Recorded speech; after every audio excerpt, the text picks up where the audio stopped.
The House will be in order. The chair lays before the House a communication from the Speaker. The Speaker's Rooms, Washington, D.C., December 12, 2023. I hereby appoint the Honorable David Kustoff to act as Speaker pro tempore on this day. Signed, Mike Johnson, Speaker of the House of Representatives. Pursuant to the order of the House of January 9, 2023, the chair will now recognize members from lists submitted by the majority and minority leaders for morning hour debate. The chair will alternate recognition between the parties with time equally allocated between the parties, and each member other than the majority and minority leader and the minority whip limited to 5 minutes, but in no event shall debate continue beyond 11:50 a.m. The chair now recognizes the gentleman from California, Mr. Barra, for 5 minutes. Thank you, Mr. Speaker. I rise today in support of the safe, timely, and sufficient delivery of humanitarian aid to civilians in the Gaza Strip. The actions that Hamas took on October 7th were horrific and led to the tragic loss of life and displacement of millions. When I talk to the families of victims of the October 7th tragedy who had family members that were killed or taken hostage, you can see the agony and despair in their voices. I also hear that same agony and despair when I talk to my constituents, Palestinian Americans, who have lost relatives in this war. Now, I can't change the prosecution of this war. Israel has a right to defend itself. Israel has a right to make sure Hamas no longer presents a security threat to its civilians. It also has the right to degrade Hamas's ability to be a viable governing and political entity if we ever want to find a lasting peace.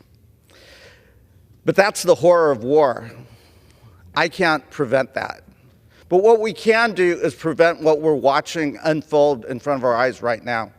I'm a doctor, and I'm hearing horrific reports of the humanitarian and public health crisis that's taking place, the lack of clean water, the lack of food, the starvation that is unfolding in front of us. Winter is coming. We must do everything we can to prevent that if we ever want to find eventual peace in the region. That's something that we can do. That's not about war. That's about relieving suffering of individuals and civilians. The folks that are most vulnerable are infants and the elderly. Let's get them that clean water. Mr. Speaker, that's why I'm introducing my resolution calling for the safe, timely, and sufficient delivery of humanitarian aid to civilians in the Gaza Strip. This resolution urges the Biden administration to facilitate a scale-up of the safe and continuous flow of aid to civilians. That includes medications, that includes food, that includes clean water. It asks for the ability of humanitarian organizations to deliver this aid in Gaza without impediment or interference.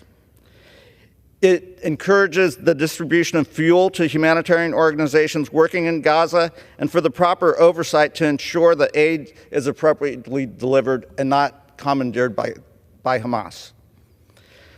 Mr. Speaker, I also want to recognize the urgency of passing President Biden's supplemental funding because it does contain funding for humanitarian aid. We've got to get this done. We must do everything we can to pass this funding request to support our allies and prevent this humanitarian catastrophe in Gaza. Mr. Speaker, in this time when many religions and faiths are reflective, let's do everything we can. We're all God's children here.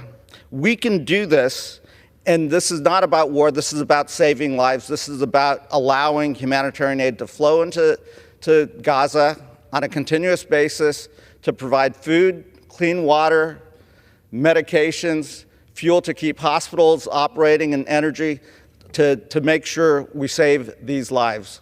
Mr. Speaker, in peace and with blessings, I yield back. The chair recognizes the gentleman from Arizona, Mr. Ciscomoni, for 5 minutes.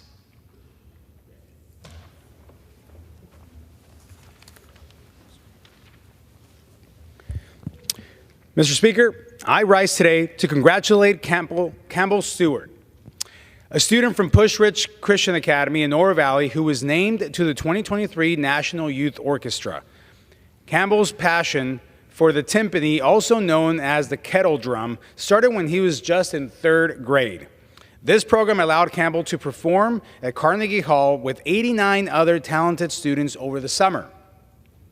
This is not his first prestigious recognition. Over the years, Campbell has earned numerous awards for his accomplishments with the timpani, including receiving gold medals from the Tucson Philharmonic Youth Orchestra, Civic Orchestra of Tucson, and Southern Arizona Symphony Orchestra.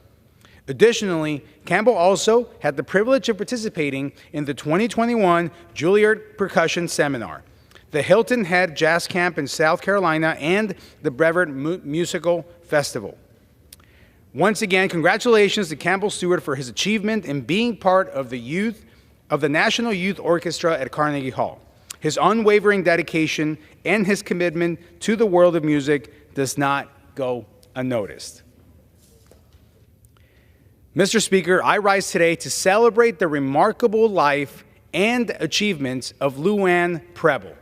Born in 1929 in South Carolina, Luann's life has been nothing short of inspiring. After completing her high school education, Luann went on to become a registered nurse where she met William Preble, a young Air Force pilot stationed at the nearby Shaw Air Force Base. As Bill's Air Force career took off, Luann raised their 11 children, creating a warm and loving home wherever they were stationed. Upon retiring in Tucson, Arizona, Bill and Luann did not slow down. Instead, they immersed themselves in their community and church, embodying the spirit of service that defined their lives. In 1992, Luann Preble was elected to the Arizona House, where she served until 2001. Her passion for healthcare and a commitment to the unique health challenges faced by those living in rural areas of Arizona set her apart from anyone else. As the vice chair of the House Health Committee, Luann played a huge role in the creation of the Rural Health Committee. Luann partnered with the University of Arizona Health Center and Dr. Ronald Weinstein to create 2 programs, the Arizona Telemedicine Program and the Rural Health Professions Program. The ATP connected remote and prison clinics with healthcare professionals at the U of A, revolutionizing healthcare access for those in underserved areas. The Rural Health Professions Program sought to address the shortage of physicians in smaller communities by establishing rotations for medical students throughout various Arizona locales. Today, Luann Preble enjoys a well-deserved retirement in Tucson, surrounded by the love and warmth of her children. Thank you, Luann Preble, for your tireless service throughout your life. It's been an honor for me to know you and to be able to call you a friend and an inspiration as well. God bless you. Mr. Speaker, I rise today to congratulate the National Alliance on Mental Illness of Southern Arizona as they mark 4 decades in operation. NAMI of Southern Arizona was founded in 1983 to focus on bringing awareness to mental health while providing invaluable assistance to individuals struggling with their mental health. Their mission is to educate and support anyone affected by mental illness. In February of 2021, a staggering 40% of Arizonans reported experiencing symptoms of anxiety or depression, with 27% unable to access the help they needed. On a bigger scale, 1 in 5 people across the United States face challenges related to their mental health. NAMI provides an array of support groups in both English and in Spanish that focus on almost every area of mental health, from postpartum depression to teen and adolescent concerns.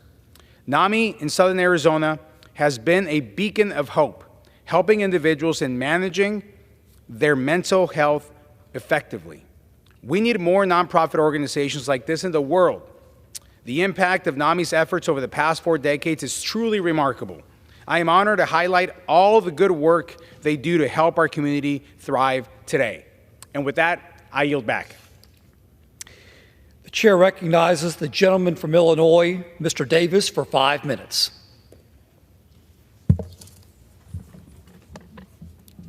Thank you, Mr. Speaker. I've been told that service is the rent that we pay for living in a free and democratic society. Such has been the life and the legacy of Ms. Phyllis M. Smith, Regional Commissioner of Social Security for Region 5, who is retiring after 45 years of service with the agency.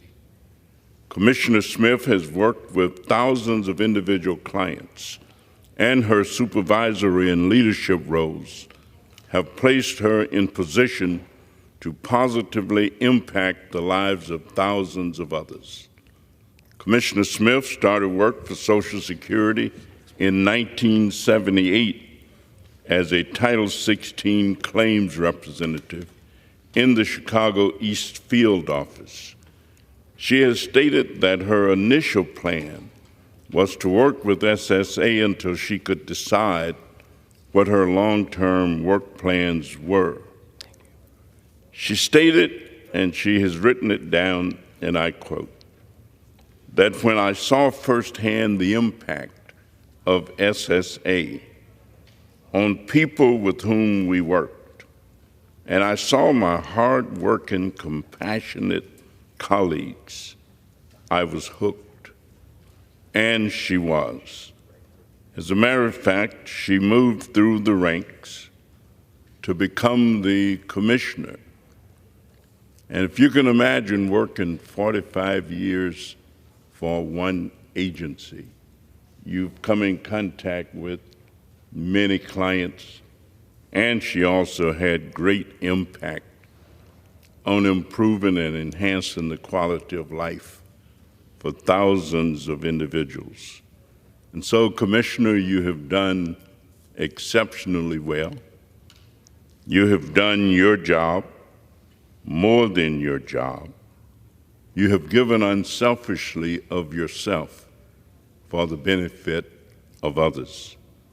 I commend you for your outstanding career, and as you leave, I ask that you take with you an Irish prayer that says, "May the sun shine warmly upon your face. May the wind always be at your back. And until we meet again, may the good Lord hold you in the hollow of his hands." Congratulations. It's time. You've done well. I yield back. The chair recognizes the gentleman from Georgia, Mr. Carter, for 5 minutes.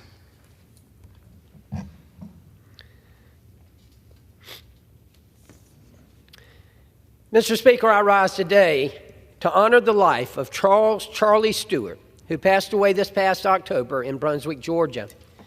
Charlie was born here in Washington, D.C., where his life of service began. He spent time here working in the National Science Foundation. After college, he joined the Air Force Reserve and was based at Andrews Air Force Base, where he achieved the rank of sergeant. Charlie eventually moved down to St. Simon's Island in 1975, where he continued his military service in the Air National Guard and achieved the rank of Master Sergeant. In addition to his service in the military, Charlie also served his community through time in government. Charlie served as a finance director for Glenn County, and he serves as a Glenn County administrator for a combined 2 decades. Charlie will be remembered for his life of service. Whether it was the country, community, or his family, he always put others first. He is an example we should all strive to emulate.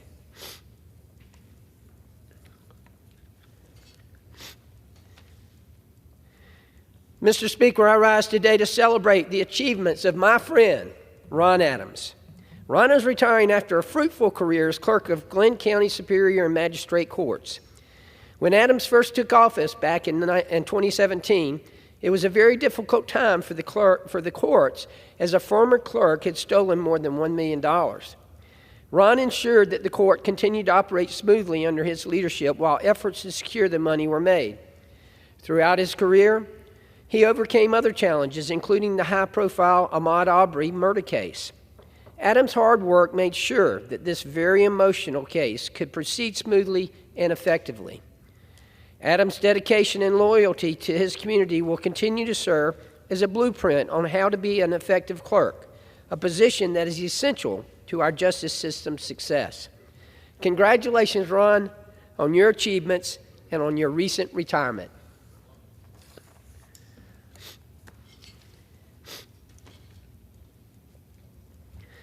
Mr. Speaker, I rise today to commemorate Wade Benson as he retires after 27 years as a Young Harris College Chief Financial Officer.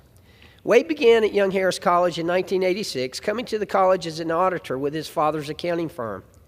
He joined the Young Harris College administration in 1996 and has had various titles including business manager, vice president for finance, chief financial officer, and board treasurer. The business office at Young Harris has been renamed the Benson Business Center in honor of Wade's career and service to the institution. Wade oversaw a number of areas in the institution and acted as project manager for the many construction projects on campus. He balanced operating budgets, reconciled financial statements, and always worked with integrity and accuracy. Wade Benson was the go-to person, but most importantly, Wade exhibited a true love for the college, its staff, faculty, and students, and always performed his duties in the best long-term interests of these constituents. Congratulations on a great career, Wade. Enjoy your retirement. Mr. Speaker, I rise today to celebrate the recent success of the Glynn County school system. Glynn County's graduation rate has increased from 95.2% in 2022 to 96.5% this year. This is much higher than our statewide average of 84.4%. This improvement is not a fluke either. Glynn County is focused on tailored school improvement plans for individual schools and broad-based foundational structural changes to address the needs for all students. None of these changes could have been implemented without the help of individual teachers, students, and administrators throughout Glynn County. I'm very proud of Glynn County's achievements, and I look forward to seeing continued improvement. Thank you, Mr. Speaker, and I yield back. The chair recognizes the gentlewoman from Minnesota, Ms. Craig, for 5 minutes.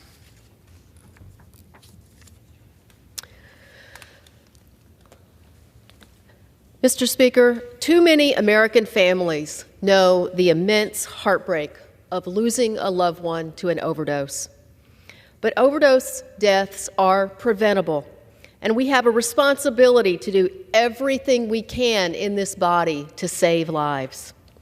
That's why I introduced my bill, the Bipartisan Reconnections Act, to get overdose education and prevention tools like naloxone into the hands of all of those who need it, and make sure that the opioid crisis is treated like the public health crisis it truly is.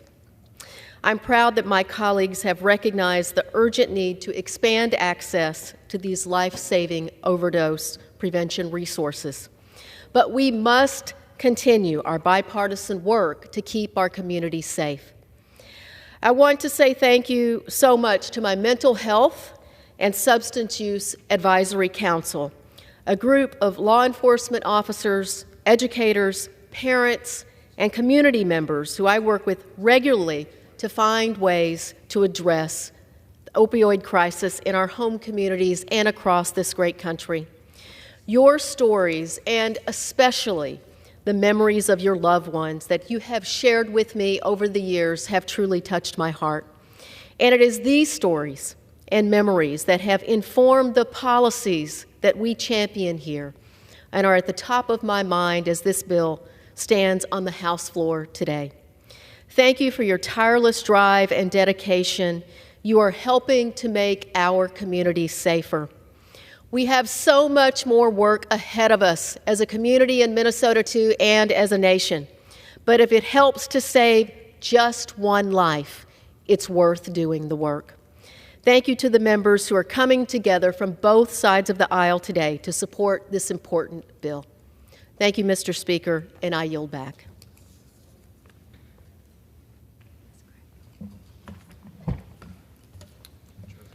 The chair recognizes the gentlewoman from Iowa, Ms. Miller Meeks, for 5 minutes. Thank you, Mr. Speaker. Today I rise to recognize the career and retirement of a special member of the University of Iowa's Police Department. Jago, the university's longest-serving canine, recently retired after 9 years of service. During his decade on the force, Jago provided security for 2 sitting U.S. presidents, 4 governors, 17 Secret Service members, and countless guests at Kinnick Stadium. Jago also provided security for Major League Baseball games at Field of Dreams in Dyersville, Iowa, and has assisted in collecting and locating key evidence in numerous investigations. After nearly a decade on the force, Jago deserves all the treats that retirement has to offer him. Thank you for your service and happy retirement, Jago.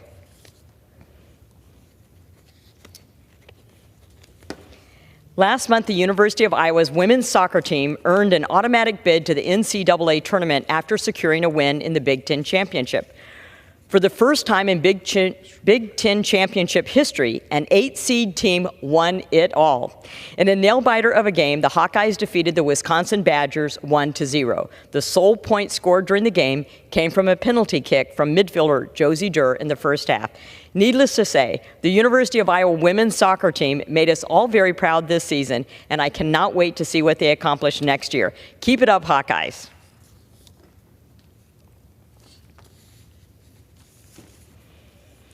I rise today to congratulate Riley Kramer of Troop 89 from Bettendorf, Iowa, for achieving the rank of Eagle Scout. The Eagle Scout rank is the highest and most prestigious achievement a scout can attain.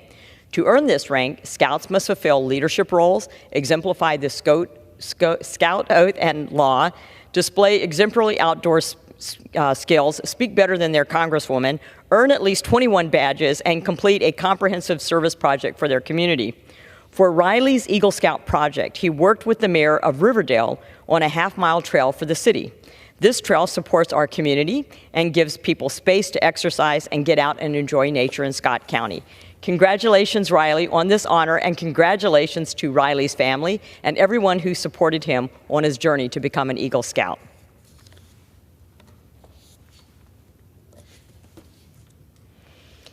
Thank you, Mr. Speaker. Today I rise for a Cheers-worthy holiday shout-out. This month, Simpson Stormin' Red Ale has its official launch party at West Hill Brewing in Indianola, Iowa. The idea for this beer was brewed up between West Hill owners and Simpson College.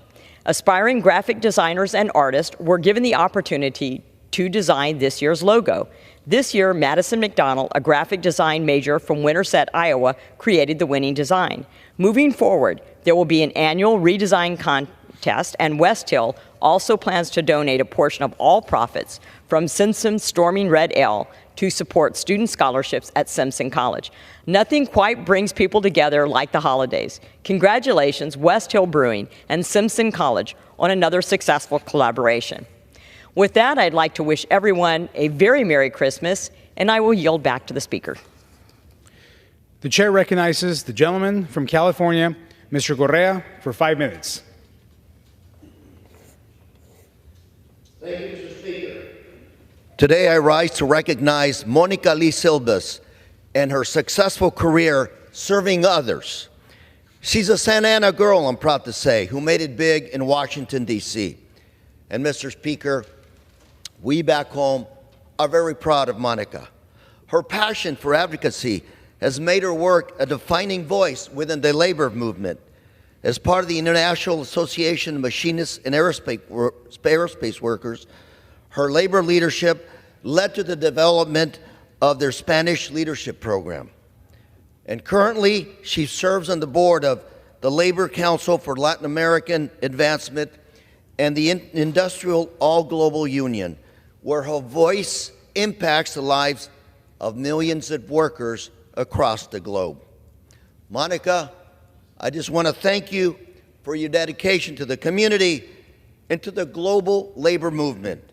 Congratulations on your retirement, and I wish you the best of luck, because I know, Monica, you're not down, and you will continue to work like all good Santa Ana girls do. Thank you, Monica.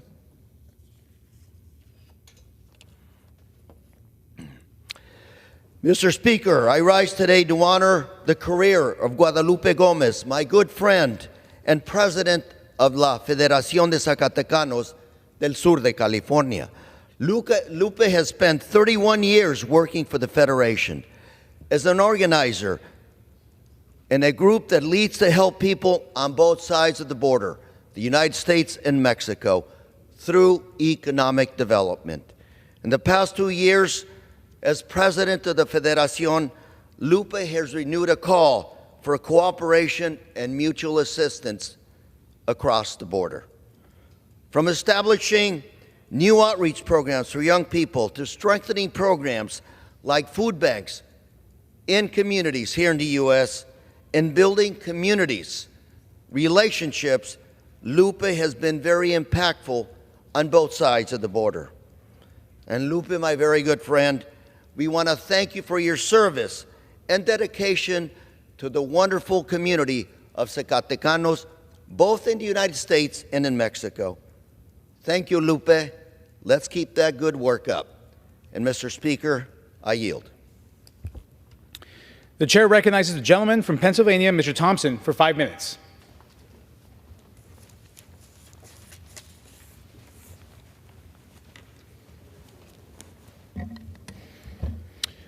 Thank you, Mr. Speaker. Mr. Speaker, I rise today to recognize a very special tradition taking place this Saturday, December 16th. Every year on the third Saturday of December, thousands of volunteers set across the country and the world in a coordinated wreath-laying ceremony. This ceremony is known as National Wreaths Across America Day. In 1992, Morel Worcester from Harrington, Maine, noticed he had an abundance of holiday wreaths and decided to take the opportunity to honor our country's fallen soldiers. After contacting his senator, arrangements were made for the wreaths to be placed at Arlington in an older section of the cemetery. This tradition would quietly continue until 2005, when a photo of the tombstones decorated with wreaths covered with snow went viral. From there, this quiet annual tribute to remember those who made the ultimate sacrifice transformed into a mission to remember, honor, and teach. Since the viral photo, Wreaths Across America continues to grow. This Saturday, volunteers will lay wreaths at more than 2,500 locations in the United States, abroad, and at sea. This simple gesture is a way for all of us to express our appreciation during the holiday season. Earlier this week, what has become known as the country's longest Veterans Parade, Wreaths Across America's annual Escort to Arlington, kicked off. The official route will travel down the East Coast, stopping at schools, memorials, and other locations along the way to spread, to remember the fallen, honor those that serve, and teach the next generation the value of freedom. Stops with public events will be held in Maine, Massachusetts, Rhode Island, Connecticut, New York, New Jersey, Pennsylvania, Delaware, and Washington, D.C., before arriving at Arlington National Cemetery on the morning of Saturday, December 16th, National Wreaths Across America Day. This pilgrimage to Arlington National Cemetery represents the very best of our nation. Tractor trailers will haul more than 250,000 wreaths to their destination. Mr. Speaker, as many Americans will volunteer this weekend, it is a reminder our freedom is not free. These men and women pay the ultimate sacrifice, and this small gesture is one of the many ways we are able to thank them for their service. If you're interested in volunteering, please visit wreathsacrossamerica.org. Thank you, Mr. Speaker, and I yield back the balance of my time. The chair recognizes the gentleman from North Carolina, Mr. Davis, for 5 minutes. Thank you, Mr. Speaker. I stand with the Alam Tamil in Sri Lanka. Following the British departure in 1948, the unification of these kingdoms under the Sinhalese-dominated Sri Lanka led to the marginalization of the Tamil people. This process disregarded the Tamils' right to self-determination. State-sponsored discrimination and violence against Tamils sparked a tragic 30-year ethnic conflict, resulting in the 2009 Tamil genocide. Despite the United Nations Human Rights Council's effort for accountability, Sri Lanka, with China's support, withdrew in 2020, further blocking justice for the Tamil community. The recent arrest of Tamils for participating in peaceful events under the Prevention of Terrorism Act are deeply troubling. Therefore, I call upon my colleagues in Congress to recognize and address the ongoing oppression of the Tamil people. We must support a permanent solution that ensures stability and peace in this vital part of the Indo-Pacific. We must honor our commitment to human rights, and we must honor democracy. Mr. Speaker, I yield back. The chair recognizes the gentleman from Guam, Mr. Mullen, for 5 minutes.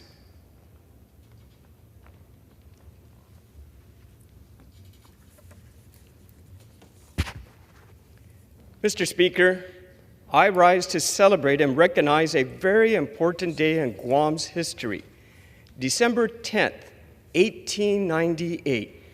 On this day, the United States and Spain signed the Treaty of Paris, officially handing over Guam to the United States and ending the Spanish-American War. This year, we celebrate the 125th year Guam has been part of our great nation. Following the United States acquisition of Guam, it established America as a global superpower and ensured our position in the Indo-Pacific region. 125 years later, the U.S. remains a global superpower and the strongest force in the Pacific and the world, and Guam is a developed and thriving community. Since 1898, Guam has proven to be an essential piece of America that is filled with patriotism and faith. From being a vital military center in the region during World War II to being the tip of the spear against China today, Guam is a hub of American success. Guam is a beacon of hope and American values in the middle of the Pacific. Our American flag is a symbol of liberty and freedom in the region.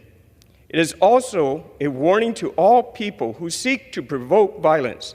The United States and Guam are forces that are not to be reckoned with.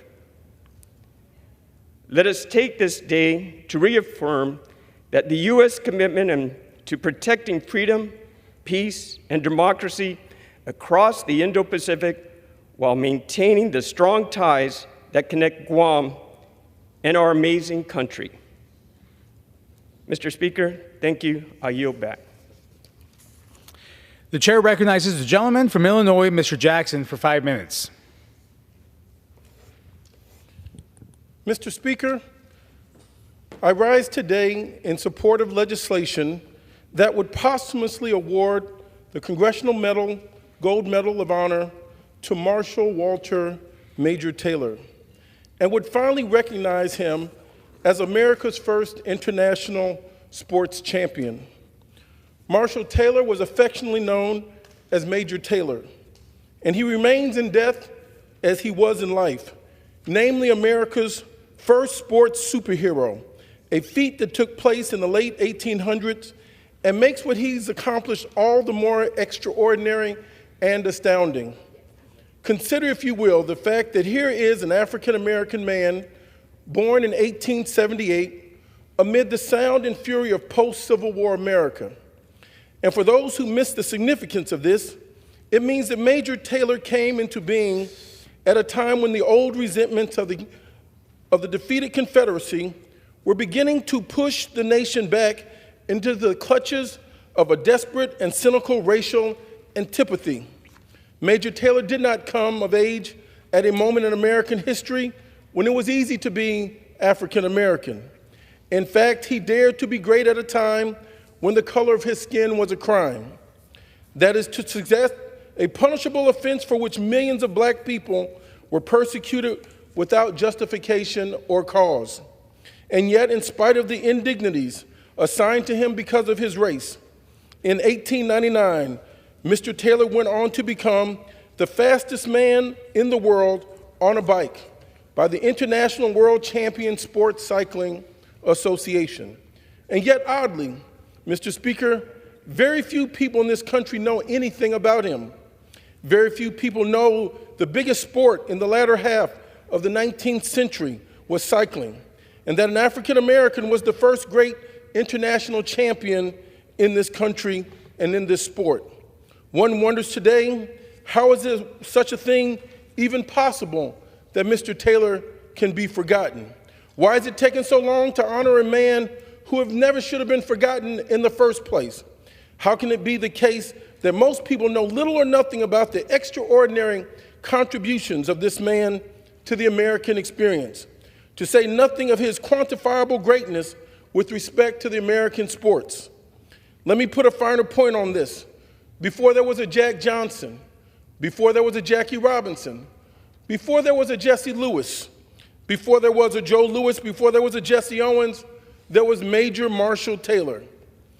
Major Marshall Taylor, the son of enslaved family, the son of a veteran of the American Civil War, our first international superstar, the first black athlete to have a corporate sponsorship, the fastest man in the world at his time, a man so committed to his faith that he would not race on Sundays.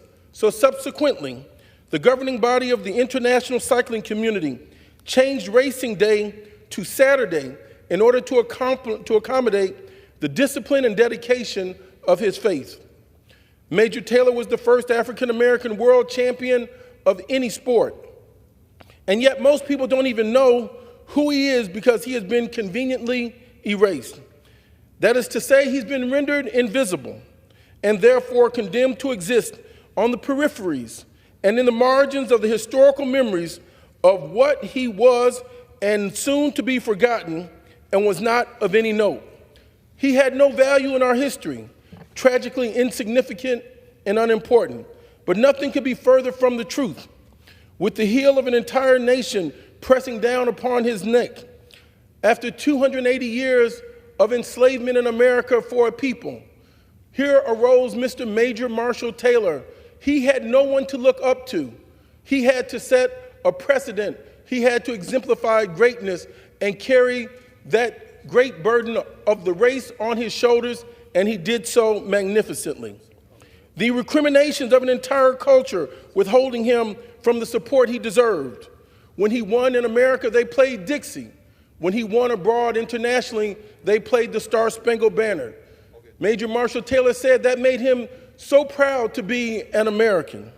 Marshall Taylor strived in spite of it all.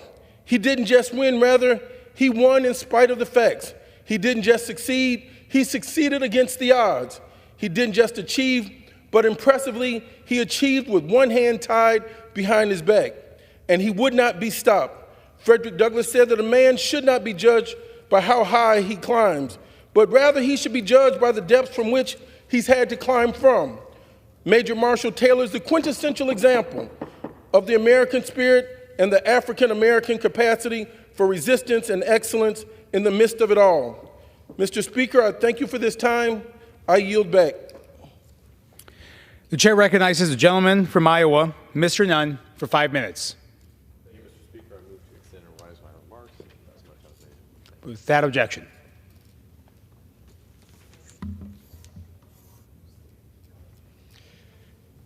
Thank you, Mr. Speaker.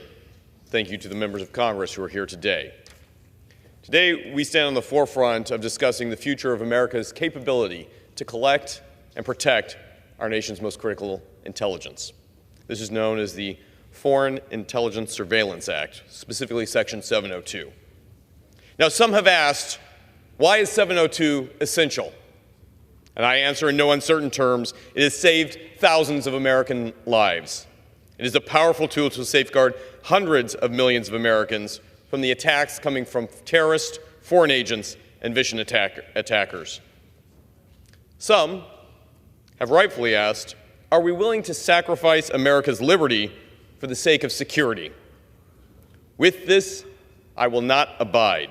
For too long, the failures to reform Section 702 have led to abuse, nowhere more clear than our own Department of Justice, where spies against America are not just overseas, but right here in the United States. So, Americans should rightly ask, what is Congress's role and what will be our aim, Mr. Speaker? To this I answer directly. We must protect this nation. We must reform Section 702 of FISA, and we must hold our adversaries accountable, both in our government and those overseas. Now, there is broad recognition that Section 702 offers intelligence value on a range of evolving priorities, including terrorism, cybersecurity, and espionage. In fact, 702 serves as the foundation for much of the nation's most important intelligence, providing decision makers critical information at their time of need. Nearly 60% of the President's Daily Read Brief, a book that I have in my time as a counterintelligence officer helped brief and prepare, comes from FISA 702. Before us, you see one of the greatest threats to America, the mastermind behind the 9/11 attacks. The drone strike, where I have flown Overwatch 4 and supported operational units like this, was the weapon that we used to take out, in just last year, 2020, the terrorist al-Zakari. The targeting unit that ensured that we didn't have collateral damage was provided with acute intelligence to ensure that innocent loss of life did not occur. I know this, being a commander of a targeting unit that has executed missions almost identical to this. But I also know that flying aboard recon aircraft, we have been the collectors of some of the most important intelligence, including that provides Section 702 its ability to be successful. From 2018 to 2022, FISA Section 702 collection played a critical role in 70% of successful CIA-supported weapons and counterproliferation disruptions, weapons that would have ended up in the hands of terrorists like we have just seen in the attack on Israel. Last year, Section 702 collection played a role in more than 50% of the CIA counter-narcotic disruptions, that same fentanyl entering the United States today. Additionally, declassified examples of 702, which I can share on the Homeland today, make sure that foreign actors elicit plans to smuggle methamphetamines across the U.S. borders, the quantities and potencies of fentanyl destined for illegal transfer to the United States, as well as specific smuggling techniques used to avoid them. Techniques, when breached, are able to actually save Americans. The involvement of a foreign official in one of these narcotic trafficking schemes to transport fentanyl pills to the United States was thwarted because of intelligence capabilities to do this. 702 resulted in the identification and disruption of hostile foreign actors' attempts to recruit spies in the United States, including right here on U.S. soil, where operations were conducted to kidnap and assassinate U.S. senior leaders. The timely identification of foreign intelligence governments' plans and the intent was revealed by 702. Law enforcement across the country is asking for us to maintain the ability to provide them the tools to safeguard our country. Our first responders demand this, and Congress must act. Simply put, 702 acquired information is used daily to disrupt threats to the United States.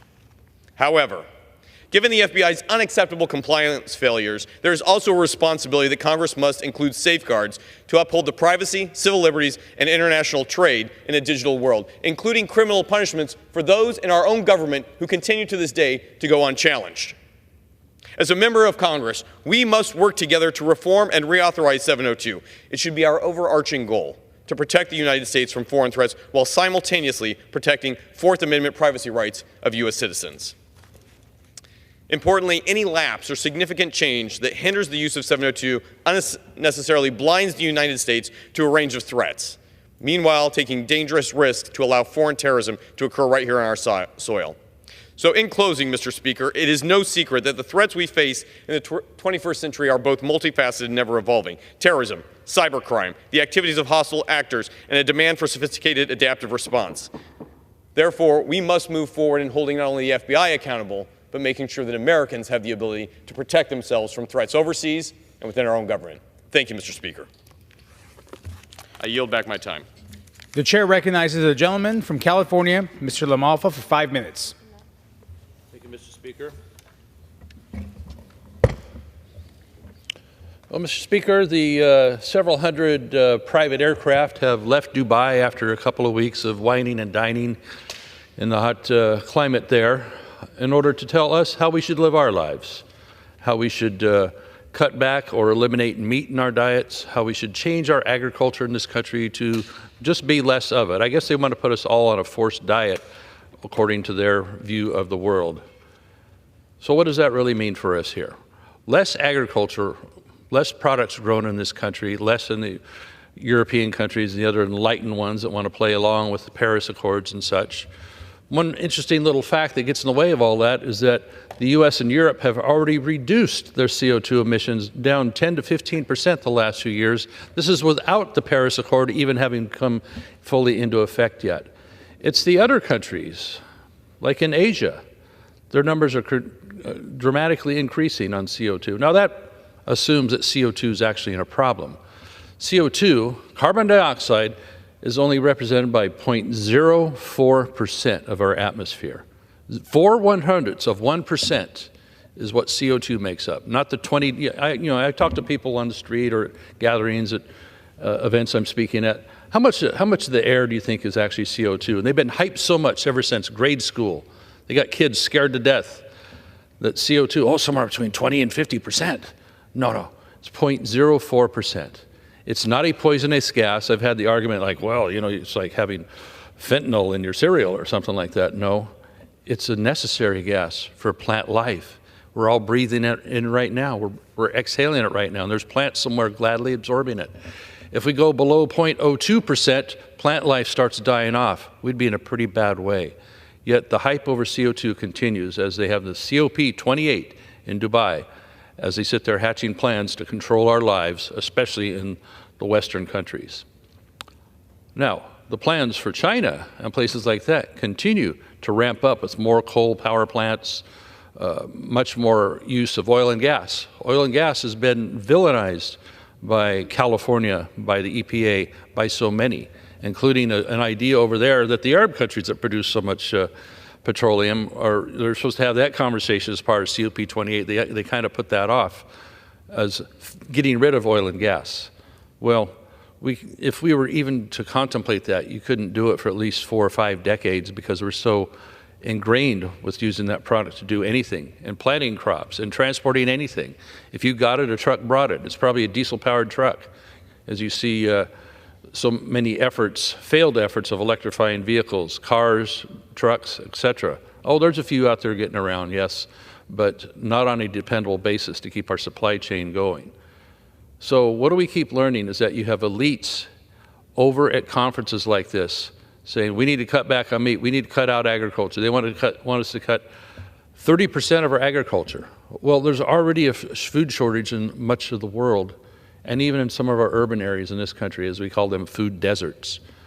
What is their reality with that? There is no reality on this. This is a way to control our lives, our choices, as they want to phase out meat and agricultural products grown in this country. You want to depend on it coming from somewhere else? That works really great. Wait till they have a food embargo like the fuel embargoes we had in the 70s.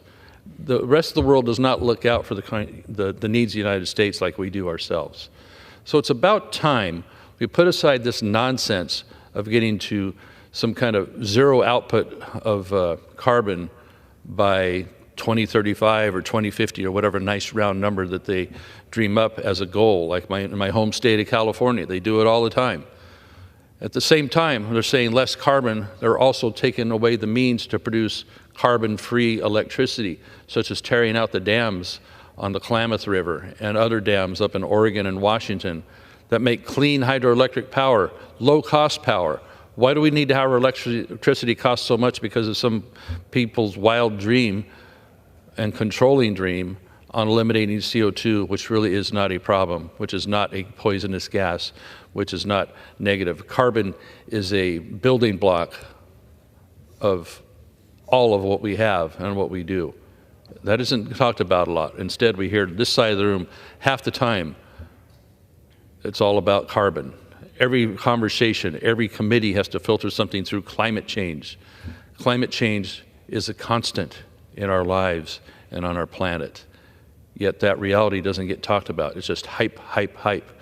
And they come back.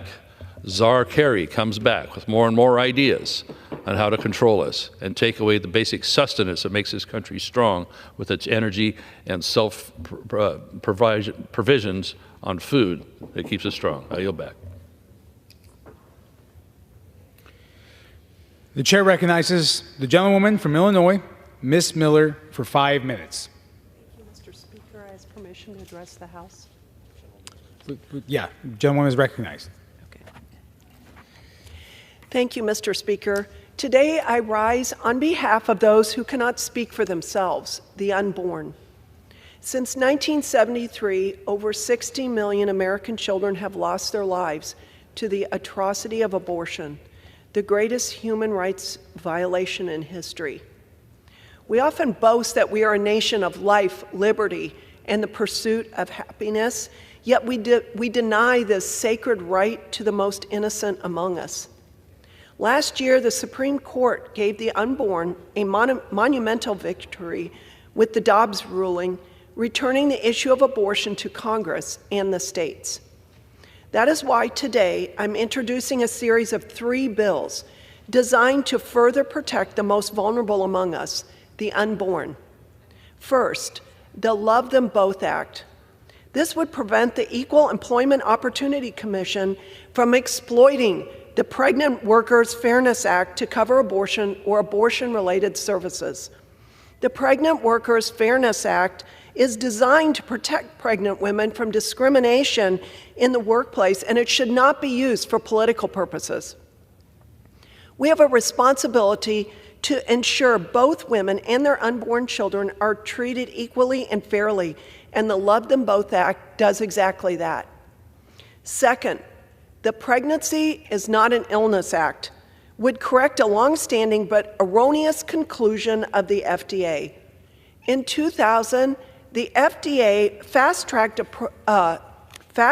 approval of dangerous abortion-inducing drugs. To do so, they declared abortion to be a life-threatening illness. As a mother of 7, I can assure you that pregnancy is very much not an illness or disability, but rather nothing short of a miracle from the hand of God. The Pregnancy is Not an Illness Act would prohibit the FDA from ever calling pregnancy an illness again for the purpose of approving abortion-inducing drugs. And lastly, I am introducing the Women's Right to Know Act so that women seeking abortions are fully aware of the consequences of their actions. This bill would require an abortion provider to perform an ultrasound and then describe the development of the unborn child to the mother.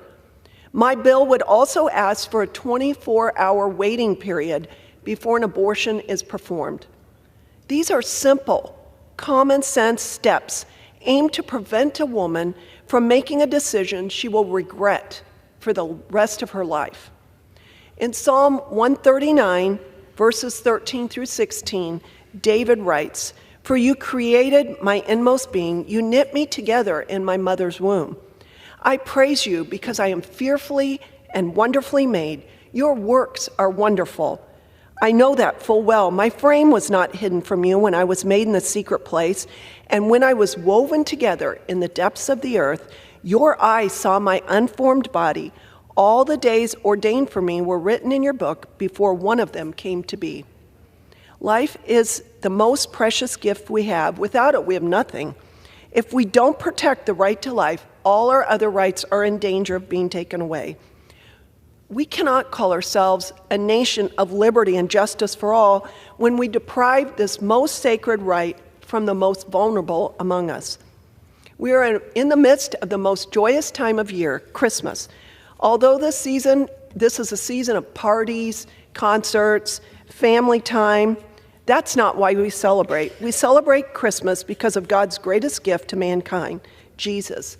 And without him, there would be no Christmas. What a better time than this to protect the cause of life than this special season of Christmas. Make no mistake, the world is watching, and so is Almighty God. They are watching to see if we will live up to our promise of providing freedom and a bright future to anyone born here. They are watching to see if we truly want everyone to achieve the American dream. They're watching to see if we really are that shining city set on a hill that John Winthrop and Ronald Reagan proclaimed us to be. To quote one of my favorite presidents, and accurately, I might add, Ronald Reagan famously said, "I have noticed that everyone who is for abortion has been born." You and I had the chance at life. We've been given the chance to live fulfilling lives, and I believe God has called each one of us to this body for a specific purpose. Well, 60 million of our children have not had that chance, and if we really want to create a bright American future, that is the least they deserve. I believe these 3 bills will go a long way into protecting the most vulnerable among us, and I urge the House to act swiftly in passing them. Thank you. The chair recognizes the gentlewoman from Louisiana, Ms. Letlow, for 5 minutes. Mr. Speaker, I ask to address the House and to revise and extend my remarks. Go ahead. Without objection.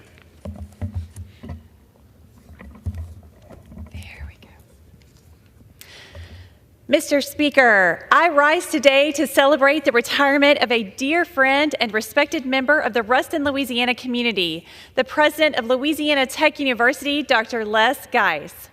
President Geis has tirelessly served Louisiana Tech in multiple capacities over the course of 45 years and recently completed his 10th year as the university's president. He graduated from Louisiana Tech in 1976 with a Bachelor of Arts in Architecture, earning a master's degree in civil engineering in 1978, and served as an assistant professor in the Department of Civil Engineering. He was promoted to associate professor in 1981, and after obtaining his PhD in civil engineering from Texas A&M in 1988, he earned a full professorship and became the permanent department head of civil engineering. President Geis impacted countless students in the classroom before serving as the Dean of the College of Engineering and Science in the late 90s. His extensive and impressive list of accomplishments at Louisiana Tech speak to President Geis's dedication to students and faculty, as well as his unwavering commitment to excellence in higher education. His leadership facilitated groundbreaking faculty and student research, multiple national and global rankings, historic enrollments and graduations, notable philanthropic campaigns, and the innovative expansion of the school's campus. President Geis kindled public and private partnerships, bridging the gap between government resources and private sector efficiency. He truly understood the concept of town and gown by working diligently with Ruston local officials to make sure it always felt like that special college town where students could enjoy both the campus as well as the beautiful amenities the city of Ruston has to offer. He consistently inspired both students and faculty to seize their potential, ultimately enabling the university to achieve higher goals year after year. He promoted diverse perspectives among his teams and encouraged each person around him to pursue their passions, and then he would give them the runway to fly. I remember attending an event where President Geis was giving a campus update to the community. He asked all of his faculty and staff to stand up and gave all of the credit for every success that Louisiana had under his presidency to them. That is the kind of man President Geis is. Always working behind the scenes, giving credit to others, and delighting in their successes. There is a reason people call Louisiana Tech a family. You can't help but feel it when you are on their campus, and that kind of culture comes from the top down. Christy Stake, a professor at Louisiana Tech, said it best when I asked her about him. She said Dr. Geis never wanted the focus to be on him. He always put the spotlight on the people around him, and especially the students. He accomplished a lot that people will probably never know. President Geis continuously put student success as his top priority, as he created a thriving environment where students felt welcome. He supported the development of strong academic programs, a robust school culture, and a place where students could be successful. And we know, beside every strong man, there is often an equally strong woman. Kathy Geis has served selflessly by his side as the First Lady of Louisiana Tech, opening their home to countless students, faculty, and staff, helping to cultivate that warm family environment. And it's not lost on me the sacrifices a person makes when they're in public service, especially the toll it takes on your family life. But Kathy was always up for the challenge, making everyone feel welcomed. She is the ultimate steel magnolia, and I want to thank her for her service. Today, I echo thousands of Louisianans celebrating President Geis's retirement from his influential career at Louisiana Tech University and his extensive legacy that will continue to grow and thrive because of programs, innovation, and partnerships that he helped to form during his tenure. He will be fondly remembered by friends, faculty, and students, and his work will continue to benefit the community. He may be retiring, but he will always be there, cheering on the Bulldogs. Thank you, Dr. Geis. You transformed an entire region, and for that, we will be forever grateful. Thank you, Mr. Speaker. I yield back. Pursuant to Clause 12A of Rule 1, the Chair declares the House in recess until noon today.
The House will be in order. The prayer will be offered by Chaplain Kippen. Would you pray with me? Yours is the Spirit, O Holy One, that at creation brought order from chaos, that separated the waters from the dry land and breathed your very breath into humanity. On this new day, inspire us anew. Open our hearts to your transforming power in our lives and in this place. Where there is disorder, reveal your direction. Where there is darkness, shed your light. Where there is indifference, stir us with purpose. Divide all bitterness and allow civility to establish a foothold. Create a new heart within us, O God, our Creator. Renew a steadfast spirit within us. Do not cast us from your redeeming spirit, but restore to us the joy of your salvation. And grant us a willing spirit to sustain us in our service to you and to this nation and to your people. To you, O Lord, does everything on earth owe its life. May all that lives and breathes glorify your holy name this day. Amen. The Chair has examined the journal of the last day's proceedings and announces the House the approval thereof. Pursuant to Clause 1 of Rule 1, the journal stands approved. The Pledge of Allegiance will be led by the gentleman from Illinois, Mr. Krishnamurthy. I pledge allegiance to the flag of the United States of America and to the republic for which it stands, one nation under God, indivisible, with liberty and justice for all. The Chair will now entertain up to 15 requests for 1-minute speeches on each side of the aisle. For what purpose does the gentleman from California seek recognition? Speaker, I seek unanimous consent to address the House for 1 minute, revise and send my remarks. Without objection, the gentleman is recognized for 1 minute. Thank you, Mr. Speaker. Should be obvious and common sense, but border security is national security. President Biden's open border policies have incentivized a historic surge in illegal immigration at our southern and northern borders. Since taking office, over 6.4 million illegal crossings have happened at our southern border. 6.4 million. 1.7 million known getaways have evaded U.S. Border Patrol and are now in our country. Every state is now a border state. Every town is now a border town.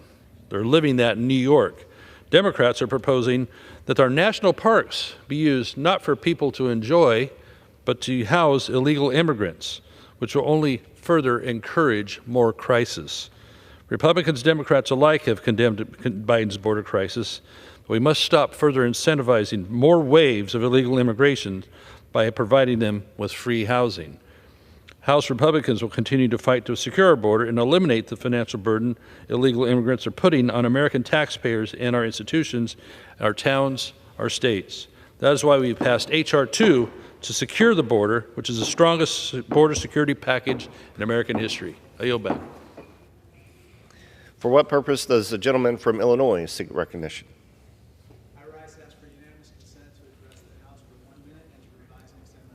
Without objection, the gentleman is recognized for 1 minute.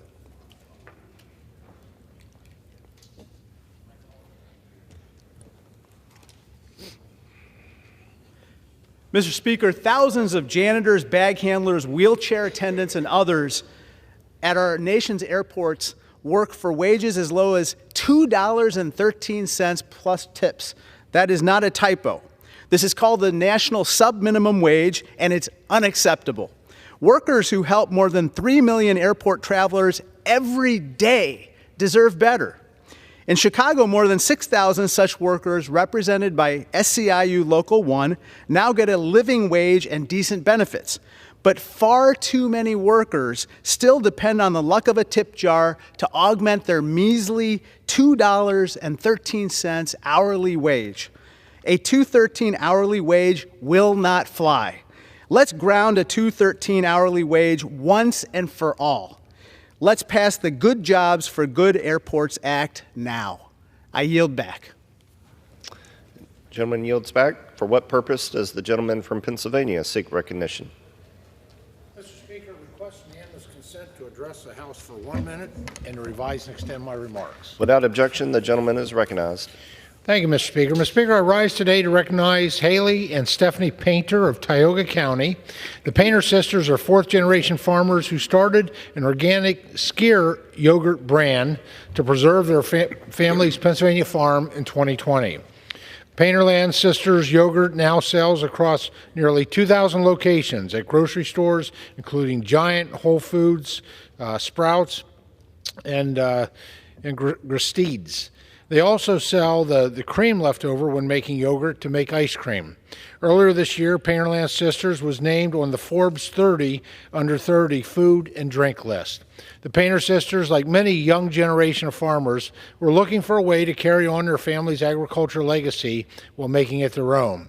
Their family farm is home to 400 cows who graze all over the property.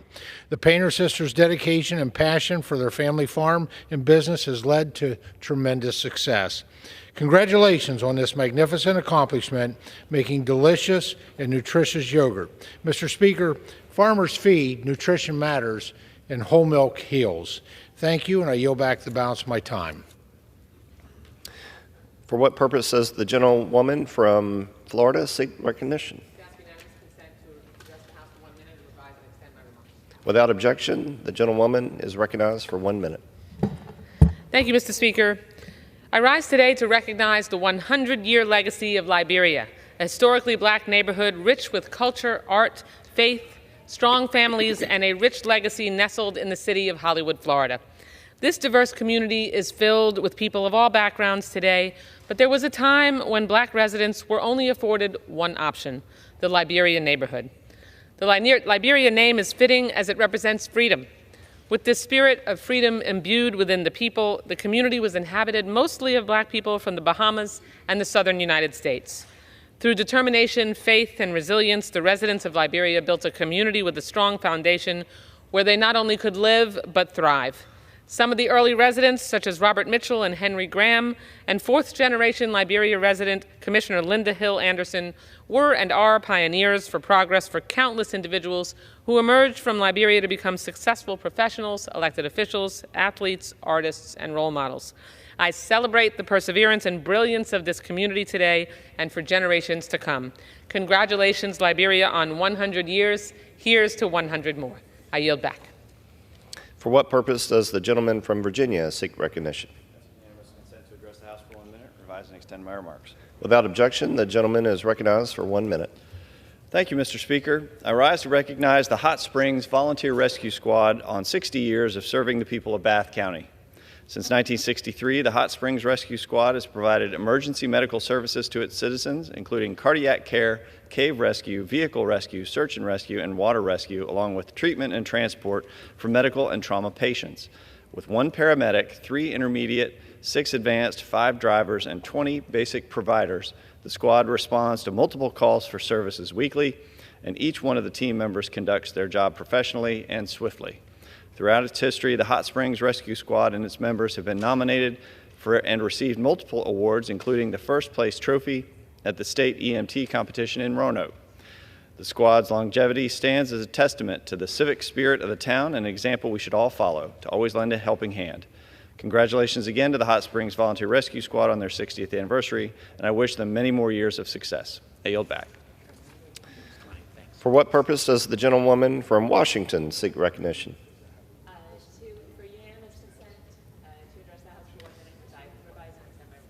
Without objection, the gentlewoman is recognized.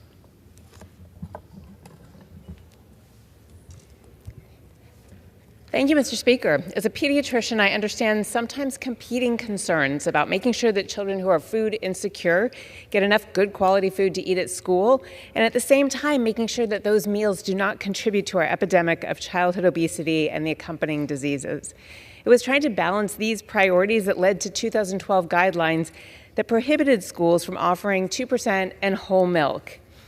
Interestingly, data compiled and analyzed from multiple studies since then does not show a correlation between whole milk and increased obesity, type 2 diabetes, hypertension, or heart disease when compared to other milks. In fact, some studies show the opposite. In addition, milk is packed with nutrients like calcium and vitamin D. As a consequence of the drop in milk consumption, because of these restrictions, many children lack sufficient vitamin D and calcium intake. Vitamin D deficiency is known to adversely affect bone growth and bone density. It may also play a role in risk for autoimmune diseases, and many of my patients had very low vitamin D levels. While some children will choose water instead of lowest fat milks, others will choose juice or other sugary drinks which carry zero nutritional value and pose known health risks. That's why I'm proud to have introduced the Whole Milk for Healthy Kids Act, and I encourage my colleagues to vote with me in passing this bill. Yield back. For what purpose does the gentleman from South Carolina seek recognition? Mr. Speaker, I ask unanimous consent to address the House for 1 minute, revise and extend my remarks. Without objection, the gentleman is recognized for 1 minute. Thank you, Mr. Speaker.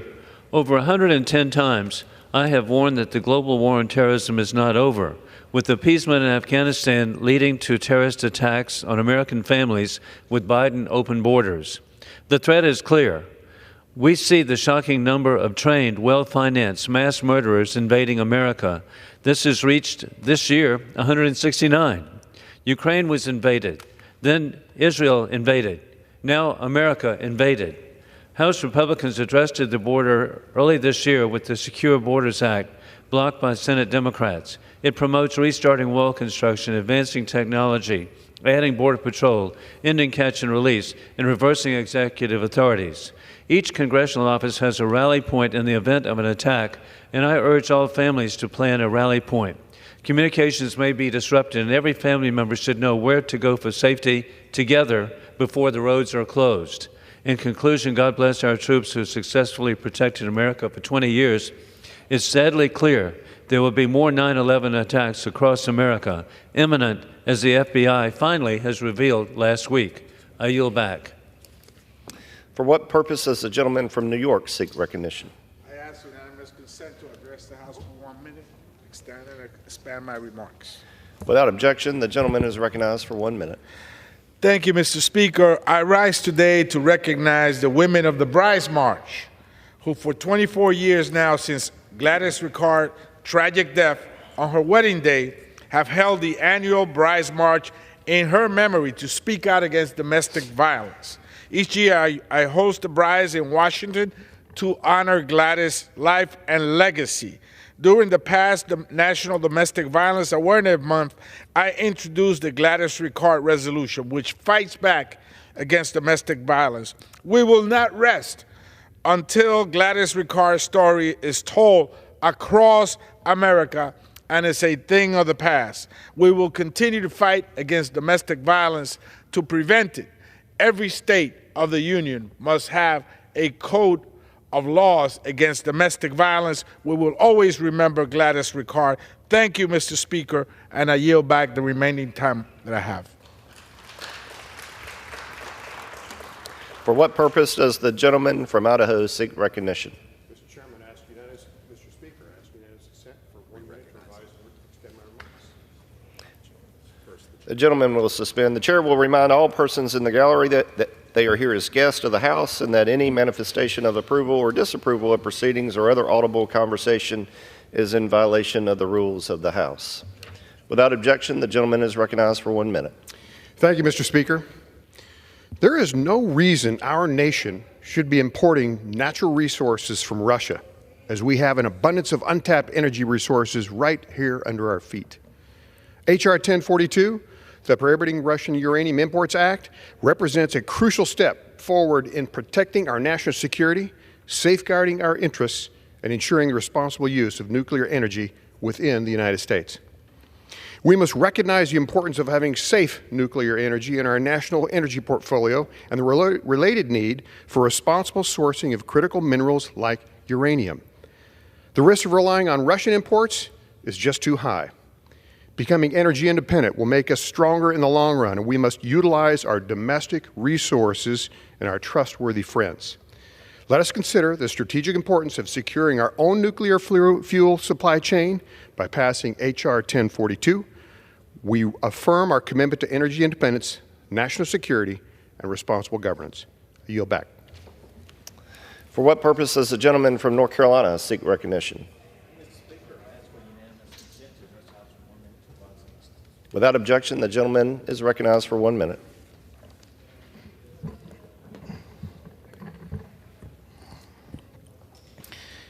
Mr. Speaker, I rise to celebrate the retirement of an incredible human being and leader, Fred Yates, who served as the mayor of Windfall, North Carolina for more than 30 years. He was the first African American to hold this position. His leadership brought transformative projects, including a new town hall, a sewer system, and public safety for the town residents. Congratulations on your well-deserved retirement, Mayor Yates. Thank you for your commitment to making Eastern North Carolina better. Your impact will be felt for generations to come. Mr. Speaker, I yield back. For what purpose does the gentlewoman from Arizona seek recognition? I request unanimous consent to address the House for 1 minute. Without objection, so ordered. Thank you, Mr. Speaker.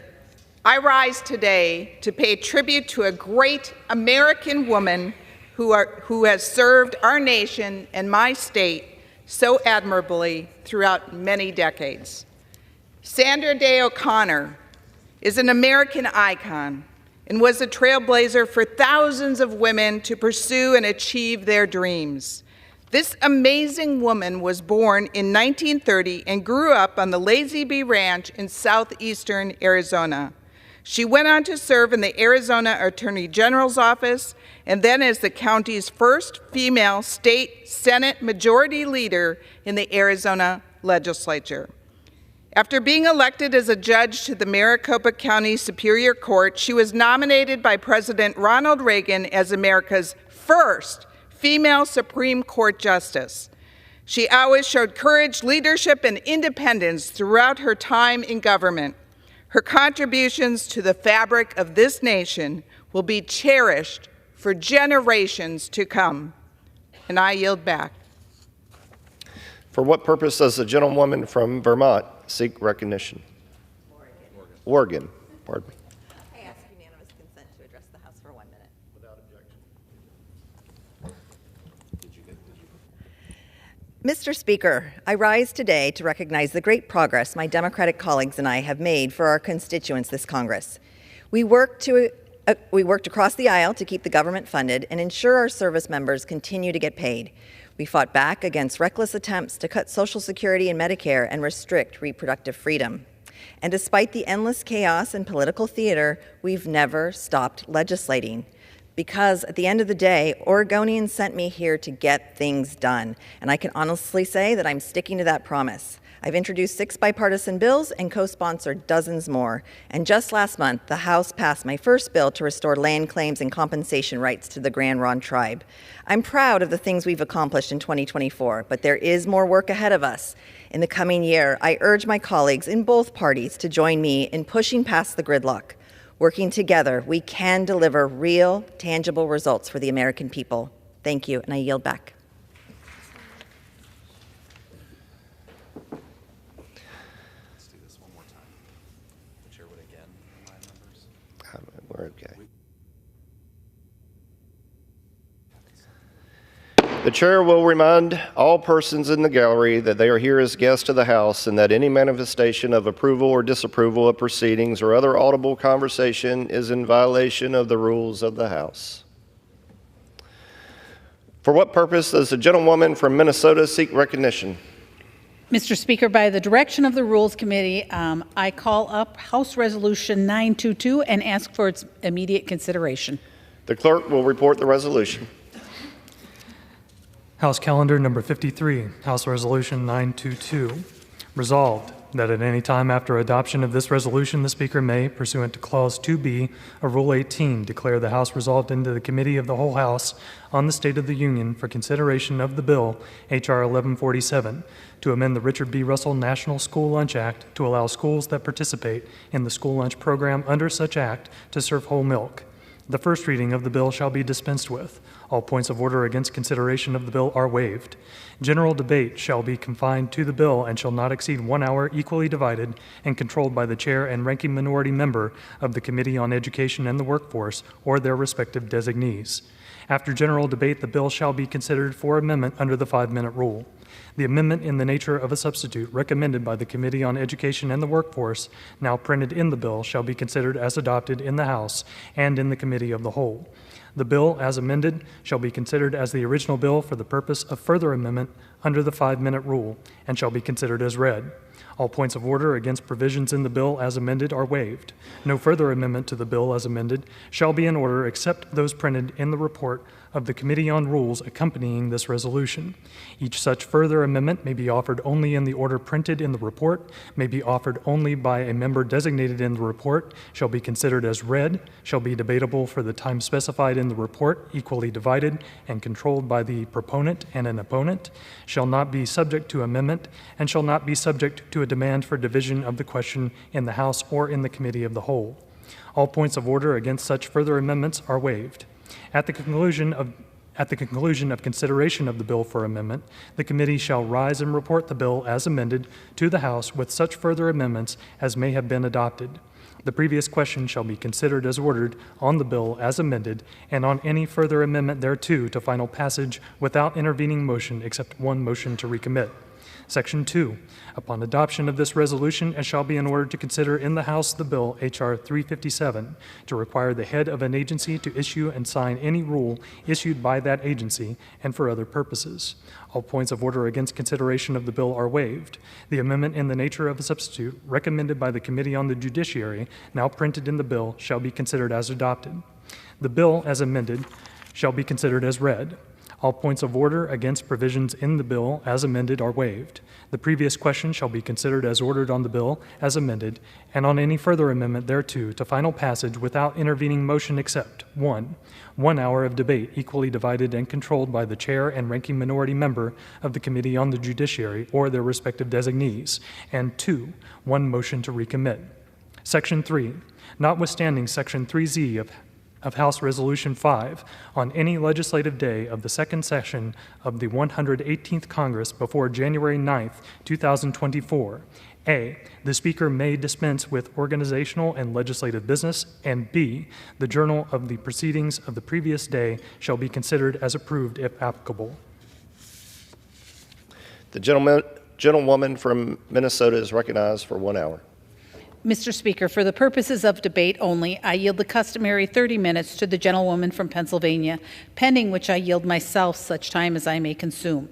During consideration of this resolution, all time yielded is for the purpose of debate only. I ask unanimous consent that all members have 5 legislative days to revise and extend their remarks. Without objection. Thank you, Mr. Speaker. Mr. Speaker, we're here today to debate the rule providing for consideration of H.R. 357 and H.R. 1147. It provides a structured rule for H.R. 1147 and makes it in order bipartisan and Republican amendments. Provides 1 hour of debate equally divided and controlled by the Committee on Education and Workforce, and provides 1 motion to recommit. The rule further provides for consideration of H.R. 357 under a closed rule with 1 hour of debate equally divided and controlled by the Committee on the Judiciary and 1 motion to recommit. Under our Constitution, those who make the laws are accountable to those who elect them. Career federal employees are not beholden to the voters of this nation, and yet unelected bureaucrats across the federal agencies, and in one case in particular, a single low-level career employee, have been making thousands of rules that impact this country's voters and taxpayers. According to a recent Pacific Legal Foundation study, career employees and unconfirmed officials issued over 70% of the rules at the Department of Health and Human Services between 2021 and 2017. These rules have economic impacts on the people of this country, just as the laws we pass in this chamber do. Yet, we are accountable to the voters who elect us. Federal employees, they are accountable to no one. Former President Trump addressed this issue with an executive order that required agencies' informal notice and comment rules to be initiated and signed by senior appointees with exceptions. The Biden administration has revoked that. And the result of revoking this order? In 2021, Congress passed just 143 laws, while federal agencies issued 3,257 rules, costing taxpayers $1.927 trillion, or the equivalent of $14,684 per household. According to the study, only 2% of the Food and Drug Administration's rules were issued by principal officers, and 25 of these rules had an impact on the American economy of at least $100 million or had other substantial economic impacts. That means unelected bureaucrats who are not accountable to the taxpayers are costing those taxpayers thousands upon thousands of dollars. This majority has made a commitment to ensuring our federal government is held accountable. The Ensuring Accountability in Agency Rulemaking Act would lessen the power of career civil servants who are not accountable to the taxpayer. It would require, with exceptions, that rules be issued and signed by presidentially nominated and Senate-confirmed appointees. This upholds the Constitution, and by putting decisions in the hands of those who are held accountable to the American people. It improves the ways this government is by the people and for the people. We are also here to discuss the Whole Milk for Healthy Kids Act. And Mr. Speaker, coming from one of the top dairy producing districts in the country, I am proud to stand here in support of this legislation. The bill expands milk options for the school lunch programs under the Richard B. Russell National School Lunch Act to include flavored, unflavored, whole, and reduced fat milks. Whole milk has been demonized as unhealthy, but it is full of calcium, potassium, vitamin D, and protein that growing kids need.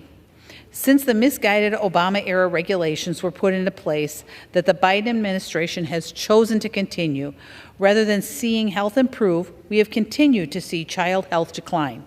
We have also fewer people participating in the school lunch program. Like many of the regulations that took place at that time, the milk restrictions are not having their intended effect. Meanwhile, dairy farmers in my district are struggling. Milk prices and demand remain stubbornly low, in most cases below the margin of your average daily dairy farm. And for what purpose? Because the federal government places arbitrary restrictions on the meals of our children that our children can enjoy. This bill is a win-win for children and producers alike. It gets kids the nutrients they need while giving schools more flexibility to meet the needs of their students, and it provides a larger market for dairy farmers to sell their delicious product they stand proudly behind. I support the underlying legislation and urge all members to do so. And with that, Mr. Speaker, I reserve. The gentlewoman from Minnesota reserves. The gentlewoman from Pennsylvania is recognized. Thank you, Mr. Speaker, and I thank the gentlelady from Minnesota for yielding the customary 30 minutes. Mr. Speaker, Vladimir Zelensky is here in the Capitol today. The president of Ukraine left his war-torn country to come to the United States to plead for our help in repelling Putin's murderous and unlawful invasion, in protecting his people, and in preserving their democracy.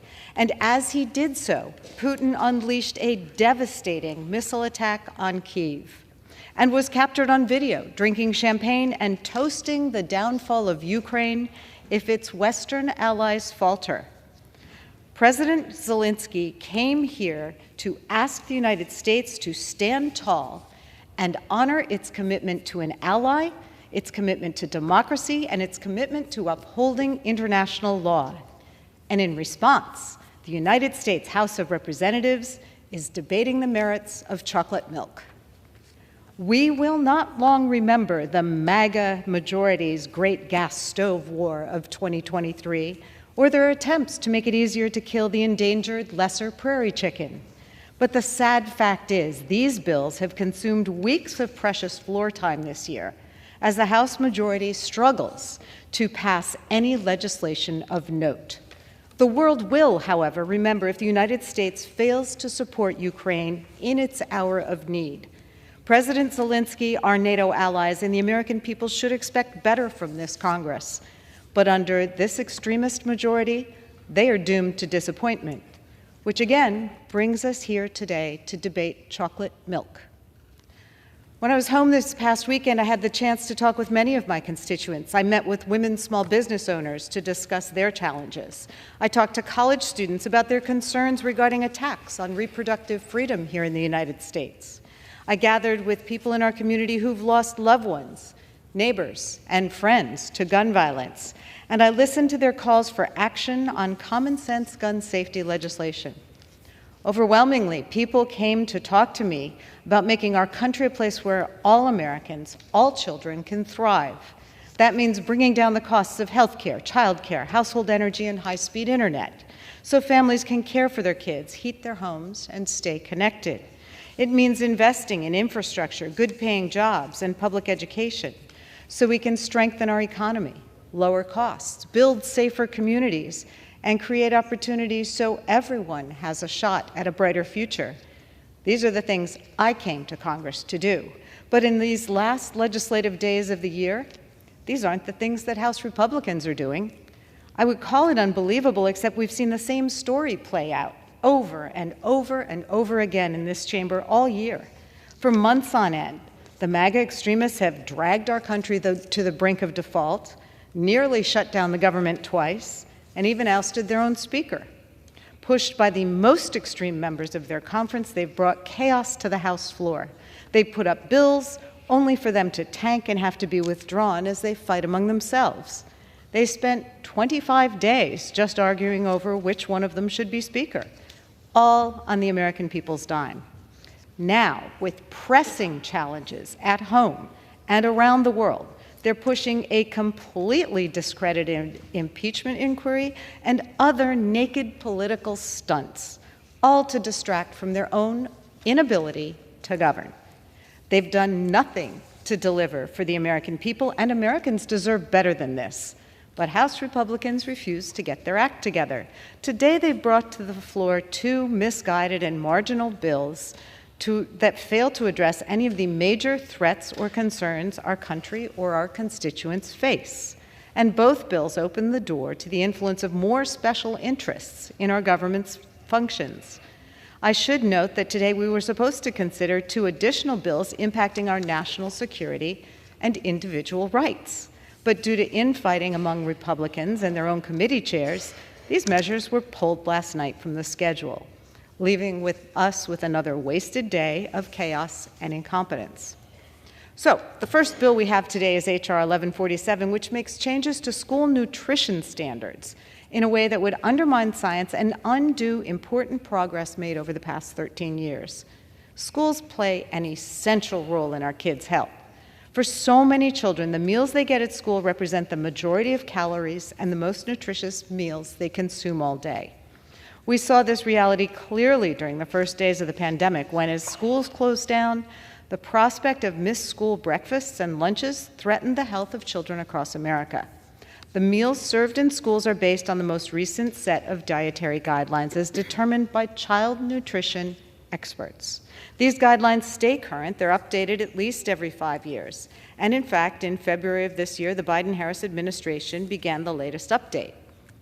When I served on my local school board and before as a home and school president, I was involved in efforts to improve and implement what was at the time new federal improved nutrition standards for our district's meals. Through that experience, I know just how important nutritious meals are to helping students succeed and form lifelong healthy habits. We've seen immense benefits since Congress passed the Healthy Hunger-Free Kids Act in 2010. The research shows that the millions of children who participate in school meal programs have better overall diet quality than those who do not. And studies prove, despite arguments to the contrary, that students eat and enjoy these meals when presented with healthy choices. They take them. Allowing whole milk, particularly flavored whole milk, to be served in schools is against current dietary recommendations and against the recommendation of experts including the Academy of Nutrition and Dietetics, the American Heart Association, and the American Academy of Pediatrics. We know that too much saturated fat can raise bad cholesterol levels, a known cause of heart disease. Perhaps most troubling, many varieties of flavored milk, which is pushed by this bill, contain unhealthy chemicals such as artificial colors and flavors, and nearly twice the amount of sugar as plain milk. At a time when 1 in 5 school-age children already has adverse cholesterol levels, we should not be making it easier to serve unhealthier meals in schools. This bill blatantly ignores the science. But even if you deny these facts, everyone should be able to admit we're long overdue for a comprehensive child nutrition reauthorization. We owe it to students and their families to consistently improve the meals that schools are serving. But the last comprehensive reauthorization of the laws governing school meals programs was done 13 years ago. I wish the Republican majority would spend more time helping to pass comprehensive policies to support our schools as they work to provide healthier and more satisfying meals to our students within current nutritional standards. We shouldn't waste time on this one-off change to serve special interests that circumvent the normal process for updating meal standards. I think we owe it to our children, their health, and their futures to let the experts guide what we're providing them to eat in schools, and not allow politicians to make the decisions in what should be a science-based process. Today, we're also considering H.R. 357, yet another attempt by the Republican majority to derail the federal rulemaking process. This is an unnecessary and vague bill designed to undermine the critical work of federal agencies. It's part of a MAGA narrative that unfairly and untruthfully paints hardworking federal employees, nonpartisan experts in their fields, as faceless bureaucrats who are somehow hostile to everyday Americans. The fact is that the regulatory process that our Republican colleagues seek to frame as a battle against some vast bureaucratic conspiracy is actually an essential part of ensuring that we all have clean air and water to breathe and drink, healthy food to eat, safe planes, trains, and automobiles to travel in. The truth is, Congress already has a wide range of ways to exercise oversight and control over rulemaking. If the majority is so concerned about improving the process, they'd join in Democratic efforts to ensure corporate interests can't game that process. Or they'd advocate for incorporating more public feedback in those agency decisions. But they don't really want to make the process better. Instead, bills like this would create a bottleneck in our government's operations that will prevent rules that the Republican majority doesn't like. This bill would politicize the process of confirming nominees to administrative agencies even more than it is already. Individual senators would have even more incentive to block an administration's nominations for partisan and corporate goals. More corporate influence would be allowed to infiltrate the Senate confirmation process, and ultimately, our agencies would be obstructed from doing important work to protect the American people's health and safety and making government function better. It's clear my Republican colleagues don't want to make our government work better. These aren't traditional conservatives. They're nihilists, dedicated to grinding government to a halt. With this bill and their previous efforts to decimate federal rulemaking, they'd prefer to upend the regulatory process, even if it improves the lives of Americans every single day.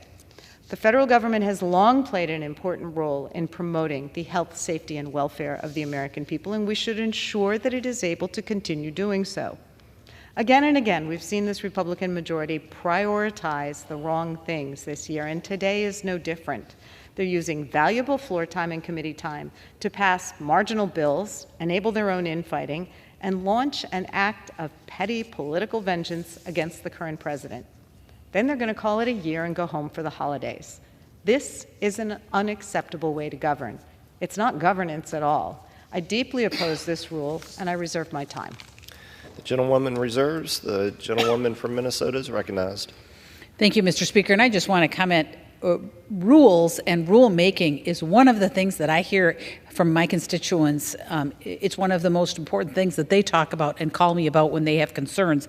And I think this House H.R. 357 simply makes the process accountable the way it should be. We should not have bureaucrats making rules from D.C. for farms in Minnesota, for a variety of streams and waterways in Minnesota when they are not there seeing it. And I think this is an important part of the government being responsive and accountable to the American people. And I find it very important that we need to get the rulemaking under control. And with that, Mr. Chair, I yield as much time as he may consume to my colleague from New York. The gentleman from New York is recognized. Thank you, Mr. Speaker, and I thank the gentlewoman from Minnesota for yielding the time. Mr. Speaker, I rise today to support the rule, which includes consideration of the Whole Milk for Healthy Kids Act, an important step to ensuring America's children have access to healthy, nutritious options in our schools' cafeterias. I represent the southern tier of New York, known for its proud tradition of dairy farming. Today, the southern tier is one of the top dairy-producing areas of the country. The entire nation, including our nation's children, depend on the ability of farmers to make ends meet and to get their products onto shelves, whether it's in our grocery stores or our school cafeterias. Now, time and again, we've listened to the challenges dairy farmers are facing from regulatory overreach, including from the Biden administration, to the volatility in the marketplace that is putting their long-term survival at risk. The Biden administration's latest changes to the USDA dietary guidelines restricting access to whole milk for children in school cafeterias, they're certainly not helpful either. Contrary to what this administration claims, the science is indisputable here. Milk provides essential minerals and nutrients for growing children. But sadly, thanks to the overreaching policies of bureaucrats here in Washington, the vast majority of Americans' children are unable to meet the recommended levels of dairy consumption necessary for their health and their growth. Mr. Speaker, we need to ensure that all milk options, including whole milk produced by dairy farmers like those in New York's southern tier, they're available to America's kids in school. And that starts by passing H.R. 1147 and reversing the Biden administration's scientifically unsubstantiated dietary guidelines. I am proud to be a co-sponsor of the Whole Milk for Healthy Kids Act and as a member of the House Agriculture Committee. I look forward to supporting this legislation and ensuring that we don't take healthy, nutritious whole milk from America's kids. And I'm proud to yield back. The gentlewoman from Minnesota reserves. Gentlewoman from Pennsylvania is recognized. Mr. Speaker, the epidemic of gun violence has touched every corner of America, tragically devastating families, tearing apart communities, and scarring school children. In 2022, nearly 50,000 people died by guns, an average of one person every 11 minutes. This includes almost 20,000 homicides. Mass shootings skyrocketed from 272 in 2014 to 645 last year. In 2020, firearms became the leading cause of death for American children and adolescents. And from 2013 to 2022, there was a staggering 87% increase in the child and teen firearm death rate. And in 2023, the heartbreak has only continued. As of today, there have been over 40,000 lives lost and over 630 mass shootings. Over 800 school children, 11 years old or under, have been killed or injured with guns. Over 4,000 school-aged teens have been touched by gun violence. The American people are crying out for Congress to act, and yet the House of Representatives is using its precious time to debate chocolate milk. The American people deserve better. However, House Democrats are ready to work with Republicans to tackle this epidemic. If we defeat the previous question today, I'll offer an amendment to the rule to bring up H.R. 715, a bipartisan bill to require a background check for every firearm sale. Mr. Speaker, I ask unanimous consent to insert the text of my amendment into the record, along with any extraneous material, immediately prior to the vote on the previous question. Without objection. Mr. Speaker, to discuss our proposal, I yield 2 minutes to the gentleman from California, Mr. Thompson. Gentleman from California is recognized. I thank the gentlewoman for yielding. And like you, I spent my entire weekend in my district, and not one person came to me asking me to change the law on chocolate milk. We have important work to do, Mr. Speaker, and I rise in support of taking action to end the gun violence epidemic. This holiday season, there'll be another 40,000 empty chairs at the dinner table because that's how many people died from gun violence in 2023. We had 636 mass shootings this year so far. We've had more mass shootings than days of the year. On one day in April, there were 11 mass shootings. In America, the greatest country in the history of the world, guns are the leading cause of death for children and teenagers. American children face the daily threat of gun violence in schools, churches, temples, and mosques. They face the risk of gun violence at grocery stores, shopping centers, and in their own homes.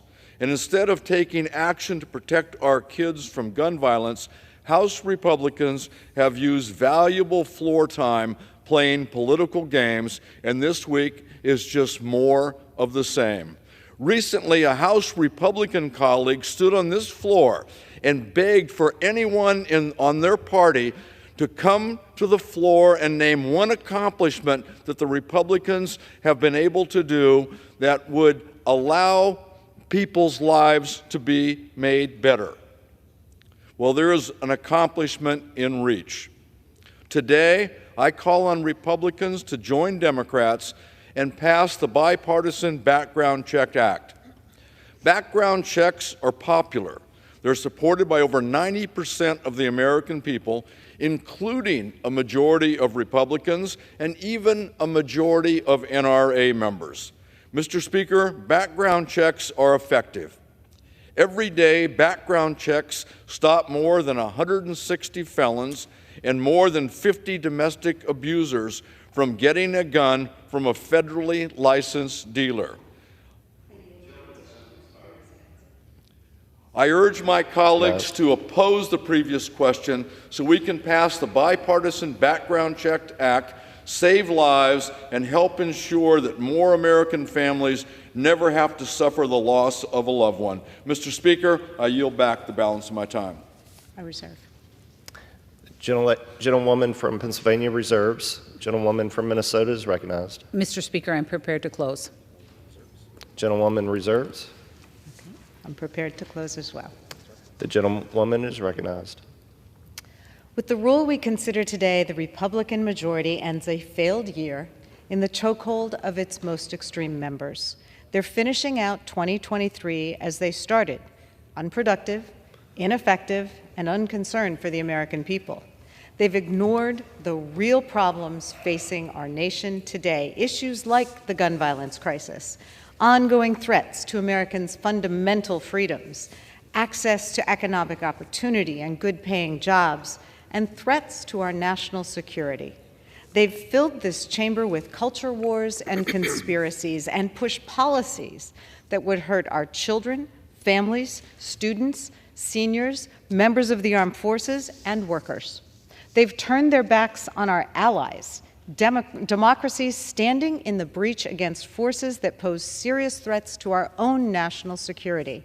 They've wasted days, weeks, and months with cheap political stunts, all to the detriment and on the dime of our constituents.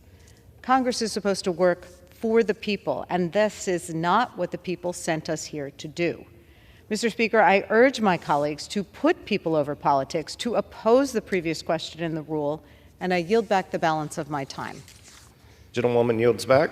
The gentlewoman from Minnesota is recognized. Thank you, Mr. Speaker. And I do just want to comment that I was in my district this weekend, and I heard a lot about out-of-control rulemaking at the federal level by the government in general. And you know what? I did hear about whole milk. And so I do think this is the issues we are dealing with are of concern to the American people. And I'm proud of my colleagues for following through on their commitments to the American people.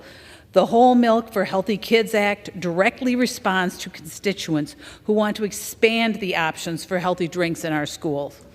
Expanding the Richard B. Russell National School Lunch Act to include flavored, unflavored, whole, and reduced fat milk option decreases the control Washington has over the day-to-day choices Americans make and increases the chance that a kid will reach for a milk over a soda.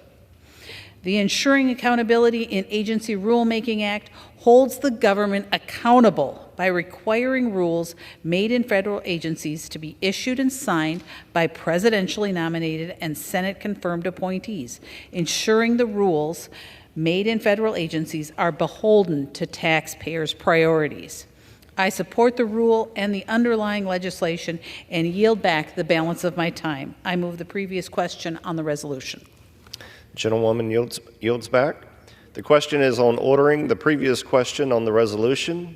Those in favor say aye. Those opposed, no. In the opinion of the chair, the ayes have it. I'd request the yeas and nays. The gentlewoman from Pennsylvania requests the yeas and nays. Those favoring a vote by the yeas and nays will rise. A significant number having risen, the yeas and nays are ordered. Pursuant to Clause 8 of Rule 20, further proceedings on this question are postponed. Pursuant to Clause 12A of Rule 1, the chair declares the House in recess, subject to the call of the chair.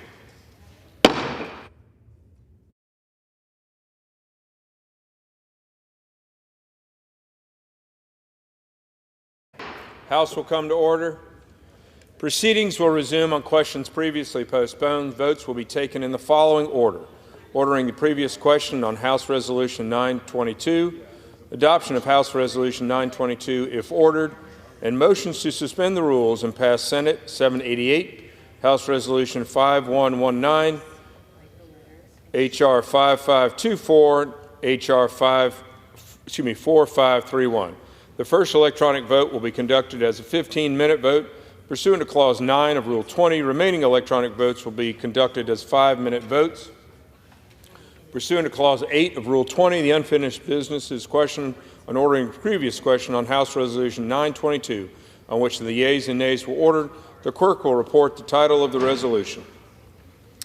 House Calendar Number 53, House Resolution 922, providing for consideration of the bill, H.R. 1147, to amend the Richard B. Russell National School Lunch Act to allow schools that participate in the school lunch program under such act to serve whole milk, providing for consideration of the bill, H.R. 357, to require the head of an agency to issue and sign any rule issued by that agency and for other purposes, Question is on ordering the previous question. Members will record their votes by electronic device. This is a 15-minute vote.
The yeas are 216, the nays are 205.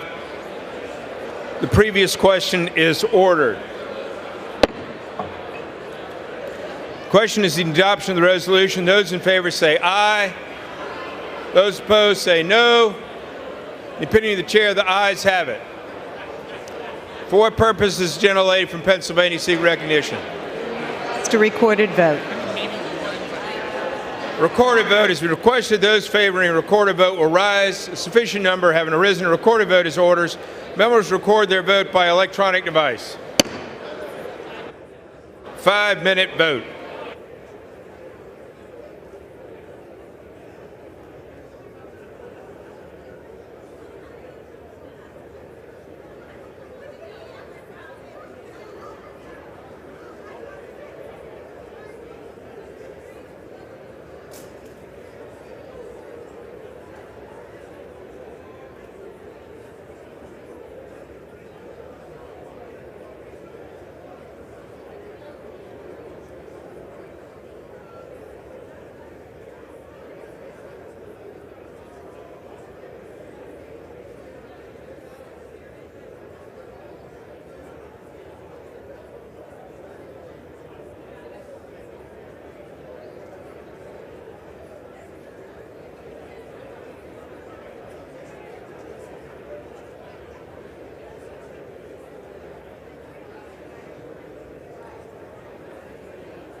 On this vote, the yeas are 215, the nays are 207. The resolution is adopted. Without objection, the motion and the resolution is laid on the table. Pursuant to Clause 8 of Rule 20, the unfinished business is the vote on the motion. Gentleman from Arkansas, Mr. Westerman, to suspend the rules and pass Senate 788, on which the yeas and nays are now ordered. Clerk will report the title. Senate 788, an act to amend the Permanent Electronic Duck Stamp Act of 2013 to allow states to issue fully electronic stamps under that act and for other purposes. The question is, will the House suspend the rules and pass the bill? Members will record their votes by electronic device. This is a 5-minute vote.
On this vote, the yeas are 403, the nays are 20, two-thirds being in the affirmative. The rules are suspended, the bill is passed, and without objection, the motion to consider is laid on the table. Pursuant to Clause 8 of Rule 20, the unfinished business is the vote on the motion of the gentleman from Iowa, Mr. Nunn, to suspend the rules and pass H.R. 5119 as amended, on which the yeas and nays are now ordered. The clerk will report the title. H.R. 5119, an act to amend Title 31 United States Code to provide small businesses with additional time to file beneficial ownership information and for other purposes. The question is, will the House suspend the rules to pass the bill as amended? Members will record their vote by electronic device. This is a 5-minute vote.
On this vote, the yeas are 420, nays are 1. Two-thirds being in the affirmative, the rules are suspended, the bill is passed, and without objection, the motion to reconsider is laid on the table. Pursuant to Clause 8 of Rule 20, the unfinished business of the vote on the motion of the gentleman from Iowa, Mr. Nunn, to suspend the rules and pass H.R. 5524 as amended, on which the yeas and nays are ordered. The clerk will report the title. H.R. 5524, an act to amend the start date of the pilot program on sharing with foreign branches, subsidiaries, and affiliates. Question is, will the House suspend the rules to pass the bill as amended? Members will record their vote by electronic device. This is a 5-minute vote.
On this vote, the yeas are 396, the nays are 28, two-thirds being in the affirmative. The rules are suspended. The bill is passed.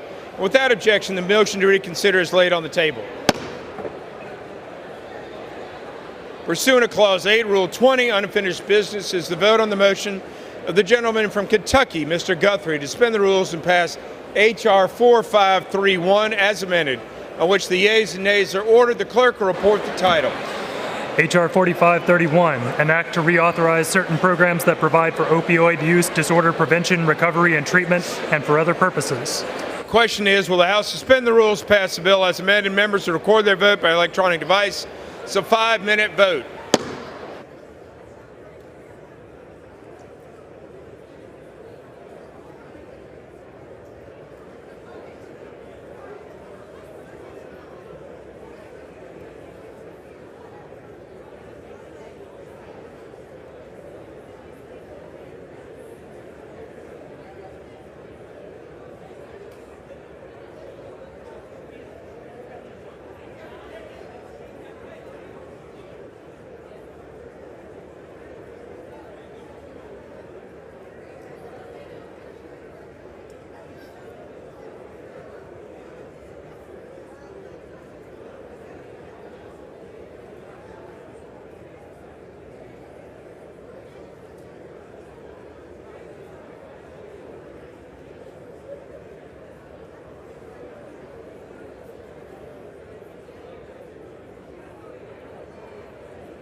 On this vote, the yeas are 386, the nays are 37, two-thirds being in the affirmative. The rules are suspended. The bill is passed, and without objection, the motion to reconsider is laid upon the table. What are we doing now?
The House will be in order.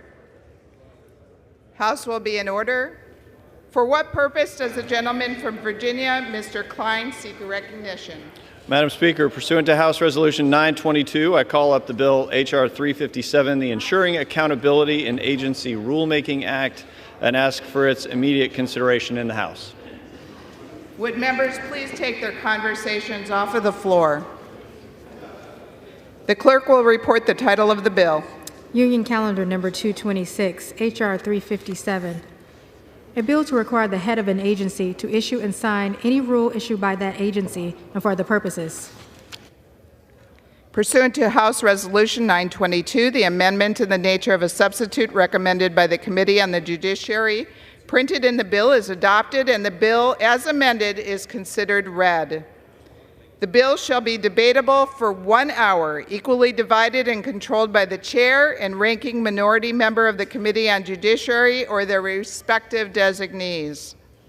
The gentleman from Virginia, Mr. Klein, and the gentleman from New York, Mr. Nadler, each will control 30 minutes. The chair recognizes the gentleman from Virginia, Mr. Klein. Thank you, Madam Speaker. I ask unanimous consent that all members have 5 legislative days in which to revise and extend their remarks and to insert extraneous material on H.R. 357. Without objection, so ordered. I yield myself such time as I may consume. The gentleman is recognized. Thank you, Madam Speaker. I rise in strong support of H.R. 357, the Ensuring Accountability in Agency Rulemaking Act. This bill will increase the accountability of policymakers in the executive branch. It's a matter of good governance that will benefit the American people. This bill should not be controversial. 3,168. That is the number of final rules enacted by federal agencies in 2022. During that same year, Congress passed just 247 laws. This statistic helps to illustrate just how much federal law comes from unelected officials in the administrative state, not from Congress. And under current law, some of the bureaucrats who initiate, enact, and enforce regulations lack direct political accountability. For example, according to one analysis, between 2001 and 2017, more than 70% of the rules issued by the Department of Health and Human Services were issued by career employees. That number is more than 98% for the Food and Drug Administration over the same period. 98% of the rules issued by the FDA issued by career employees, not by elected officials or by officials who were confirmed by the Senate. Nonetheless, they imposed binding legal obligations on Americans. This is not representative government working as it should. President Trump had a solution for reining in the rulemaking power of career bureaucrats. Executive Order 13,979 generally required notice and comment rules to be initiated and signed by executive branch officials who were politically accountable, not career civil servants. President Biden, however, revoked this policy within weeks of taking office. H.R. 357, the Ensuring Accountability in Agency Rulemaking Act, would remedy this mistake. The bill generally requires that only politically accountable officials, not career bureaucrats, initiate and issue regulations. By codifying this limitation on agency rulemaking authority, H.R. 357 helps to restore the accountability of the administrative state. The bill will increase political accountability for federal policymaking and restore the rights of the American people to choose who governs them. I urge passage of this bill and reserve the balance of my time. The gentleman from Virginia reserves. The gentleman from New York is recognized. Madam Speaker, I feel myself trying to make Please proceed.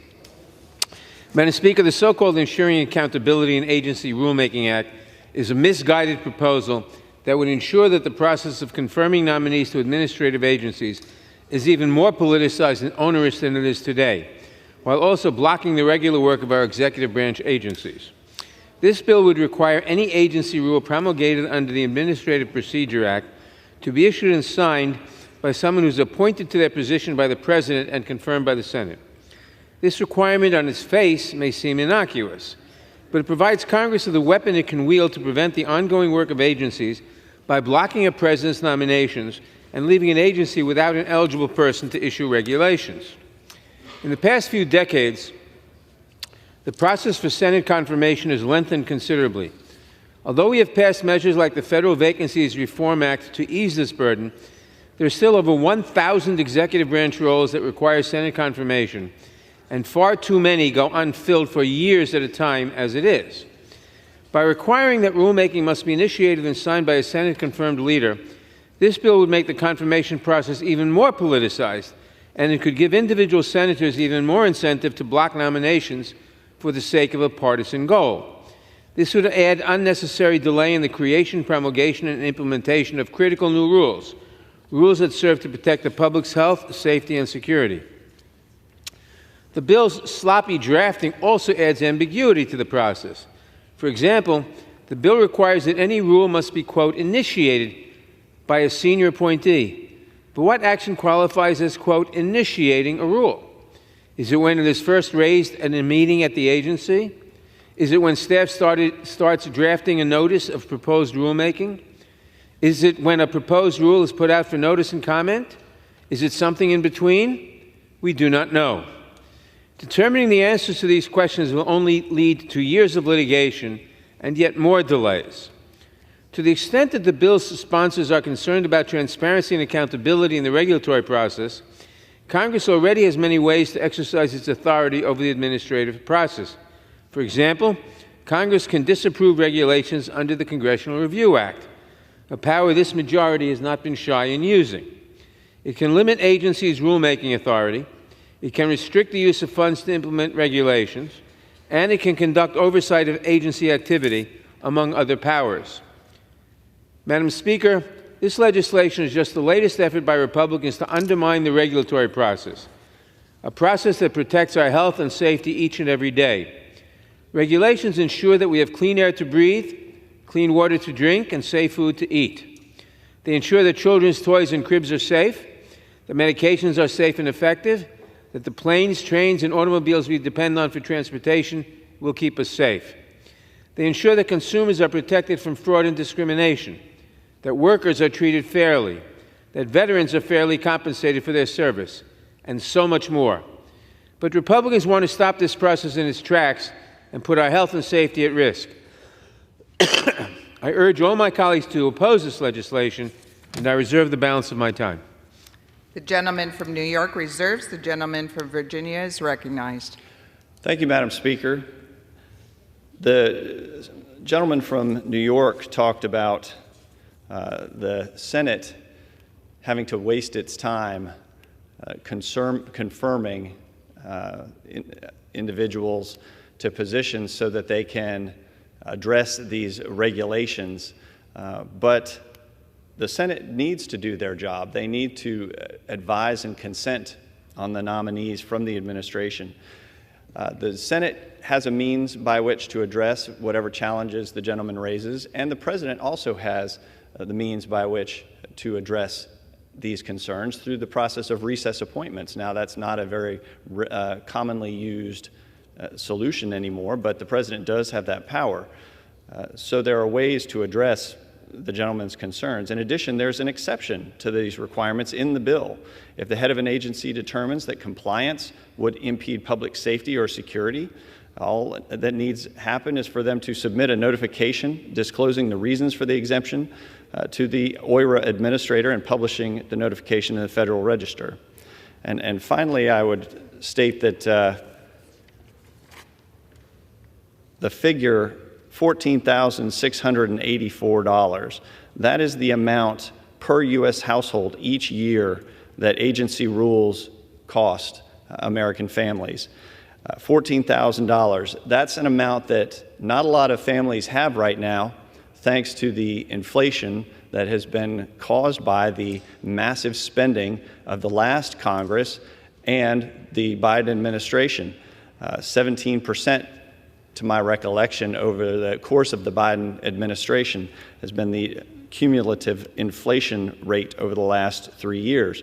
So this amount of money has hit especially hard, and we would do well to address that and keep that in mind as we seek to reduce the number of regulations that these bureaucracies are promulgating each and every day, and try and think of the American people first as we seek to legislate on their behalf here in the House of Representatives. With that, Madam Speaker, I reserve. The gentleman from Virginia reserves. The gentleman from New York is recognized. Madam Speaker, the gentleman from Virginia says that a recess appointees could help solve this problem, but a recess appointee is not confirmed by the Senate, and therefore, under the terms of this bill, could not approve any regulation.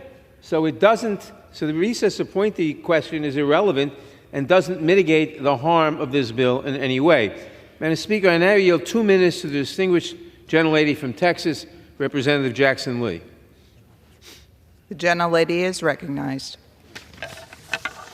I thank the gentleman very much, and my good friend as well. Appreciate his intent.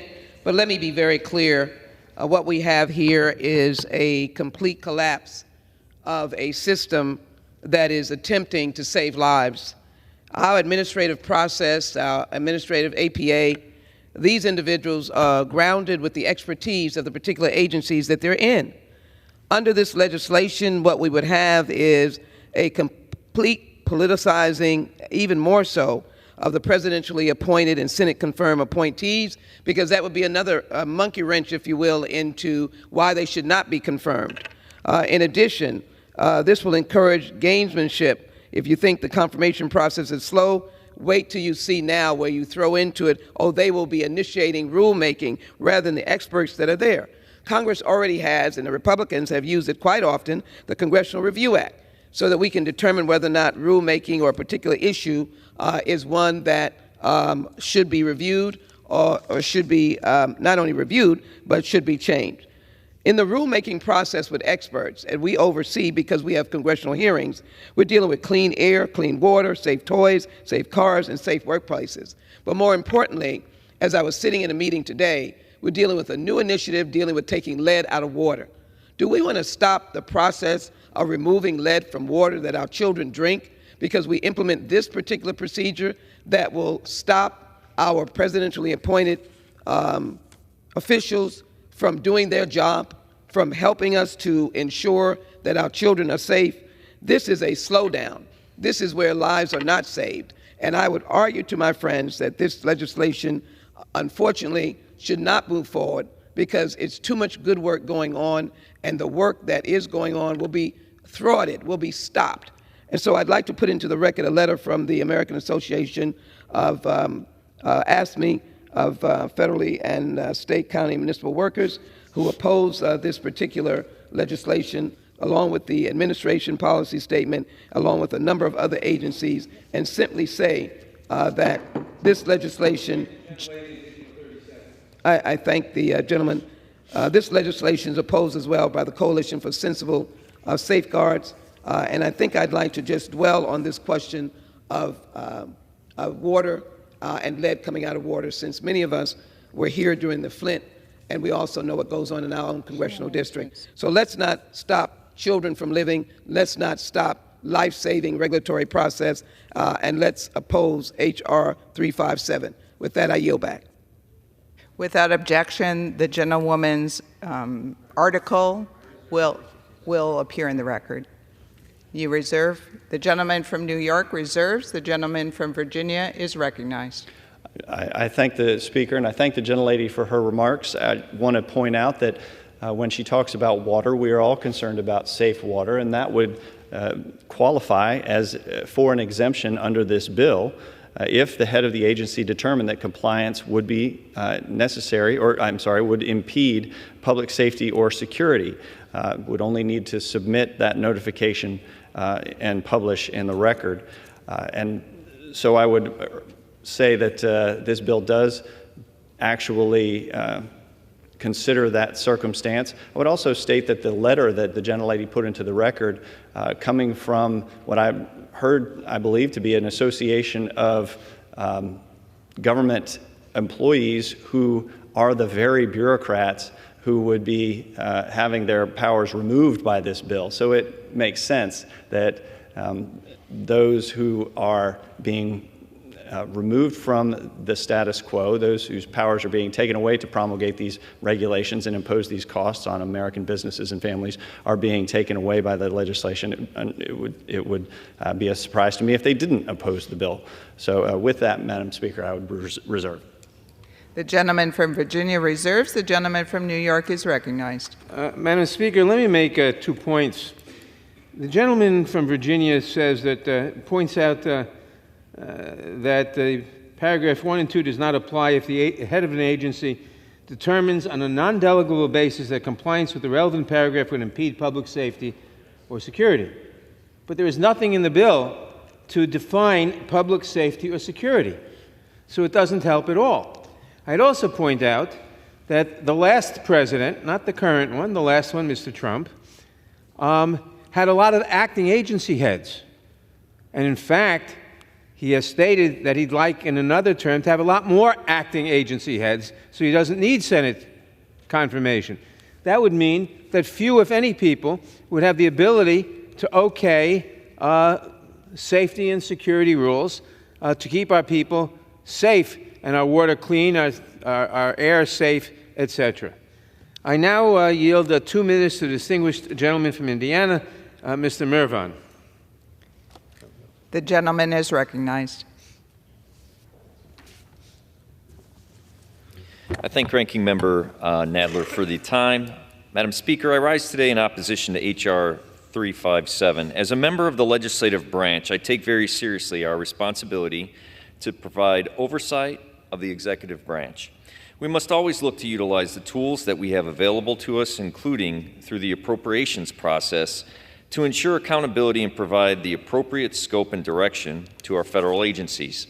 I also believe that elections matter and that we in the legislative branch should do our utmost to find common ground and advance policies and programs that promote the best interests of our communities.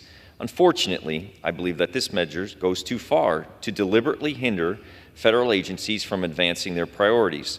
For this reason, at the appropriate time, I will offer a motion to recommit this bill back to committee.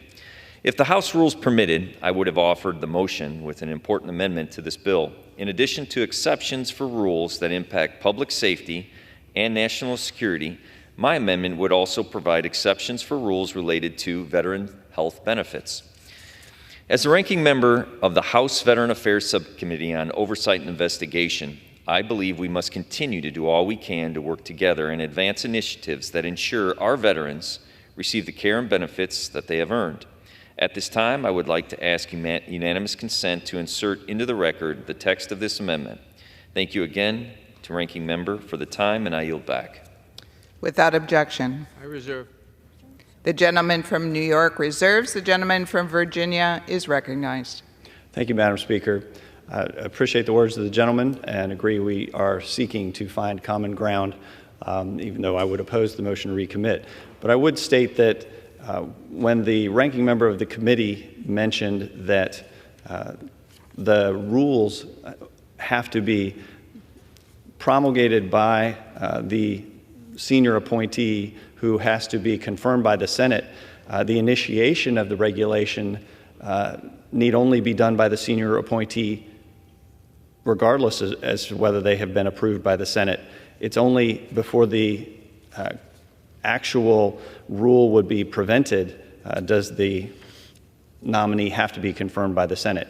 So the process can begin by a senior appointee who has not yet been confirmed by the Senate, which would address some of the concerns about holding up nominees in the Senate. With that, I'd reserve. The gentleman from Virginia reserves. The gentleman from New York is recognized. I reserve and I'm prepared to close. The gentleman reserves. Reserve. Gentleman from Virginia.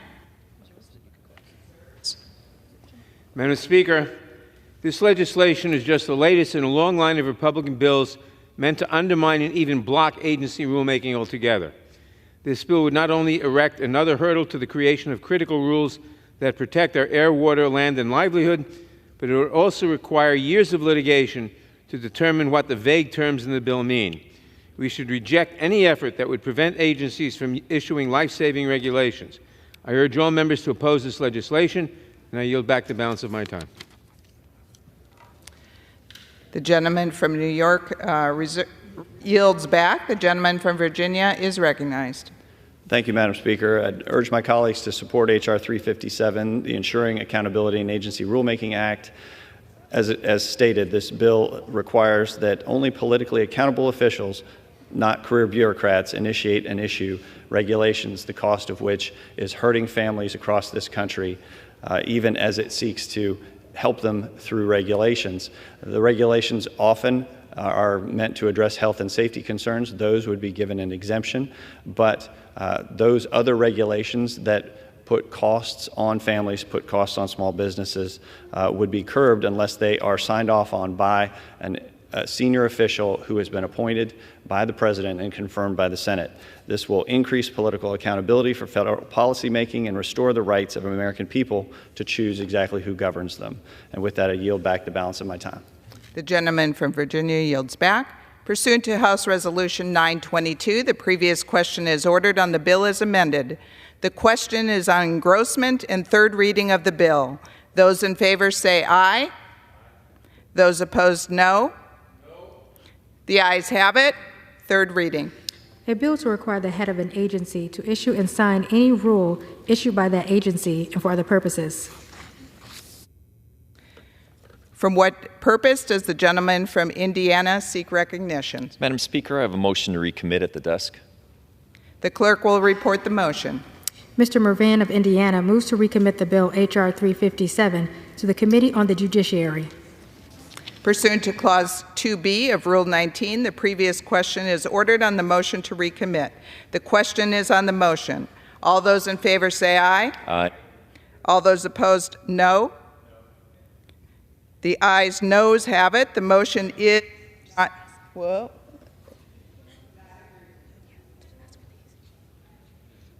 From what purpose does the gentleman from Indiana seek recognition? Madam Speaker, I ask for the yeas and nays. The yeas and nays are requested. Those favoring a vote by the yeas and nays will rise.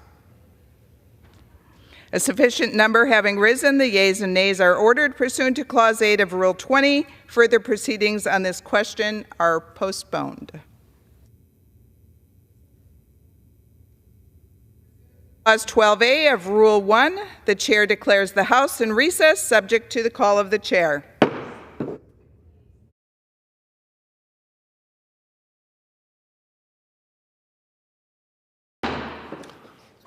The House will be in order.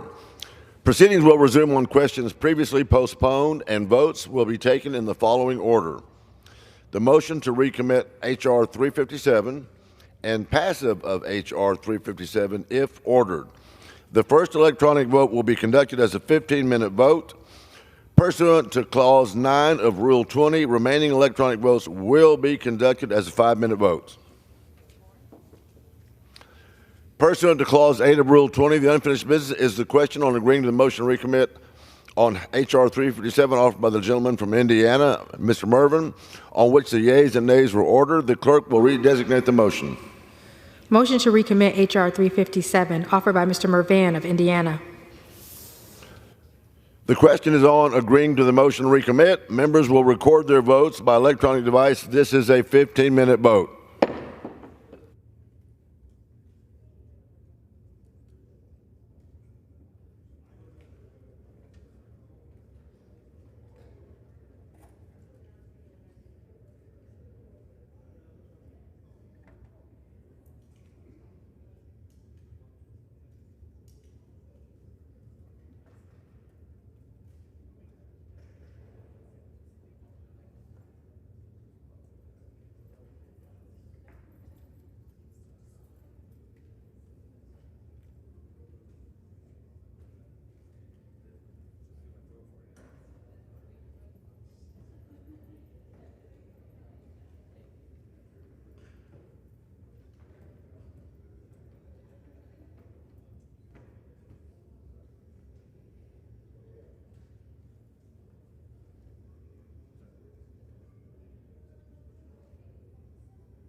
On this vote, the yeas are 206, the nays are 211. The motion is not adopted. The question is on passage of the bill. Those in favor say aye. Those opposed say no. The ayes have it. The bill is passed without objection. Motion to later table.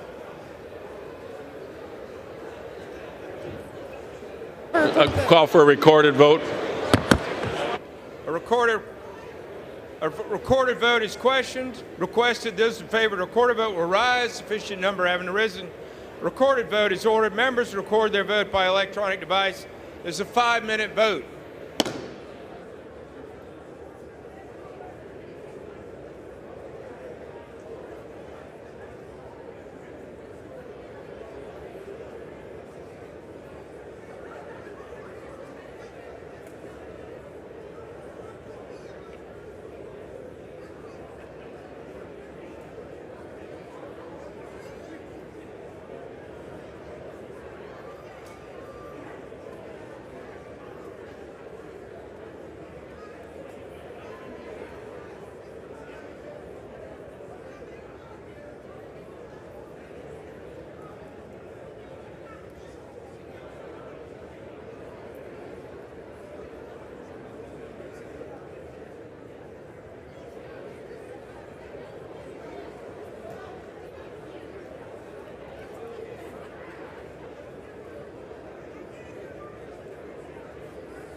members voted?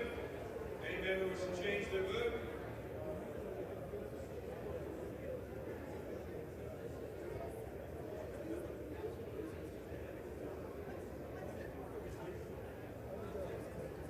On this vote, the yeas are 218, the nays are 203. The bill is passed. Without objection, the motion to reconsider is laid upon the table.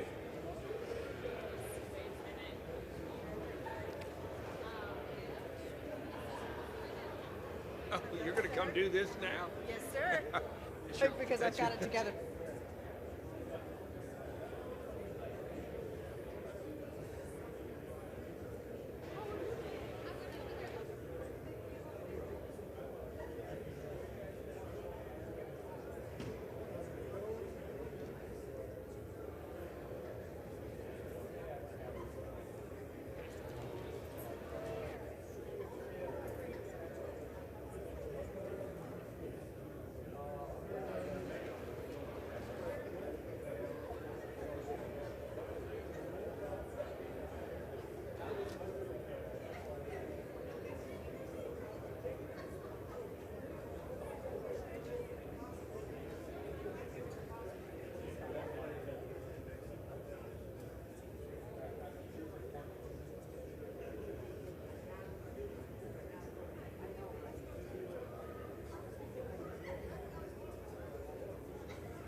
The House will be in order.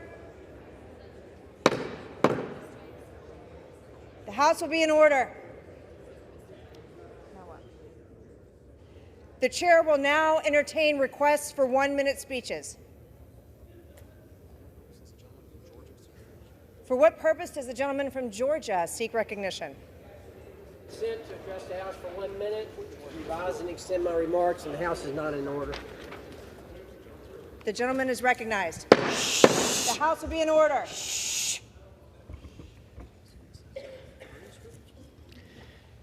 Madam Speaker, I rise today in remembrance of Dale C. Christ, Sr., who passed away at the age of 91. Dale graduated from Duke University in 1955 with a BA in political science. After graduating, he was commissioned as an ensign in the United States Navy. While attending Duke University, Mr. Kreitz met his wife, Lila. The two were married in Tallahassee in 1957 and shortly after moved to Savannah. He had a successful 45-year business career with car dealerships spread across Georgia, South Carolina, Louisiana, and Florida. Mr. Kreitz served on endowment committees at the Georgia Historical Society, the Savannah Community Foundation, and the George Washington Foundation. His efforts were noticed and greatly appreciated by the community. Dale once said in an interview that one of his main goals in life was to make Savannah a better place to live. Dale Kreitz was a devoted father, a grandfather, and a philanthropist. He will be dearly missed by all. Thank you, Madam Speaker, and I yield back. The House will be in order. Please take your conversations outside. For what purpose does the gentlewoman from New Jersey rise? Thank you, Madam Speaker. I seek recognition to address the House for 1 minute. The gentlewoman is recognized.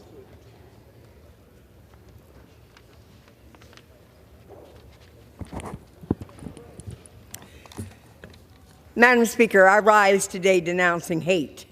Whether hate manifests as racism, Islamophobia, anti-Semitism, transphobia, or any other form, hate has no place in our communities.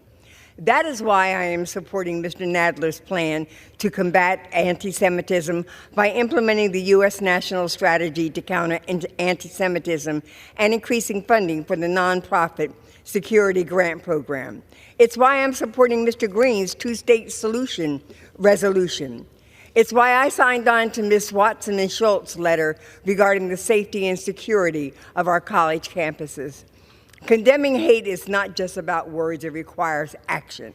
The resolution I'm introducing will not merely condemn hate, it will support the implementation of comprehensive policies to prevent and respond to hate crimes, including education and training on prevention and response and acknowledgement of the challenges facing vulnerable groups. Madam Speaker, together we can build a future where compassion prevails. Thank you. I yield back. For what purpose does the gentleman from Georgia seek recognition? Madam Speaker, I ask unanimous consent to address the House for 1 minute and provide and extend my remarks. Without objection, the gentleman is recognized. Madam Speaker, I rise today to celebrate House passage of H.R. 5378, the Lower Cost, More Transparency Act. During my time in Congress, I have advocated for restoring patient-centered, cost-effective, and market-driven solutions to our nation's healthcare system to drive down cost. Far too long, families have faced the financial burden of unexpected medical bills, overly expensive prescription drugs, limited healthcare choices, and hidden fees. In nearly every industry, consumers know the price of a product before purchasing it. Healthcare should be no different. That is why I'm proud of the work on the Lower Cost, More Transparency Act. This monumental bill delivers much-needed transparency and ensures Americans have access to timely, quality, and affordable health care that suits them best. Specifically, this bill requires hospitals to disclose their actual prices and forces insurance companies to show patients what they will pay before receiving care. I am proud to serve on both committees that helped craft this historic overhaul of our healthcare system, and with that, I yield back. For what purpose does the gentlewoman from Texas seek recognition? Madam Speaker, I ask unanimous consent to address the House for 1 minute and advise and extend my remarks. Without objection, the gentlewoman is recognized.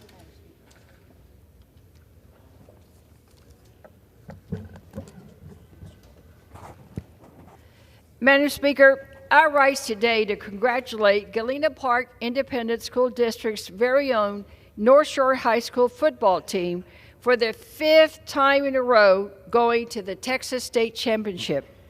Located in my district, North Shore Senior High School is home to a group of outstanding athletes and students, both academically and athletically. Through their hard work and perseverance, our local stars will now play against Duncanville High School. I'm truly proud of all their accomplishments, both on and off the field. They embody the Texas spirit of excellence and courage. Stay focused and stay strong, Mustangs, because all of Texas 29 is rooting for you this Saturday. Go Mustangs. Thank you, Madam Speaker, and I yield back. For what purpose does the gentleman from New York seek recognition? The House for 1 minute and to revise and extend my remarks. Without objection, the gentleman is recognized for 1 minute. Last year, New York Democrats tried to corrupt our redistricting process by gerrymandering New York's maps to favor 22 Democrats and 4 Republicans. They were summarily thrown out in court, with the court ruling that they not only violated the state constitution, they violated the process, and they gerrymandered the maps. A special master appointed by the court drew a fair set of maps that resulted in 15 Democrats and 11 Republicans being elected. However, that didn't serve the purpose of New York Democrats. So they filed another lawsuit. Today, the Court of Appeals, in a shameful episode, was stacked and made a decision to redraw New York's congressional maps for the sole purpose of trying to favor New York Democrats. It's pathetic, it's shameful, and it serves only one person, the leader of the Democratic Conference. He should be embarrassed. I yield back. For what purpose does the gentlewoman from Vermont seek recognition? Madam Speaker, I ask unanimous consent to address the House for 1 minute and to revise and extend my remarks. Without objection, the gentlewoman is recognized for 1 minute. Madam Speaker, no one should need permission from a judge or a governor to make a personal choice for their family and for their health. This week, the Texas Supreme Court ruled that 31-year-old mother of 2, Kate Cox, was not entitled to a medically necessary abortion despite her doctor's concerns for her health. She had to make the decision to leave her state to access the care she needed and deserved, a choice that is not available to everyone. Ms. Cox is not the first woman to be denied life-saving care, and she will certainly not be the last. Women across this country in states like Texas, Kentucky, Mississippi, Idaho, and others have been stripped of their most basic rights. It is disturbing. It is dangerous. We know that these extreme laws are going to cost lives, and they disproportionately impact women of color and low-income women. Republicans are literally denying women the life-saving care they need. The Dobbs decision did exactly what it was intended to do, to strip women of their bodily autonomy. It's inhumane, it's cruel, and it's clearly against the will of the American people. We cannot let them win. I yield back. For what purpose does the gentleman from Wisconsin seek recognition? I'd like to speak for 1 minute. Without objection, the gentleman from Wisconsin is recognized for 1 minute. There's going to be a lot of talk around this building as far as what goes on with the future funding of Ukraine.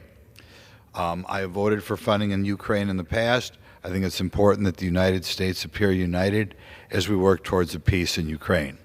The thing that concerns me, and I wish more people would mention it, is the degree to which I believe we are not working towards a settlement there. Every war must end sooner or later. Today, or the other day, I was thinking a little bit about the Korean War, in which tens of thousands of people died, and ultimately the United States negotiated with two of the most horrific governments in existence, I think, in the last century, the Communist Chinese government and the government of North Korea. Nevertheless, a resolution was reached, tens of thousands of lives were saved, and we still have the same border that the negotiation reached in 1953. I want to remind the belligerents that ultimately the war will end, that if we do not want to drive Russia closer and closer with China and Iran, it would be probably better if the war would end sooner rather than later. And sadly, I haven't seen a lot of commentary showing that at this point anybody is working towards a peace, at least not the Biden administration. Thank you. For what purpose does the gentlewoman from Texas seek recognition? Consent to address the House for 1 minute. Without objection, the gentlewoman is recognized for 1 minute. Madam Speaker, the people of Texas have been on an emotional roller coaster, and they've been on an emotional roller coaster with our fellow Texan, Kate Cox, and her husband and her family, recognizing that this young woman wanted nothing more than to have a healthy baby and to expand their family. It was that love and deep desire that caused her to go public on an absolutely abusive law that tells her what kind of medical care she can get. In addition, it should be made clear that a judge did give her permission to make the decision with her doctor, her faith, and her family. But political intervention went to the state Supreme Court and caused them to stop her in her tracks. This young woman had to leave Texas, and that's why I'm back here, to be able to reintroduce, if you will, my legislation that creates a criminal offense for anyone to stalk someone who's attempting to get good health care in the state of Texas. That's all Kate Cox wanted. I will be standing by her and her family, as many Texans will. We must stop this now, and we must reinstate reproductive freedom in this nation. I yield back. Under the Speaker's announcement. For what purpose does the gentleman from Maryland seek recognition? To address the House for 1 minute, to revise and extend my remarks. Without objection, the gentleman is recognized for 1 minute. You know, one of the greatest threats to our security, national security, is a woke military. And nothing exemplifies a woke military as much as the National Defense Authorization Act that's going to come before this body at a conference report that allows transgender surgery to continue to be funded in the U.S. military. And I can guarantee you that Russia and China aren't using their military dollars to pay for transgender surgery, but here in the United States, we are, we will, and if this House and the Senate pass the conference report, that will be the official U.S. policy. Madam Speaker, that's not defense of the nation. That's a woke military that endangers our nation's security. I yield back. Under the Speaker's announced policy of January 9th, 2023, the gentlewoman from Ohio, Ms. Kaptur, is recognized for 60 minutes as the designee of the Minority Leader.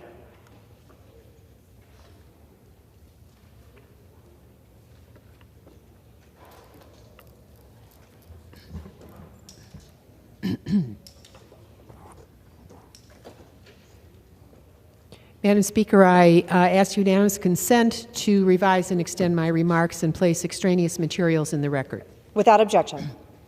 Madam Speaker, I rise tonight as co-chair and founding member of the bipartisan 94-member Congressional Ukraine Caucus. Our caucus supports the immediate consideration of legislation that will provide further supplemental funding for Ukraine to support our partners in liberty against the aggression of Putin's tyranny. This is a moral struggle for liberty. It is in our era.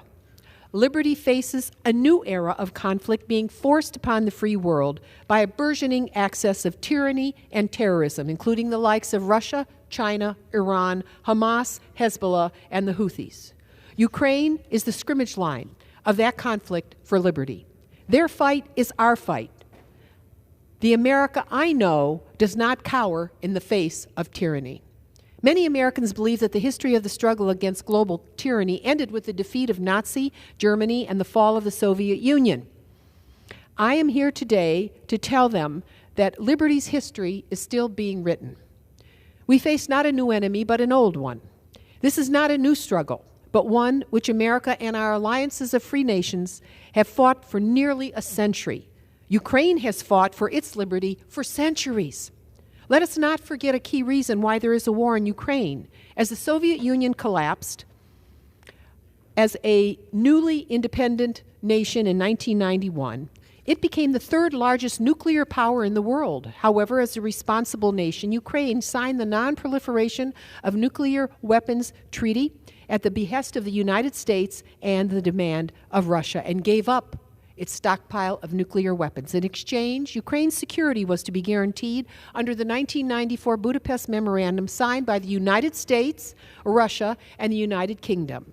However, Russia, even though it was the recipient of Ukraine's nuclear arsenal, betrayed its commitments when it invaded Ukraine in 2014. We must not betray ours. Ukraine has been building her fledgling democracy since 1991, following the collapse of the Soviet Union's tyranny that President Ronald Reagan called the evil empire. That remains one of the most consequential moments in world history. Liberty won. Ukraine has faced many challenges in her endeavor for liberty, steadfastly moving, however, to join the European Union of free nations, America's closest allies. To thwart Ukraine's desire for liberty and independence from Russia's malevolent influence, Putin first invaded Ukraine in 2014, 4 days after the end of Russia's hosting the International Sochi Olympics with all that fancy publicity. Now, 8 years later, Putin launched its war of unprovoked aggression on Ukraine in 2022. Much of the world was convinced there was no way the Ukrainian David could defeat a Russian Goliath. Ukraine's entire territory encompasses only 3% of the territory of Russia, and its population is only 25% of Russia's, and yet Ukraine fights and fights hard. She has never asked us to fight for her, only for global allies to arm her so she can defend herself. So far, we have done so, and to great effect. We must stay the course, not waver. President Zelensky, who is again visiting Washington today, and the Ukrainian people have stood up to Putin. Ukraine's valiant soldiers have actually moved their military to liberate 50% of all the territory that was once occupied by Russian tyranny and decimated as much as 40% of Russia's military capacity. It is important to put the resources that we have provided for Ukraine's defense against Russia into perspective. To date, Congress, in a repeated bipartisan fashion, has appropriated roughly $113 billion for Ukraine, of which every penny has been accounted for. Furthermore, More, we know that at least 60% of the money that is appropriated for Ukraine is spent right here in the United States, not in Ukraine, to purchase important commodities. It is funding that is going directly towards bolstering our diminished military industrial base and our American workforce benefits, including those in Lima, Ohio, which produces the greatest tank in the world, the Abrams tank. And every dollar spent is appropriately and closely accounted for to ensure none of the funds fall into the wrong hands. During the Cold War, we spent $13 trillion measured in 1996 dollars to combat Russian aggression, equivalent to $26 trillion today. The sum per year that we provide supporting Ukraine is no more than 20% of what we spend each year for 4 decades to contain Russia.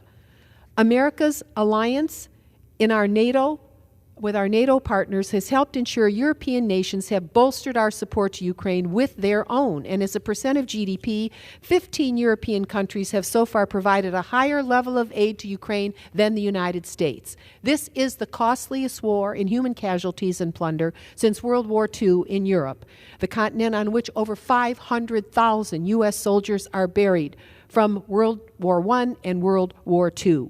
They bequeath liberty to us, and we must never fail their memory.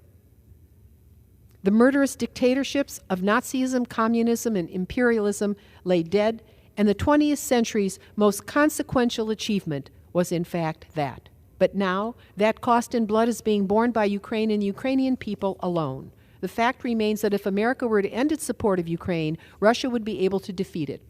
Putin is not counting the number of rubles or Russian lives he is spending on this conflict. What he is counting are the number of votes for Ukraine that remain in this U.S. Congress. He knows that American support will decide the victor of this conflict, and so should we. If Putin succeeds in Ukraine, or if we grow tired of a forever war we are not even fighting in, then we allow tyranny to ascend over liberty.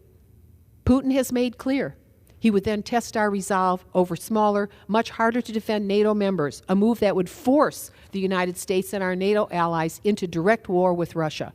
America and the free world have much at stake. As one European ambassador reminded me, there's an old saying that states, if you think you're an isolationist, if you take no interest in foreign affairs, take my word, foreign affairs will find you. We face a choice now. America can repeat the mistakes of the 1920s by withdrawing our nearly century-long support for liberty, inevitably forcing the free world to pay a higher price for freedom as tyranny deepens its roots in our world. Or America must take a stand now and provide further funding for Ukraine to help secure liberty for a new generation. I call upon the Speaker and my colleagues in the House to choose the path of liberty. Thank you, and I now yield 7 minutes to the honorable gentleman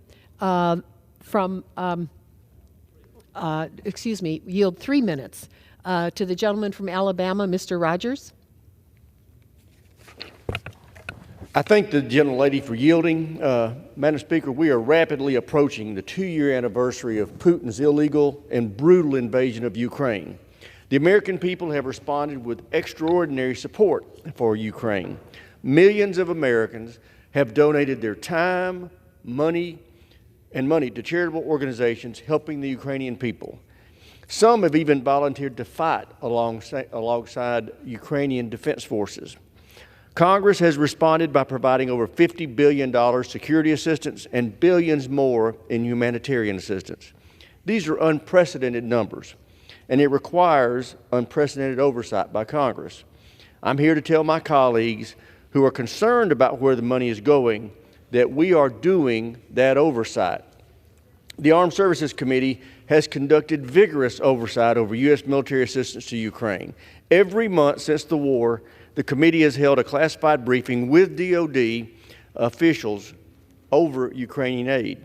This morning, I was a member of a briefing that was the 12th in that series. We've also had multiple visits to sites in Europe where the aid is being staged to go into Ukraine.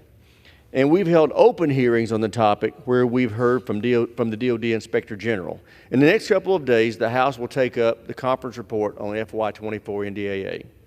That bill creates a special Solicitor General for Ukraine, dedicates $8 million to swiftly set up the office, and provides direct hiring authority to quickly staff it. We will continue to stay on top of this, but I want to assure my colleagues that there has been no evidence of diversion of weapons provided to Ukraine or any other assistance. What most folks don't realize is that the money DOD is spending on Ukraine is actually going toward creating high-skilled, good-paying jobs right here at home. The DOD so far has spent $45 billion on Ukraine-related security assistance. All of that money has been spent in the U.S. by U.S. companies supporting thousands of highly skilled American jobs. These include jobs in Arizona to build Stingers and Javelins, jobs in Pennsylvania, Ohio, Iowa, and Missouri to build ammunition, jobs in Texas, Florida, and Alabama to build Patriot missiles. It also includes over $3 billion to expand floor space, open new lines, and hire additional workers at weapons factories in Tennessee, Florida, Virginia, Missouri, and West Virginia. This investment in retooling and revitalizing our industrial defense base is helping us get ready for potential conflict with China. That's incredibly important. Equally important to deterring China is standing by our commitment to Ukraine. Walking away sends the wrong signals to President Xi and the Chinese Communist Party. Let's not do that. Let's quickly come to a compromise that secures our border and keeps our commitment to Ukraine. With that, Madam Chairman, I yield back. I thank the gentleman and yield 3 minutes to the esteemed ranking member of the Foreign Affairs Committee, Mr. Greg Meeks of New York.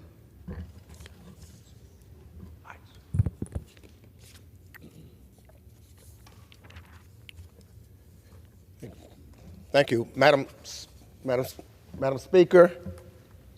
I want to start by making clear that congressional support for Ukraine remains broad and bipartisan.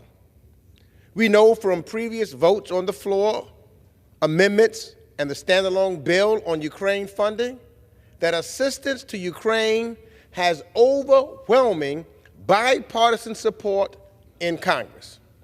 And while I'm especially proud of the work the United States has done, President Biden has done, to build a global coalition in support of Ukraine, Congress's inability to pass a Ukraine supplemental is sending a dangerous message to the world that America cannot be relied upon as a partner.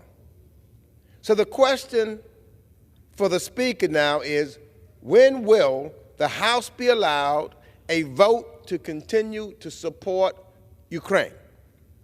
In these times of crises, leadership matters.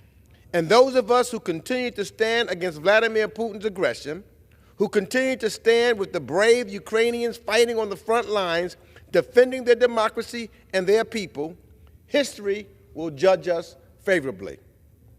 But how will history judge those who have cynically chosen to use aid to Ukraine as a wedge issue, to play partisan politics with assistance meant to support Ukraine's fight against Russia's aggression? This is a critical moment for Ukraine and for this body. The administration's top national security officials have made clear that continued support is essential for Ukraine as it continues its fight. And we know the consequences if we cannot agree to additional funding for the arms they need to win, to the economic and development assistance that has been critical to Ukraine's livelihood. All of this will be impacted. And I think it's also important we are all working from the same set of facts. In particular, as I continue to hear from some of my colleagues who oppose Ukraine funding, they promulgate misinformation regarding the management of our assistance. The administration has instituted robust monitoring for all of the assistance we provide to Ukraine. The State Department, the Defense Department, and our Ukrainian partners are all ensuring this assistance is carefully tracked and accounted for. This misinformation both undermines Ukraine's courageous efforts while benefiting one person, Vladimir Putin. The world is watching, And what we say in this body and what we're able to pass has consequences. Our allies, including Finland and Sweden, where I recently visited, are proudly joining NATO. They are doing their part. The EU and partners across the globe are increasing commitments to help Ukraine. What signal does it send if the United States of America, the country that has led this coalition, is the first to step back? But it's not only friends that are watching, so are our foes. Putin wants us to get tired, to get distracted. The Kremlin is active in supporting anti-Ukraine candidates for any political strike, and China is strategically hedging its bets. The only person who thought this would be a small, victorious war and a quick war was Vladimir Putin. There's no simple, predictable end. But as long as Ukraine continues to push back Russia's brutal, unprovoked assault on our commitment to Ukraine should stand. And if the large bipartisan majority in this House that I know believes in standing there and believes in this commitment, if we stay united with all of our allies, we will prevail. And I yield back the balance of my time. I yield the gentleman from Illinois, the chairman of the Transportation Infrastructure Subcommittee of Appropriations, Mike Quigley of Chicago. Congressman Quigley, 5 minutes. Thank you, Madam Speaker. Once again, President Zelensky is in Washington to make the case for the survival of his country, to show the American people and Congress why this war is so important. But he shouldn't have to. As Americans, we have experienced fighting to save democracy and oppose tyranny. It's why we fought the Second World War. It's why we formed the United Nations. It's why we formed NATO. Right now, Ukraine is fighting for those principles. We owe it to our parents, to our grandparents, and great-grandparents who helped to help Ukraine defend against Putin's autocratic threat. We simply cannot stand by while a sovereign, democratic country is wiped off the face of the earth. Autocratic regimes around the world are watching to see how the U.S. responds to this conflict. So far, we have shown them what a united NATO, coupled with the bravery and determination of the Ukrainian people, can achieve in the face of tyranny. We must now continue to show them that that commitment is unshakable. When President Zelensky made his first visit to the U.S. last year, he emphasized the impact of this fight and what it will mean for generations to come. He said that Ukraine's struggle will define in what world our children and grandchildren will live. He was right. This fight for freedom and for democracy has never been partisan. Now should be no different. But in these months, we have seen alarming examples of a shift. This week, allies of Viktor Orban met with conservatives to push for an end to U.S. military support for Ukraine. Now, over the years, we've been warned of the far right's fascination with Orban and the influence he could impose on this policy. Obviously, these warnings were warranted. Ukraine's fight is our fight. Anyone who tells you otherwise isn't paying attention. I encourage them to imagine a world in which Putin is successful. Should we fail to aid Ukraine further, we will hand Putin a victory and he will expand his attacks.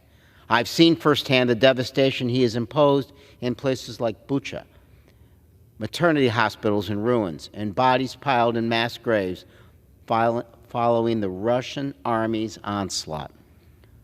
Our aid has contained this bloodshed for now, but Putin has plans far beyond Ukraine. If Putin were allowed to take Ukraine, he will seek to reconstitute the former Soviet Union. He would form a federation with Belarus and Ukraine by installing puppet governments and then target Moldova, the Baltics, Georgia, and others. Should Russia expand its attack and cross a border into one of these NATO countries, we are bound by Article 5 of the NATO Charter to defend them. The aid we have delivered has helped prevent this scenario from unfolding. But rest assured, Putin is patient. He has the time that Ukraine, and apparently we, lack. But Congress has been wasting that time we should have spent passing a supplemental package. Yet Congress's dysfunction has reared its ugly head. We have fumbled several opportunities to pass this funding.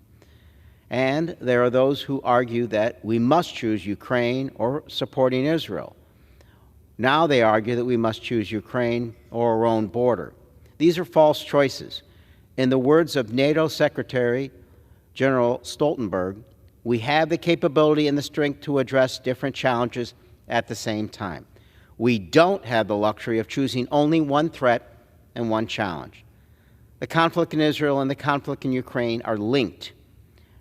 After October 7th, Hamas and Iranian representatives met with Putin in Moscow. Just as Iran is supporting Hamas' attack on Israel, Iran is also assisting Putin in his invasion of Ukraine. To defeat the terrorist threat in Israel, we must also help Ukraine defend itself from an evil autocrat. When it comes to our border, Congress can and will tackle immigration reform and its international aid. In fact, we should be addressing both. But that means passing a clean supplemental and having a separate, broader conversation about our immigration system's needs. Rushed policy reforms are not the answer. When it comes to Ukraine, we are running out of time. What we do or what we don't do with the Ukraine aid will be one of the most important foreign policy votes we take in our lifetimes. We must do the right thing. The fate of the free world is hanging in the balance. And I yield back. I thank the gentleman and now recognize for 3 minutes Congressman Joe Wilson of South Carolina and thank him for his leadership on his side of the aisle. Thank you very much, Congresswoman Marcy Kaptur, for your leadership to promote the bipartisan remarks tonight, which reinforce really what former Chairman Greg Meeks has already stated, and that is there is overwhelming bipartisan support, Democrats and Republicans, to support the people of Ukraine as they will achieve victory over war criminal Putin. I support the supplemental with clear consistency. There should be security for all borders, American borders, Ukrainian borders, Israeli borders, Taiwanese borders, to achieve peace through strength to prevent global conflict. On February 24, 2022, war criminal Putin launched a full-scale mass murderous invasion of sovereign democratic Ukraine, claiming Ukraine does not exist. Patriotic Ukrainians, even grandmothers, raced to arm themselves and protect their land and families. The world underestimated the resolve of Ukrainians. I was in Kyiv in December 2021, prior to war criminal Putin's murderous invasion, when the planning was for resistance and guerrilla warfare, anticipating being overwhelmed. Ukraine valiantly fought back for freedom and proved the world wrong. It visited again in May this year and saw firsthand the courageous Ukrainians led by the very courageous President Vladimir Zelensky. Ukrainians are the front line in a conflict we did not choose, as we have dictators with rule of gun invading democracies with rule of law. The axis of evil fights first for the death of Ukraine. Then there's the death of Israel. And then they chant death to America. All Americans should know we have a treaty obligation to support the territorial integrity of Ukraine. In 1994, with the signing of the Budapest Memorandum between the United States, the United Kingdom, and the Russian Federation, Ukraine gave up its nuclear weapons in exchange for security guarantees and territorial integrity. A consequence now, sadly, is that other countries will not give up nuclear weapon capabilities because Russia violates every treaty it signs. It is not realistic to believe that any peace can be achieved without full Ukrainian victory, which is territorial integrity. I appreciate that President Donald Trump worked to avoid the war criminal Putin invasion by providing Javelin missiles to Ukraine, placing American troops in Poland, and stopping Nord Stream 2 pipeline, which financed the dictatorship in Moscow. Just as America would fight for territorial integrity, as there is no state that we would abandon, and there's no state that would abandon a county. We know that appeasement to invaders would actually promote something warned by Speaker Mike Johnson. And he states Speaker Johnson, that Putin would continue his deranged dream of a resurrected Soviet Union, threatening Moldova, Georgia, Armenia, and the NATO members Estonia, Latvia, Lithuania, and Poland, along with all of the countries of Central Asia. The Republican tradition has been bipartisan for peace through strength, with Eisenhower-Nixon, reinforced by Barry Goldwater. Why not victory over communism? As he also explained, the alternative of victory is defeat, and then the ultimate Ronald Reagan expression to our enemies: we win, you lose. This is why it's so critical that we commit today to protect the borders of America, Ukraine, Israel, and Taiwan for peace through strength. I yield back. I thank the gentleman and wish to inquire of the Speaker how much time is remaining.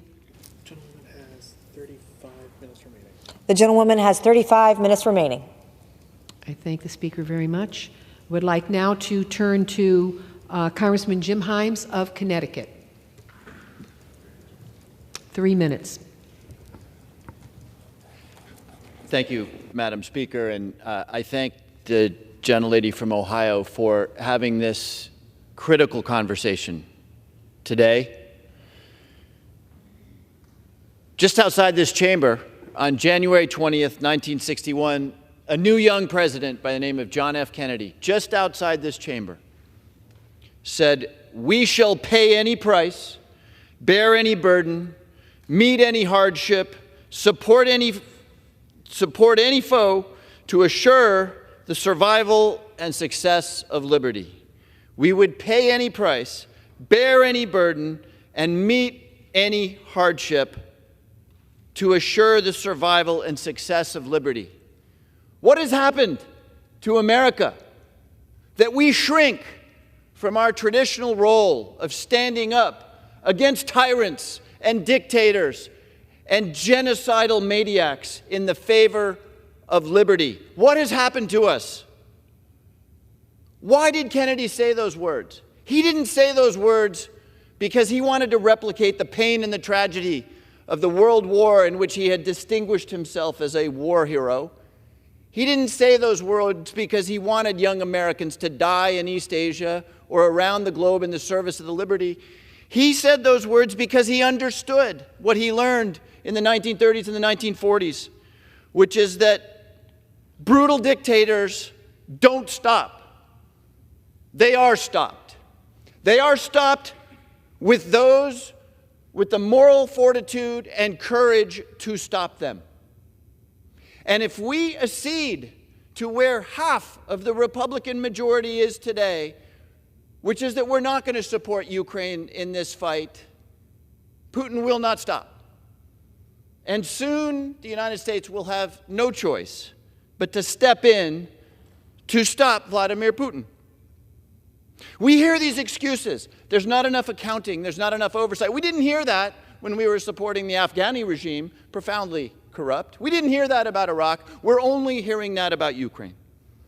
We hear that we would like to know what the plan is for victory in Ukraine. Did anybody ask Winston Churchill, the hero of World War II, what his plan for victory was? No, they did not, because he wasn't sure. But we stood by him because he stood for liberty and he stood for the moral clarity that this institution has now lost. If we think for one moment that Putin is the only one who is enjoying this moment, think about what President Xi of China is learning. Think about what the Iranian mullahs are seeing. Think about what the North Korean dictator is coming to understand. That this Congress, when faced with the demand that we fight for liberty and freedom, we cut and run. That's what is being learned. And anybody who reads an iota of history will understand the tragedy that is behind that. It is time for this chamber to find an iota of the moral courage and clarity that John F. Kennedy elaborated just outside these doors. We do it because it is right, and we do it because if we fail the Ukrainians, it may be the next generation of Americans and Frenchmen and British who have to stop Putin. But be assured that we will have to do that later in far, far more tragic circumstances than we have right now to stop, as we are called to do, as John F. Kennedy called us to do, to stop the march of tyranny and stand up for liberty. Thank you, Madam Speaker. I yield back. Thank you.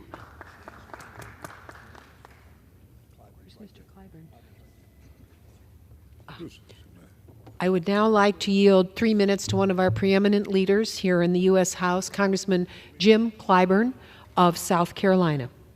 3 minutes. I thank the gentlelady for yielding me the time. Madam Speaker, shortly after the war in Ukraine began, I attended our annual pilgrimage commemorating Bloody Sunday in Selma, Alabama, along with Steny Hoyer. Just before our departure to return to Washington, I was approached by one of our honored foot soldiers of that march from Selma to Montgomery, who asked to have a private word with me.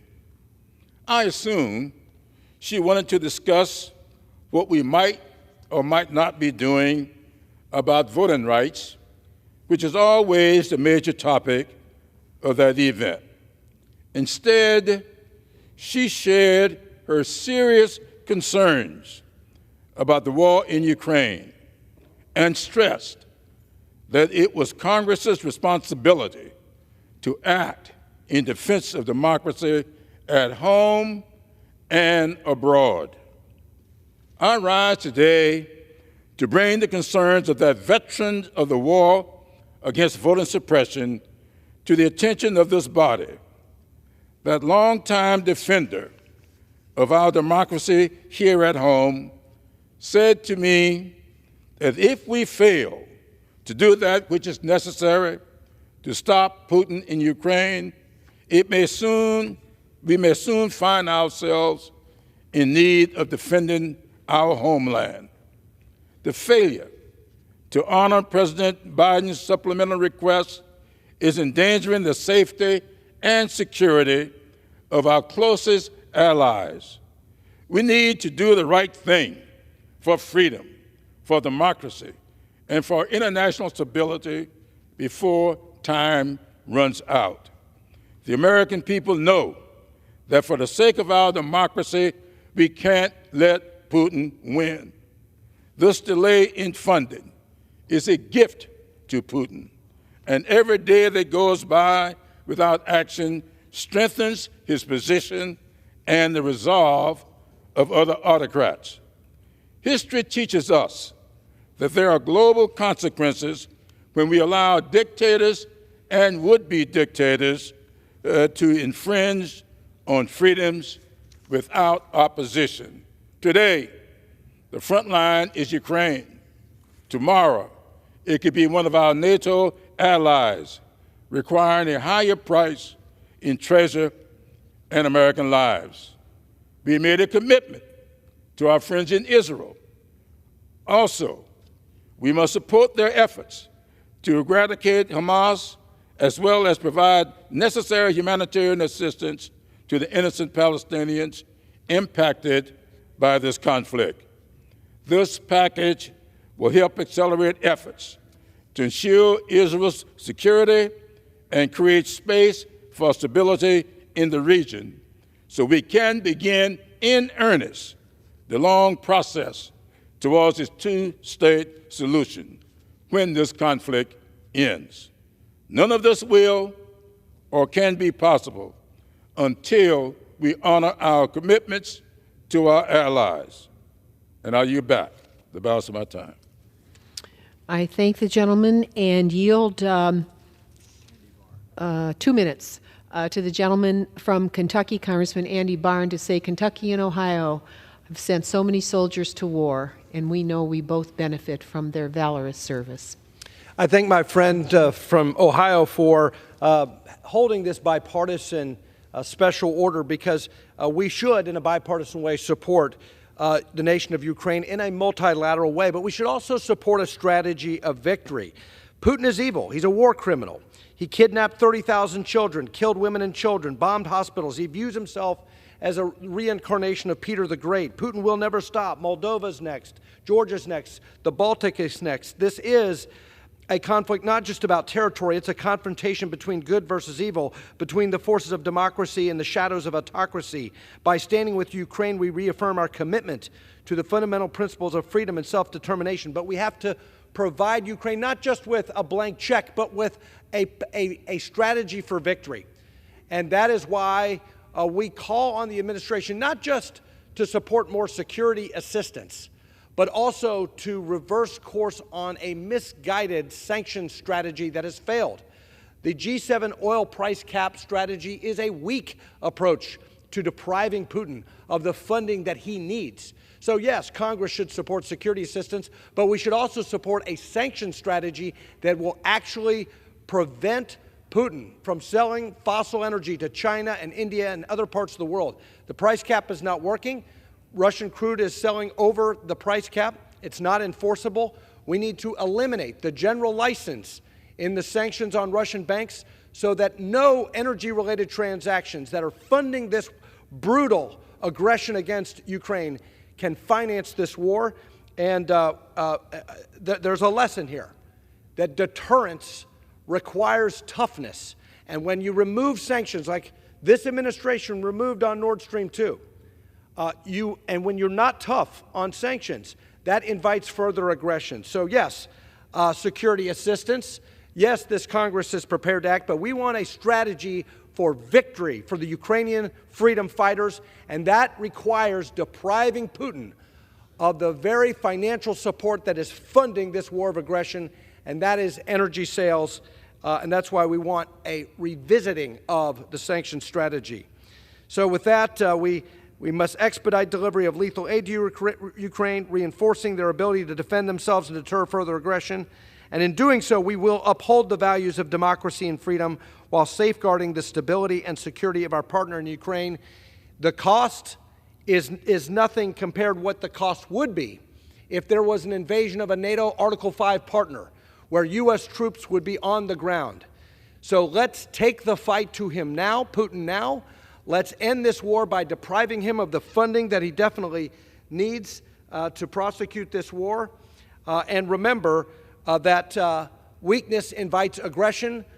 There is broader implications of this conflict. A further escalation, potentially drawing NATO into direct ground conflict, would be highly costly, much more costly than what we're talking about here. And providing Ukraine with the support now is not only an investment in Ukraine, but a critical step in preventing a larger, more devastating conflict that would require the involvement of U.S. troops on the ground, and it sends a signal to Beijing. Beijing is watching, and preventing and deterring Beijing from a cross-strait invasion is a dramatic return on investment. But let's pursue a strategy of victory, and let's get tough on sanctions. And with that, I yield back. I thank the gentleman and recognize our distinguished leader, Congressman Steny Hoyer, who has spent hours and hours and hours, days and weeks and months working on the issue of liberty across the European continent. Congressman Hoyer. I thank the gentlelady for yielding. I thank her for taking this special order. I thank her for the extraordinary work she has put in over the years. Mr. Speaker, Madam Speaker, President Zelensky, a brave leader of a determined people defending their democracy and international law, warned us today that the resources we sent his people in their fight for freedom have run out. 2 legislative days remain to deliver urgent aid to Ukraine and to Israel. If we leave town on Thursday, we will have to wait a month until we get another opportunity. Our allies cannot afford the wait. Neither can we. Our failure sends a dangerous message to the world about our commitment to freedom, democracy, and international law. Each week, reluctance over resolve. Each day, doubt over determination. Each hour, division over decisiveness. Each minute, continuation over conviction. Our allies watch in dismay, our adversaries in delight, as the beacon of democracy that is America dims in the face of the gathering storm. Instead, we must ensure that freedom's holy light continues to be bright. Winston Churchill understood that. Vladimir Zelensky understands that. Most members understand that. There is also an overwhelming consensus to support Israel in its imperative mission to defeat Hamas and ensure the devastating attacks of October 7th never occur again. If we do not pay the price of freedom with money and material now, then we may well pay it with American blood and lives later. We ought to be thankful that we have that choice. Our allies do not. Mr. Speaker, I just read a story about a Ukrainian deminer who lost his leg while clearing Russian mines in September 22nd. He is now out doing the same thing on his prosthetic leg. He risked life and limb, and he volunteered to do so again. The sacrifice this Congress must make pales in comparison. Mr. Speaker, I think of the mother in western Ukraine I just read about, lost 2 sons. The burden we must bear does not compare to theirs. A significant majority of this House remains, as has been said by Republicans and Democrats, united in our determination to see Ukraine prevail. We came here not as Democrats or as Republicans, but as people who recognize this threat for what it exists, an existential one. We are the majority in this House. Until the Speaker gives us clean vote, however, we cannot act on this consensus. Madam Speaker, the Speaker introduced a bill in the 115th Congress, said 1 subject per bill. Mr. Speaker, follow that premise that you asked us to support. I urge the Speaker not to allow an important but unrelated goal to prevent us from doing what is necessary to achieve a victory for our own national security and the security of the free world. Politics should stop at the water's edge, because this sort of partisanship emboldens the enemies of freedom to set their sights on our own shores. Rather than sending the despots and dictators of the world a signal of retreat, let's send them a clear and unambiguous message: we will not shrink from this challenge. Our action is not worthy of the land of the free and the home of the brave. America is better than that, and I yield back the balance of my time. Thank the gentleman for his decades of leadership. Madam Speaker, may we ask time remaining? The gentlelady has 18 minutes remaining. Now it is my great privilege to yield to the Speaker Emerita of the United States House of Representatives, Speaker Nancy Pelosi of California. Thank you very much. I thank the gentlewoman for yielding and for her tremendous leadership over a long period of time with as a great intellectual resource to helping Ukraine. Thank you very much for your leadership, Marcy Kaptur. Nearly 1 year ago, many of you will recall, in this chamber, we had a joint session of Congress. We were honored by the presence of President Zelensky, who came directly from the battlefield, brought us a flag signed by the soldiers, and delivered a magnificent speech. President Zelensky made clear the necessity of American support by saying, "Your money is not charity, it is investment in the global security and in democracy." And the fight of the Ukrainian people for democracy is just remarkable to behold. But their fight is for their democracy and ours as well. Indeed, powered by the investment we made last Congress, passed by an overwhelming bicameral vote, Ukraine has battled historically against the tide of the biggest army in Europe, the Russian army. It is important for the American people to know that Ukraine has reclaimed, won back, 50% of the land previously seized by the Russians. Won back 50%. More than 60%, close to 2/3 of the money that we have invested in military assistance for the Ukrainians has been spent in the United States. Has been spent in the United States creating jobs here as we support the Ukrainians. And that's 50% of the land, nearly 2/3 of the money and spent here, and 100% of the determination that victory will belong to the Ukrainian people. Others have mentioned, Mr. Hoyer included, at the same time our hearts break when we hear about the atrocities committed against women by Putin's forces. Women are subjected to rape as a weapon of war, murdered in front of their parents or in front of their children, raped in the same way. Tens of thousands of children kidnapped by the Russian soldiers, tens of thousands. I said to someone who knows about these things, isn't it sad, the brutality of war that has turned these soldiers into brutes? And they said, make no mistake, the Russian soldiers do what they are ordered to do. These rapes, these kidnappings, these murders of families in front of family members are the direct order of Vladimir Putin, a very evil person. And we must put an end to this unadulterated evil. The longer we wait to get the money, more people will die, more children will be kidnapped, more women will be raped, and more uncertainty will be injected into the situation as to whether we are there to protect democracy and to support it. As the war wages on, administration has repeatedly made clear America is at the end of the supply of money we have voted, and Ukraine is nearly out of time. Today, President Zelensky returned to the Capitol to make a compelling case for America's continued support to help Ukraine finish the fight. Because the battle for Ukraine, again, is a battle for democracy itself, and we will not let death, destruction, and dictatorship of Vladimir Putin prevail. President Biden's fundamental supplemental funding request must be brought to the floor as soon as possible so that we honor our duty to stand with the Ukrainian people until victory is won. And it has been said on both sides of the aisle,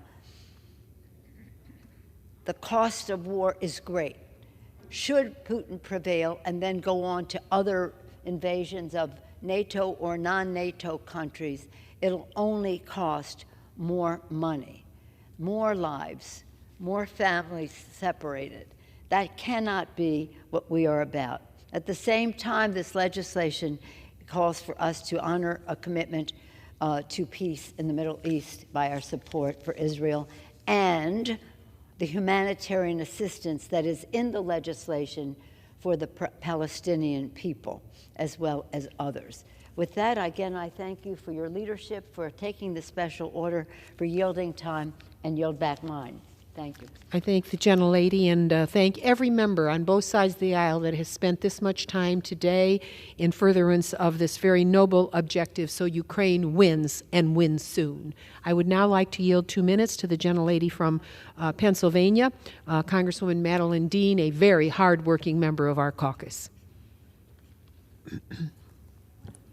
I thank you, Representative Kaptur, for all your extraordinary work for Ukraine.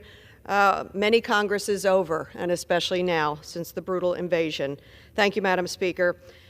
It has been more than 650 days since Putin's illegal and brutal invasion of Ukraine, the largest armed conflict in Europe since World War II. And today, President Zelensky visits the United States yet again to call upon us to continue to lead. The United States, President Biden, has led a coalition of more than 50 nations to provide Ukraine with the resources to protect its people, its land, its democracy, its sovereignty. The United States is leading, and we cannot abandon Ukraine now. The war has taken more than 22,000 of Ukraine's men, women, and children in the brutal, harshest ways, as the Speaker Emerita just detailed. We cannot abandon Ukraine now, because Ukraine's fight is our fight. We must pass the supplemental funding package currently sitting in the Senate. It is unconscionable of us to go home for holidays without doing that. Without it, we impede Ukraine's ability to win. At the same time, I hope everyone understands that we weaken our own military readiness and our own national security. Because not only does this legislation include crucial funding for ammunition and intelligence for Ukraine, but it invests in our own military, $43.6 billion to increase our weapons capacity, including $24.5 billion to replenish U.S. weaponry supply. We must not abandon Ukraine now, because to do so would be a failure to protect a young democracy. To do so would be a threat to our own military readiness, to our own national security, and to do so would be a failure of the United States to lead. And that is simply unacceptable. It is un-American. I yield back. I would now like to yield 2 minutes to the gentleman from California, Congressman John Garamendi, a leader on so many fronts here in the Congress, including Ukraine.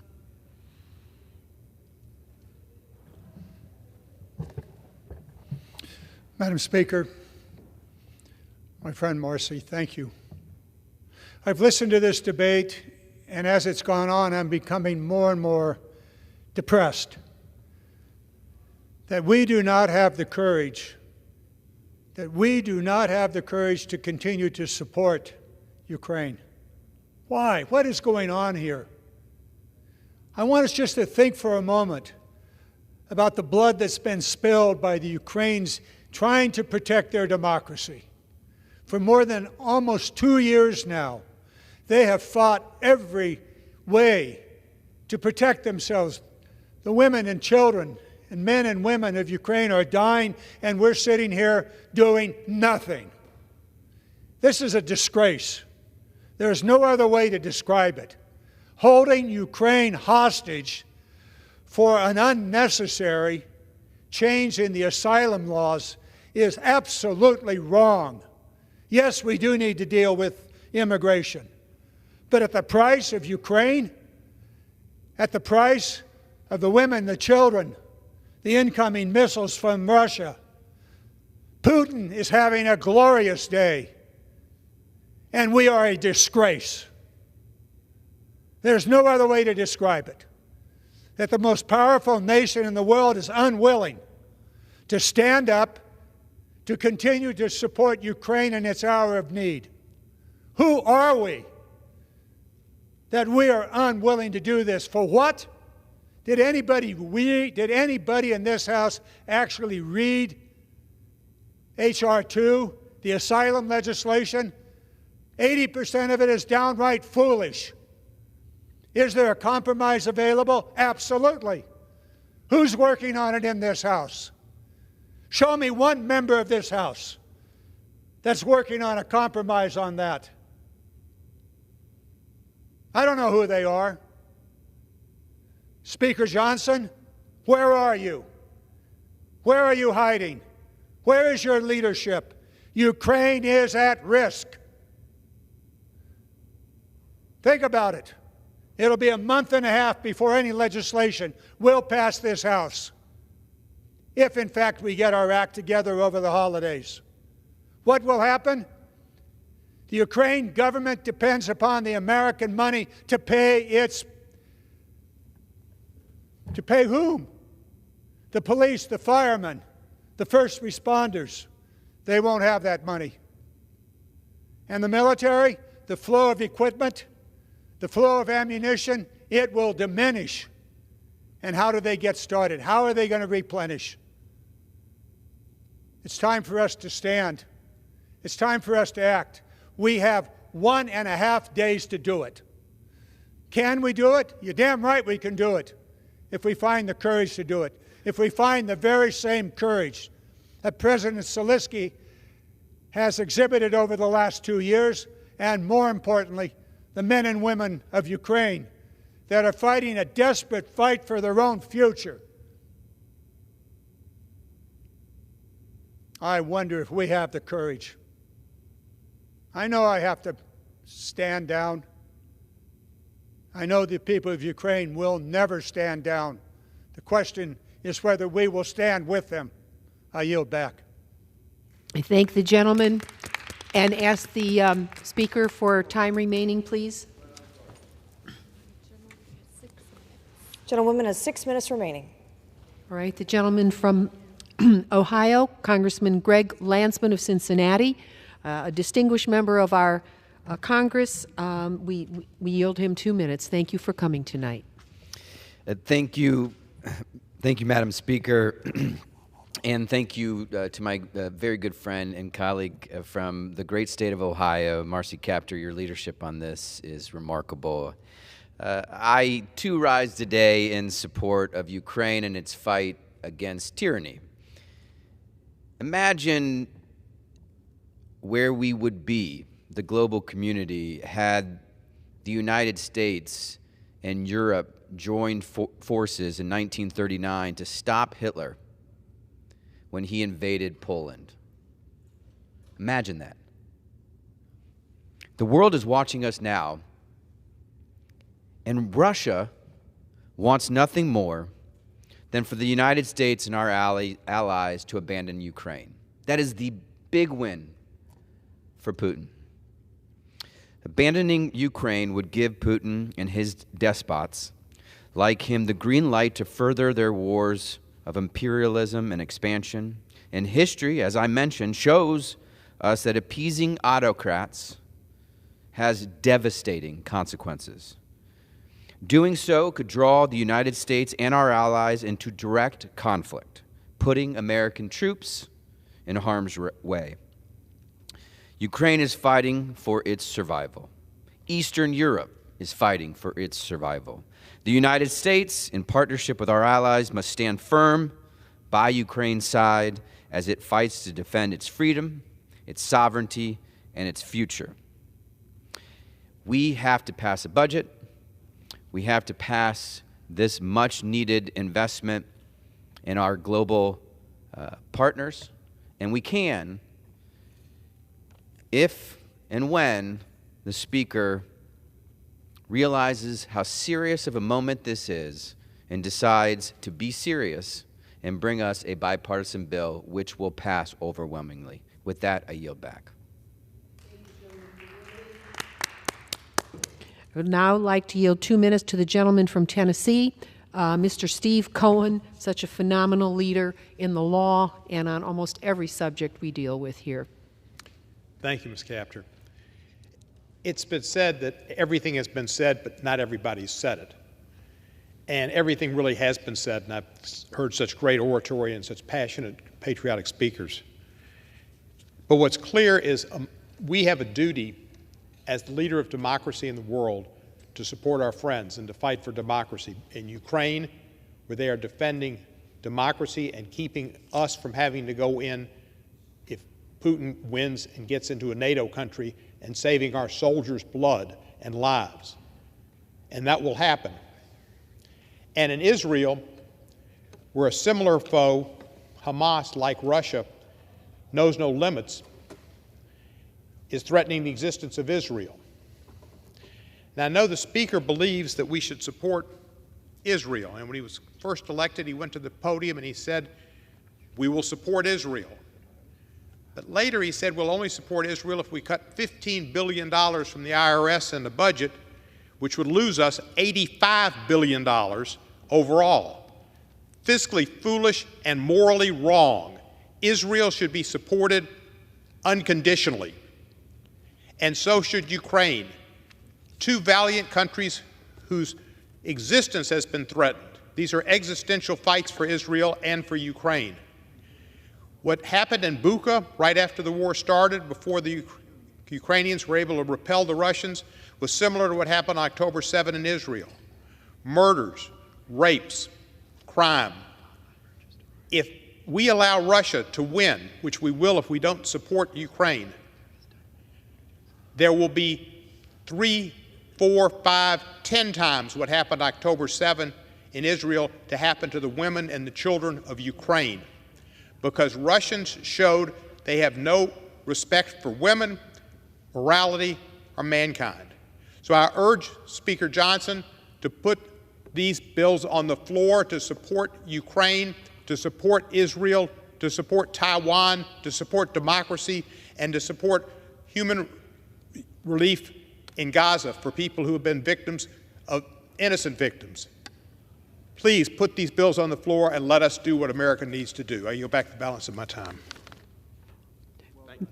Madam Speaker, I would like to inquire remaining time. The gentlewoman has 1 minute remaining. We have you and Josh Gottheimer. Oh my. Where's Josh? I am forced to yield 30 seconds to the gentlelady from Texas, Congresswoman Sheila Jackson Lee, who has been at almost every meeting we have held on Ukraine, and then we will yield 30 seconds to, Congressman Josh Gottheimer of New Jersey, a leader on both sides of the aisle.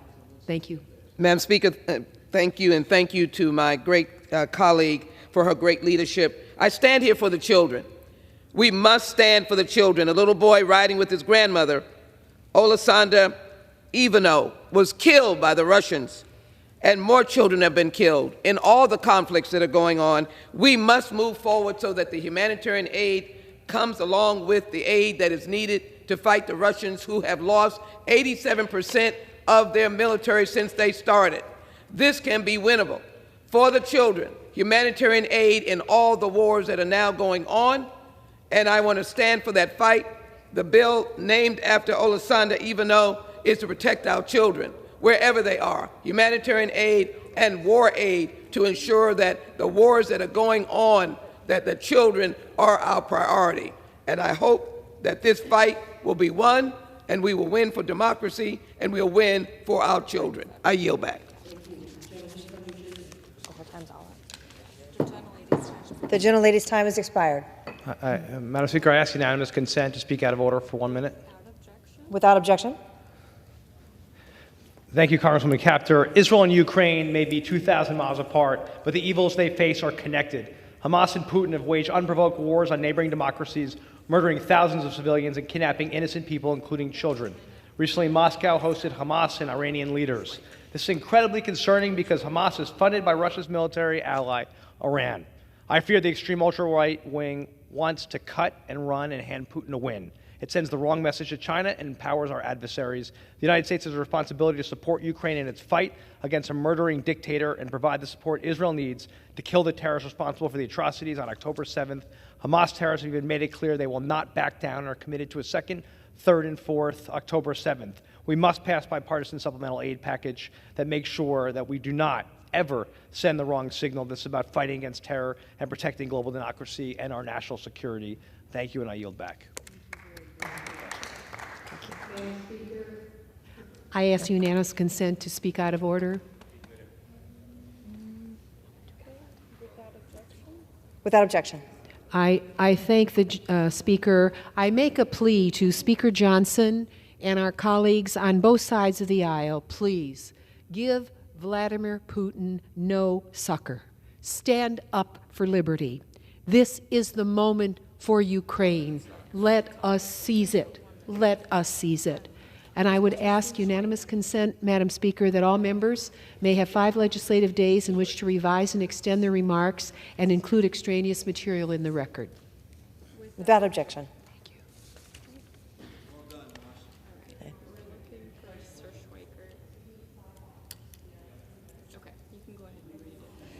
Under the Speaker's announced policy of January 9th, 2023, the gentleman from Arizona, Mr. Schweikert, is recognized for 60 minutes as the designee of the Majority Leader.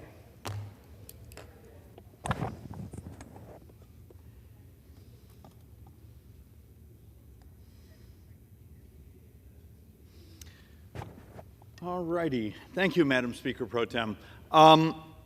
Tonight is as promised.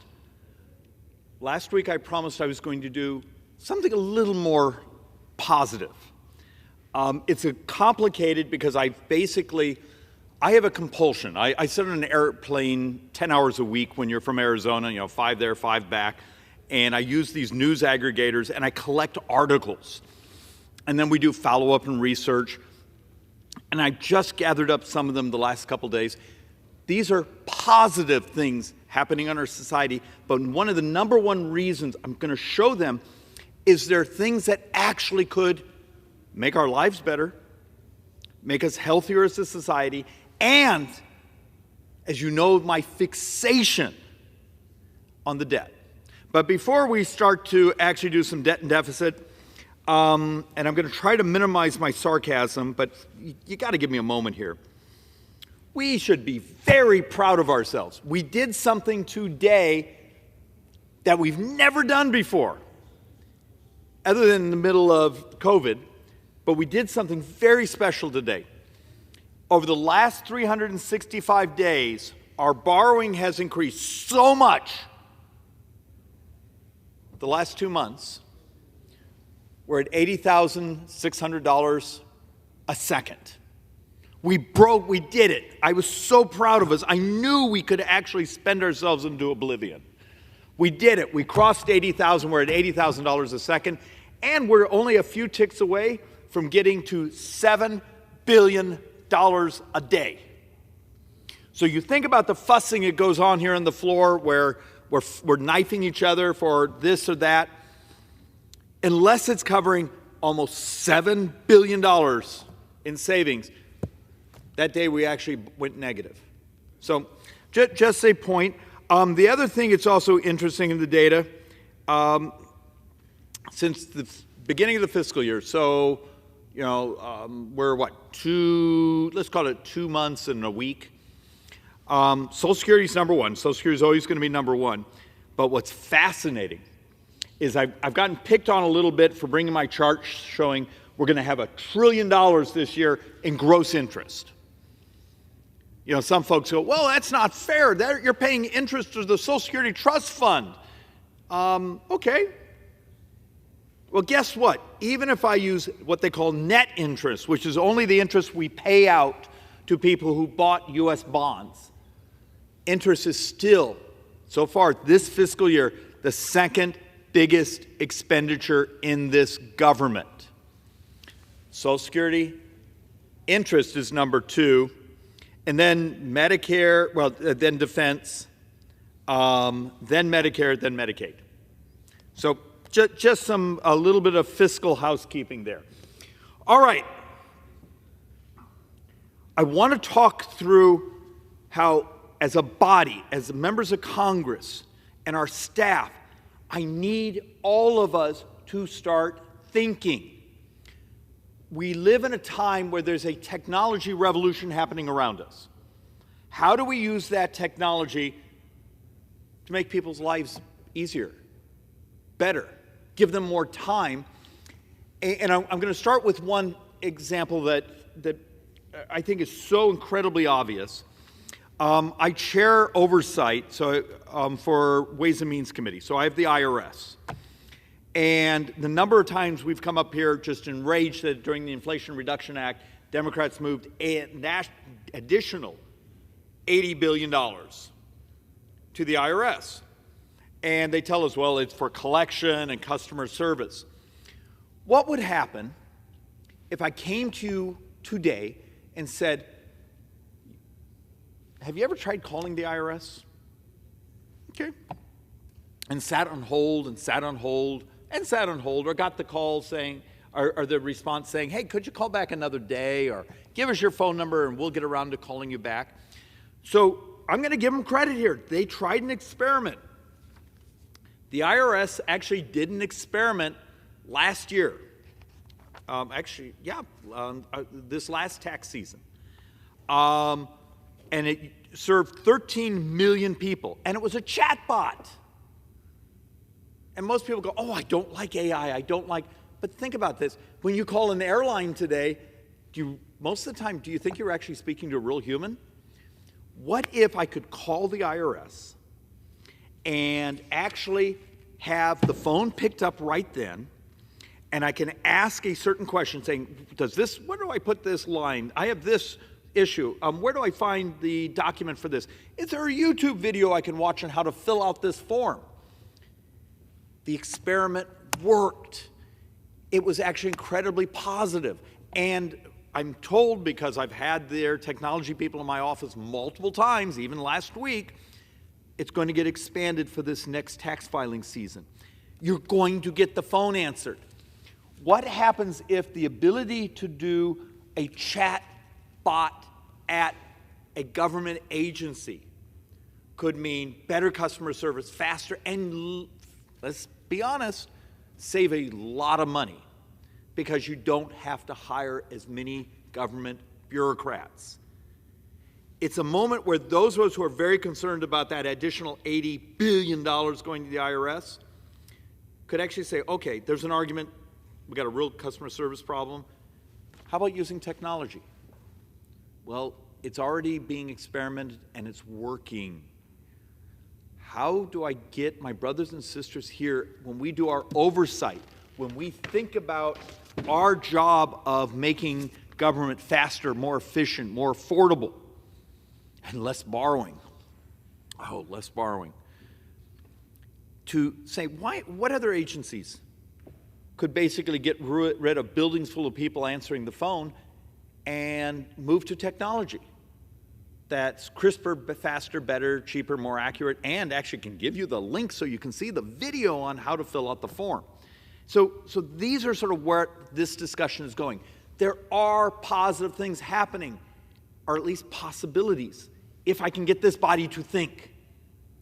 So let's actually go on to one of the other ones that I'm absolutely fascinated with. And I've actually worked on this for years. There's this thing called carbon capture. Most of the left despises it because it would allow you to continue to use particularly natural gas. And yet there's breakthroughs in the technology right now to capture the carbon, sequester it, or convert it into other products. And I actually have a whole library of MIT and others who've had breakthroughs on how to do it.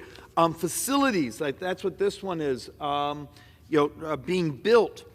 There's even crazy experiments going on around the country and in the world on what they call ambient carbon capture, where the concept of what happens when you can actually start to capture the carbon right at the point source, turn it into another fuel, sequester it in the ground, use it for extraction of other hydrocarbons.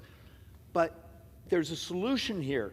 The problem is it doesn't fit the narrative, my brothers and sisters on the left. But if you actually look at the math, particularly with 45Q, which is an incentive to capture this carbon, look, one of the biggest emitters you have in the country is making concrete. Okay. What if you'd grab that carbon and put it in the concrete? Yeah, the concrete turns gray, but it's a sequestration of it. The ability to think that there's positive economic growth solutions, and for our brothers and sisters on the left that have, climate change concerns, but yet we talk past each other. But I have article after article I have saved on, new technology could capture carbon and water out of thin air. This is the ambient carbon capture. It's out there. It exists. How do you get this body to start reaching this century of technology? Instead, we often sound like it's still the 1990s. It's here. We've actually had some of these experts, some of the researchers, the one MIT's breakthrough from almost 2 years ago. I bring this because this is a particular subject area where the left wants one thing, we want one thing, and I argue there's a technology that actually solves both of our problems. So part of my point tonight was, instead of just talking about the dystopian terror I have of the speed and growth of debt and the fact of the matter that no one wants to have the conversation with me that from today through future, most of our debt is going to be healthcare costs. And if in 9 years we start to backfill Social Security, it's demographics. So what do you do to create as much economic growth, as much prosperity as possible? And then one of the number one things we have to do in time is start to talk about how do you not finance, but disrupt the price of health care. And I'm going to jump a little around on this. The ACA, Obamacare, a decade ago, wasn't a health care bill. It was a financing bill, basically saying you cover this, and here's how you get subsidized, and here's who has to pay. The Republican alternative was a financing bill. And who has had to pay, and here's who gets subsidized. Medicare for All is a financing bill. They're not about what you pay. What's the actual cost? So what if I came to you and started to say, let's actually think about the things we can do to make our society healthier, make our society so we don't need the same level of healthcare services. And the next board I'm going to show you is a fairly radical thought. Now, let's actually walk through this because I've been collecting articles on this concept for a while. This last year, somewhere close to 100,000 of our brothers and sisters in America died. Number one overdose was fentanyl. Come to Phoenix, Arizona. In Maricopa County, Arizona, we have 3 people lose their life every single day to fentanyl. What if I came and said, hey, there's a healthcare solution? Turns out we're on the cusp of having a vaccine.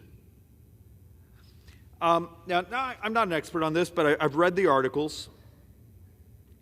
And apparently, fentanyl is, just because it's synthetic, is remarkable at capturing the receptors in your brain and just dramatically changing your brain chemistry. And the concept of filling those receptors. Well, it turns out there are scientists all over the world working on this concept.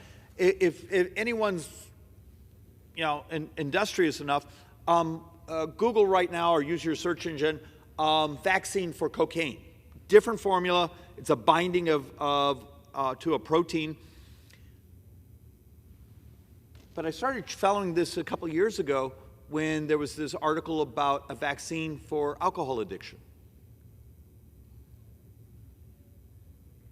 We typically scream at people saying, just tough it out. Go to your meetings. You should do both of those. But what would happen if you could start to remove the high from some of these incredibly addictive synthetic drugs? Remember, these things are chemicals. They're not plant-based. This world is so much more dystopian.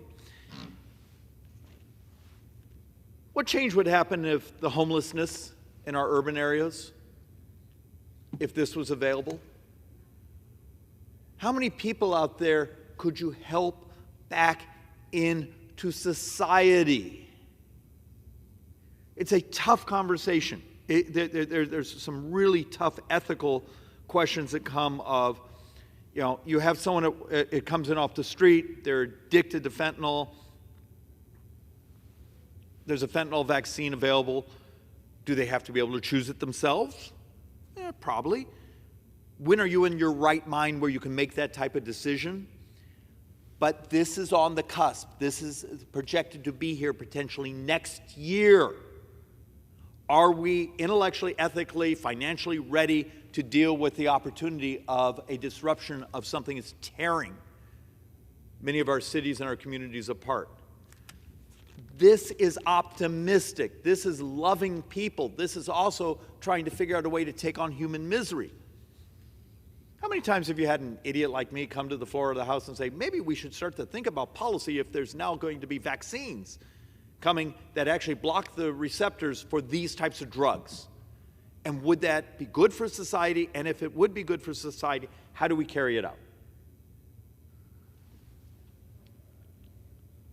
I think this is just moral.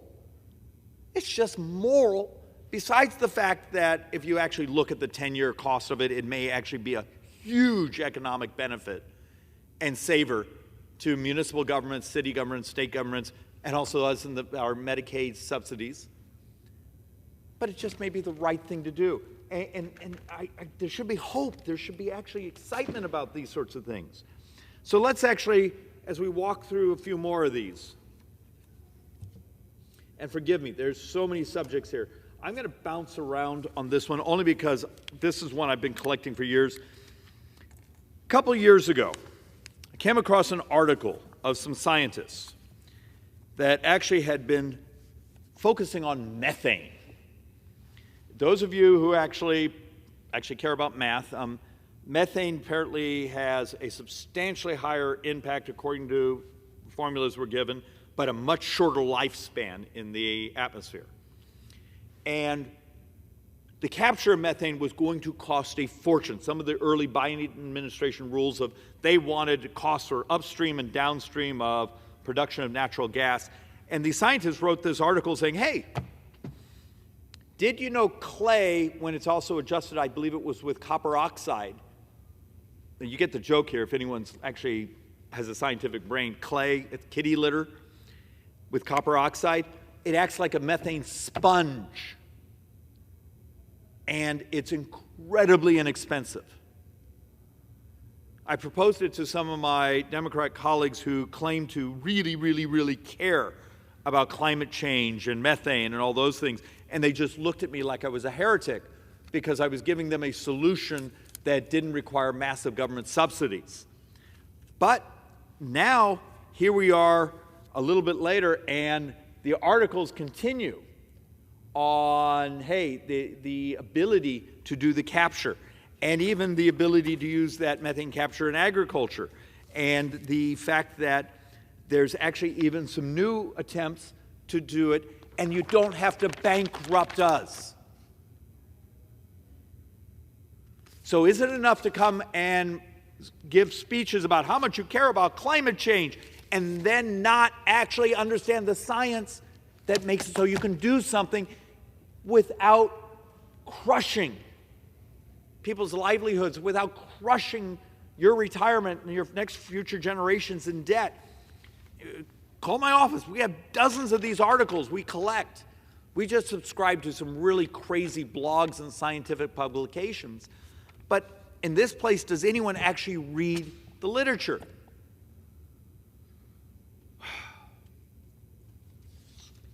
This is supposed to be a happy, optimistic speech, so forgive my exasperation. Let's actually sort of talk through some of the other things that are going on. You all, because I know everyone was reading and enthusiastic, the first CRISPR drug made it through the final bit of its process and apparently is heading toward the streets now. FDA's approved it for sickle cell anemia. Incredibly painful. This drug will be outrageously expensive, and we need to find, for just basic morality stakes, how do we make it available? But the point here is it works. Finally, we've talked about CRISPR and the ability to alter a genome and add some gene sequencing. It's here. It's been done. It's approved. It's available. One of the miseries in our society actually now has a cure. So we've actually proposed ideas of a healthcare bond, the ability to be able to buy the units, cure our brothers and sisters, and then use the future healthcare savings, because they no longer have that affliction in the future, to pay it back. If someone else has a better financing mechanism other than just borrowing money, let me know. But get ready.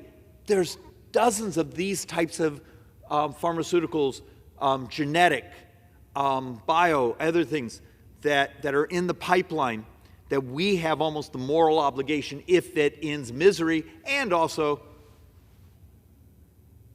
allows our brothers and sisters to once again fully participate in the society and the economy. We have to deal with these. But this is optimistic, because we actually have been working, trying to find a cute way to say it, is cures are the solution. And this is where I often get in a fuss, and I'm going to spend a bunch of time at the end here on diabetes. A fuss I have with a number of our Democrat members who we go at each other pretty hard here, because their version of morality is, let's put up more clinics to help you manage your misery. And I keep looking at them saying, will someone read the scientific literature? We're on the cusp of cures. What's more moral? Spend money, build more clinics, or spend some money, get more economic growth because you've cured, you've ended the misery. How do I get this body to see that vision that it's great economics, great growth, and it's also moral. So let's actually walk through just a few other of these things. This is another one just really interested in. They're in phase 1 right now. How would you feel about a vaccine for breast cancer? This is a brand new board. I only have a couple of the scientific papers on it, but so far it looks like it's working.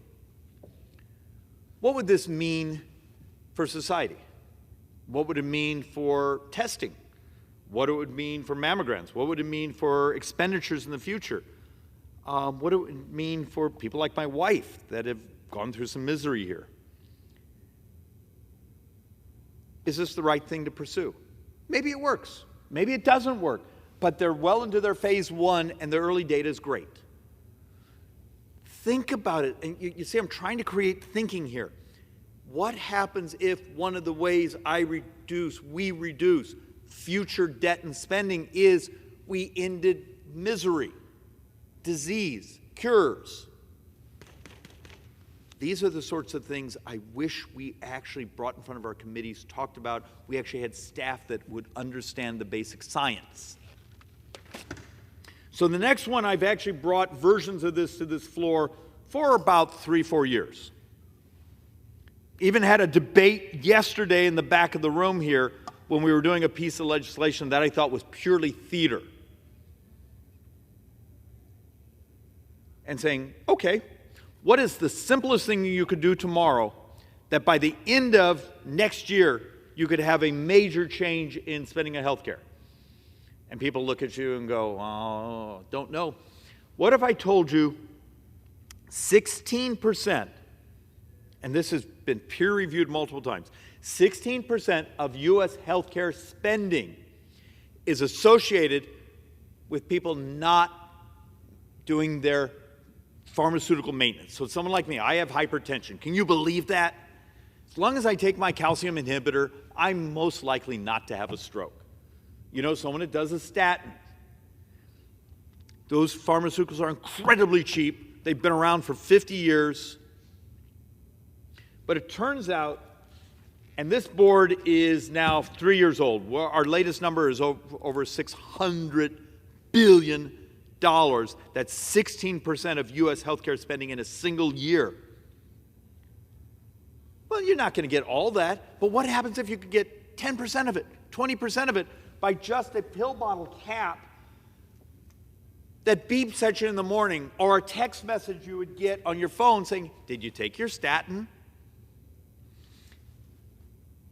It's worth thinking about. If 16% of our healthcare spending is you didn't take your, how many people do you know that don't follow their regimen on their insulin? We have technology to help each other stay on the program. Within a year, by just saying, hey, we want a pill bottle cap that beeps if it's the type of thing you use for maintenance. For grandma, the type of thing that if she has to take these in the morning, these in the afternoon, that drops the pills in the cup. It already exists. It's existed for years. We've done presentations to the committees around here saying, look, the data's here. We all agree this is real. Why is it so hard? We actually had someone come to us and present us a package saying, do you realize there's certain pharmaceuticals that are so incredibly expensive? Put them in sterile blister packs. And when someone has gone through their treatment, don't throw away what's left. If it's in sterile packaging, why can't it be, given to a Medicaid system or, helping the poor? We just don't think here. We're so used to saying, well, let's just spend more money. But please, give this a consideration. Is this Republican or Democrat? It's neither. It's just technology. But it would be a partial solution. And this is, let's see, if it's 16%, that means this is like 34% more effective than the piece of legislation we jumped up and down and made a big deal about passing yesterday on suspension. But one's theatric, one is actually a solution. We need to learn math. All right, here's where I start to soak myself in kerosene, play with matches. It's math. The math will always win. But I have no intention of hurting someone's feelings, but we really should start to talk through some of this. This has been incredibly well vetted. It's in article after article after article. 5% of our brothers and sisters are actually over 50% of our healthcare spending. 5% of the population is actually a little over 50% of all healthcare spending. These are folks with multiple chronic conditions. Many of them have a miserable life. But our ability to change this 5% here is a remarkable savings on debt and spending and morality of people having a decent life. Why is it so hard to focus on this? So, we actually have article after article after article we have been collecting.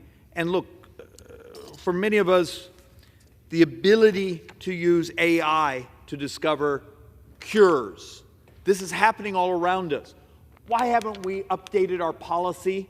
Why haven't we worked with the FDA saying, hey, AI can produce parts of your population statistics. So you go into your phase 1,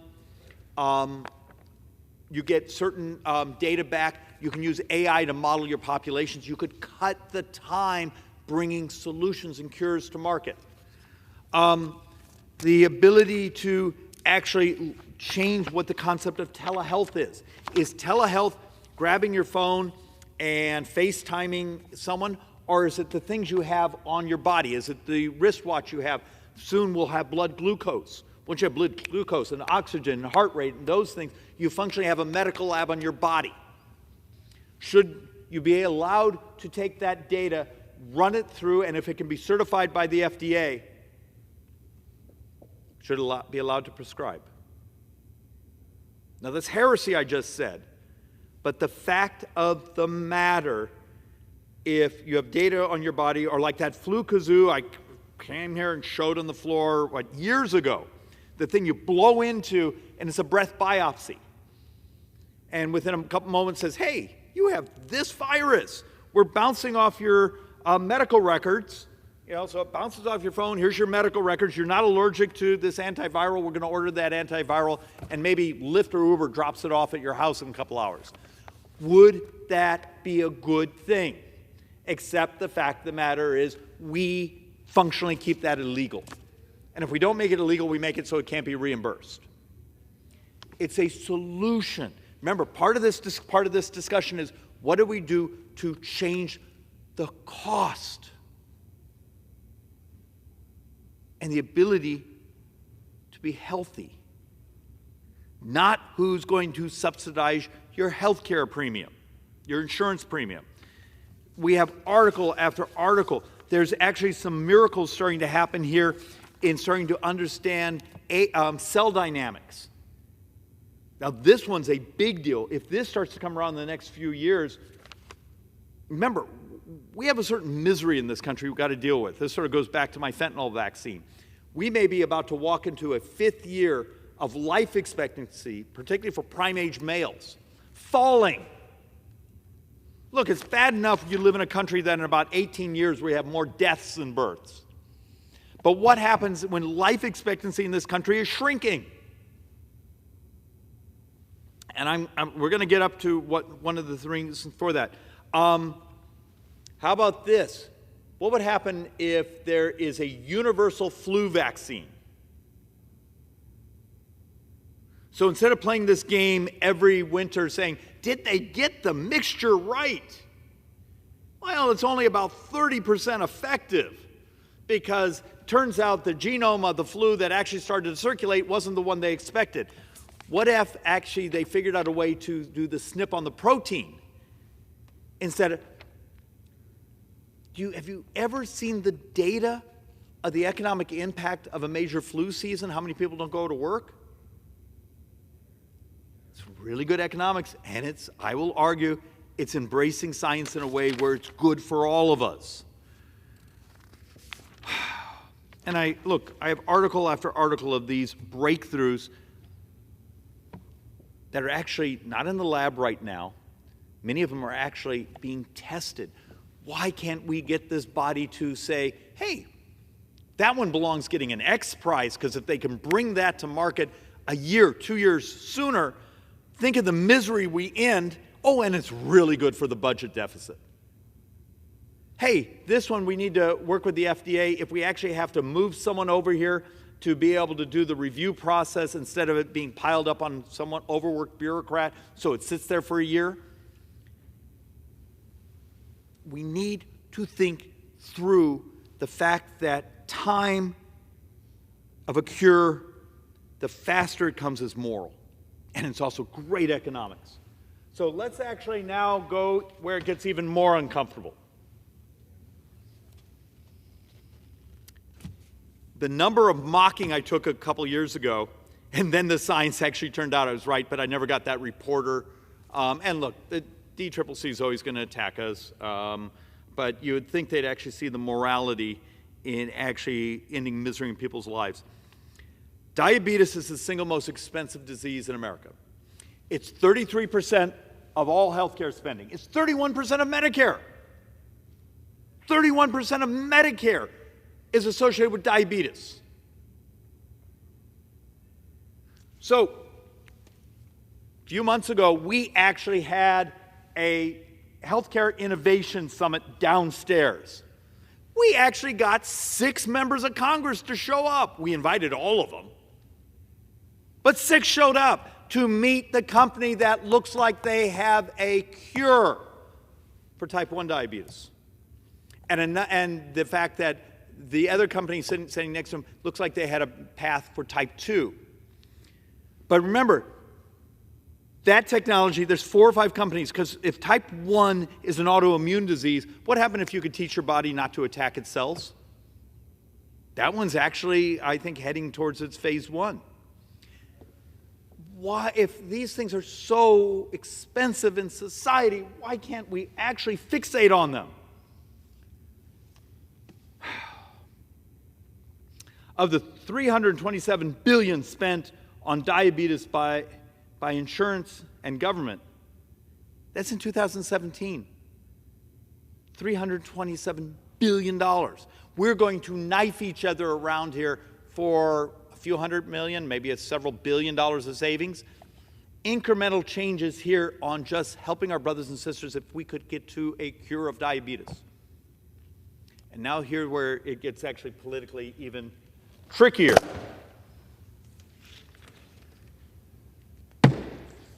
Research exploring use of gene therapy to shows promising results of a diabetic, forgive me, I always get this wrong, retinopathy. So I represent a population, a tribal population, that apparently, I've been told, is the second highest per capita population of diabetes in the world. And it's not a poor tribe. They're incredibly well managed. They're prosperous. And as we've learned now because of the GLP-1s, that obesity really has a huge genetic component. You know, the hormones you produce to know you're full is different between you and I. What happens when even our brothers and sisters who are going blind because of diabetes? We're on the cusp of the cure there. But I would actually go even more creative.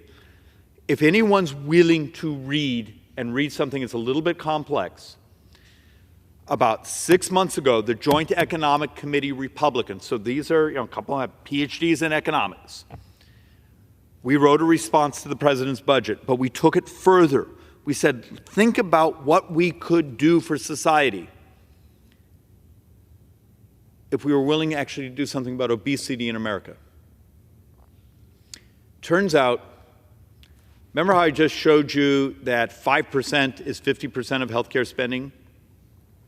Some of the data from The Economist came back and said, hey, almost half of healthcare actually has an association with obesity in America. Okay, this is where it gets tricky. but math is math. So in that, they did very conservative math. And they were coming up with saying, hey, you know, at the end of 10 years, that's $5+ trillion of savings. And if you did the multiplier effects, you might actually, being able to work, family formation, labor force participation, life expectancy, you started to add in those other benefits. It could be several $1 trillion. Besides the basic morality. So how do you get there? How do you actually come here and actually have a conversation without someone accusing you of nasty things because you showed you gave it, you cared?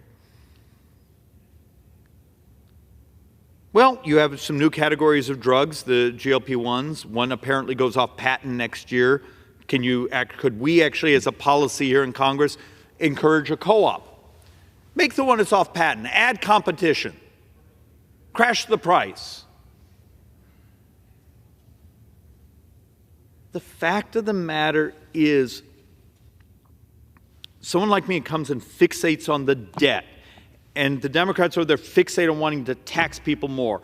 And for the last couple months, I've come here and showed you the academic literature over and over and over that says you can raise rich people's taxes all you want.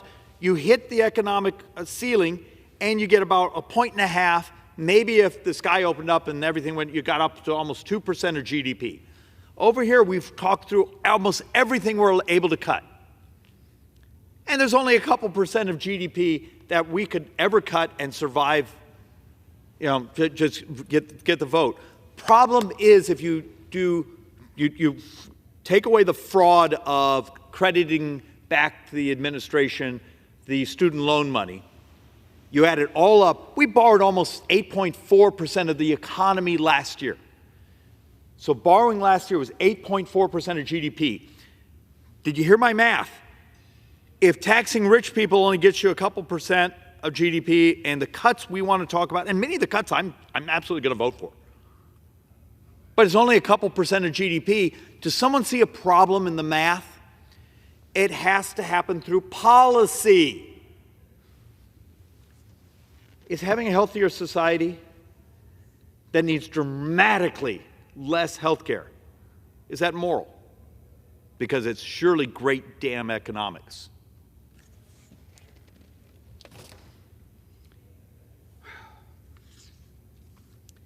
The point of tonight's presentation is actually clear.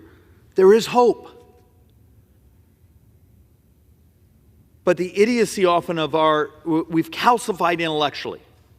The left somehow thinks there's a path to tax your way to prosperity.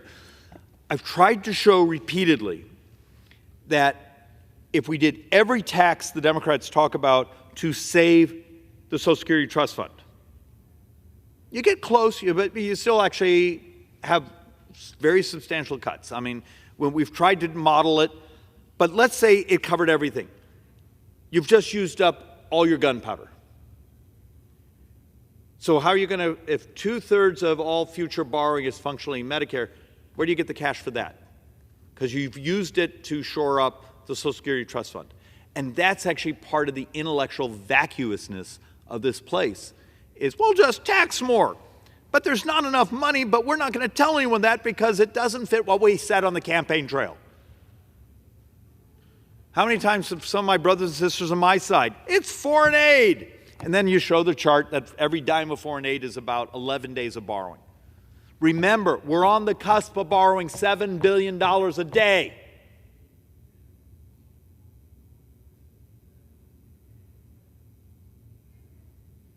We're over $80,000 a second now. We're going to have to change through policy.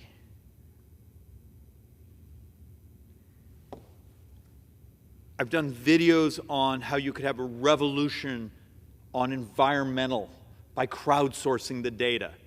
And I even made a whole cartoon, it's on YouTube somewhere, of crowdsourcing environmental data, that if you did that, you don't need the current enforcement mechanism, because if you have enough data, you catch the bad actors. It would open up the economy, promote growth, and you'd catch the clowns that are breaking the rules. And I've showed that to people around here and say, oh, But that would cut a whole bunch of jobs at the EPA. That's the point. It's better, faster, and better for the environment, and a hell of a lot cheaper and fairer. I guess my rambling in my closing, Madam Speaker, there are solutions, there are hope, but they're only going to come about if we have intellectually a fairly dramatic change in how we've sort of calcified on policy. Because all these things are disruptive. All these things are going to have armies of lobbyists who do not like them because you're changing their business model. Or armies of bureaucrats showing up in your office explaining that you're changing how the law is or how they are. That's the point. There's hope. It just requires us to change. And with that, I yield back, Madam Speaker.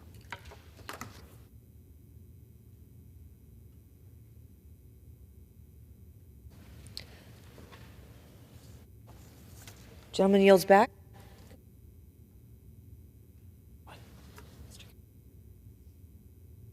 Under the Speaker's announced policy of January 9th, 2023, the Chair recognizes the gentleman from California, Mr. Kiley, for 30 minutes.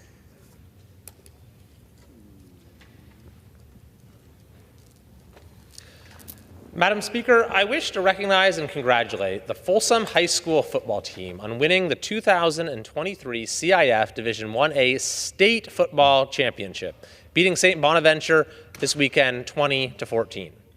This is Folsom's 5th state championship since 2010, their first since 2018.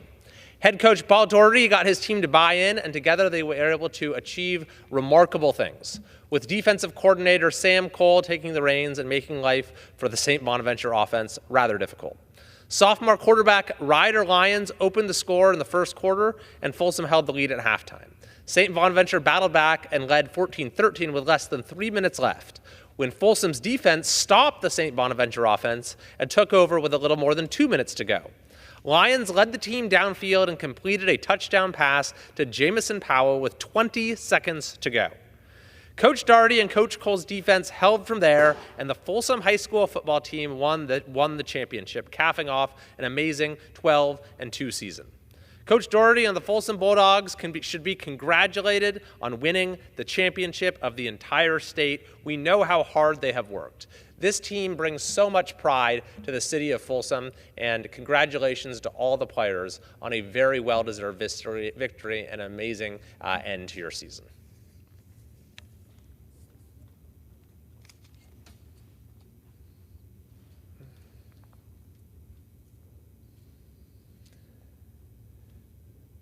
Madam Speaker, Harvard University's leadership today announced that they will be retaining President Claudine Gay, despite acknowledging President Gay's repeated failures to adequately condemn terrorism and anti-Semitism. Now, the university will have to answer for why it takes these matters less seriously than the University of Pennsylvania, which recently forced out its president. Yet, the refusal, as disappointing as this is, the refusal of one university to make a needed personnel change is not going to stop the momentum for far-reaching reform that we are seeing in higher education. This is a moment of reckoning for higher education in this country, where the true character of our universities has been laid bare for the world to see.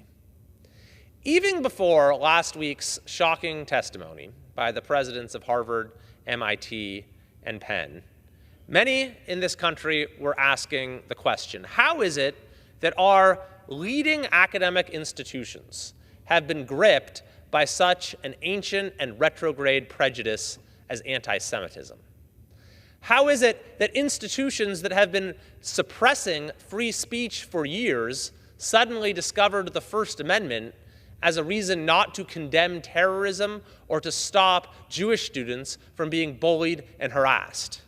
How is it that university leaders who have waded into every political issue of the day suddenly felt bound by institutional neutrality when it came to the murder of children? How is it that bureaucracies devoted to diversity, equity, and inclusion turned a blind eye to the targeting of Jewish students and in some cases even contributed to that hostile environment? Yes, this is a moment of reckoning.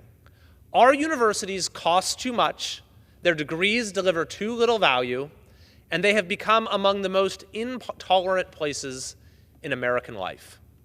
This is a time to rediscover the purpose of higher education, so that our universities are once again leading lights in American life, our national assets, our places of community and belonging and truly higher learning. So tonight, I'd like to take a moment to suggest a path forward by identifying 10 principles for a fundamental cultural change at our universities. And I want to say first that this is a process, a conversation that should be taking place at universities themselves, with alumni, with students, with faculty, with administration, with all stakeholders. But Congress does have a role to play. The Education and the Workforce Committee has already announced a congressional investigation into the 3 universities that we heard from last week and others about their failure to adequately address anti-Semitism on campus. But in a broader sense, Congress has a role to play because of the large amounts of federal funding that go to even private institutions. The founder of Open the Books reported that Harvard and Penn are now more federal contractor than educator, collecting more on government contracts and grants than undergraduate student tuition. The group discovered that between 2018 and 2022, Harvard received $3.13 billion in total federal payments, which includes federal grants and contracts, while Penn received $4.38 billion in payments.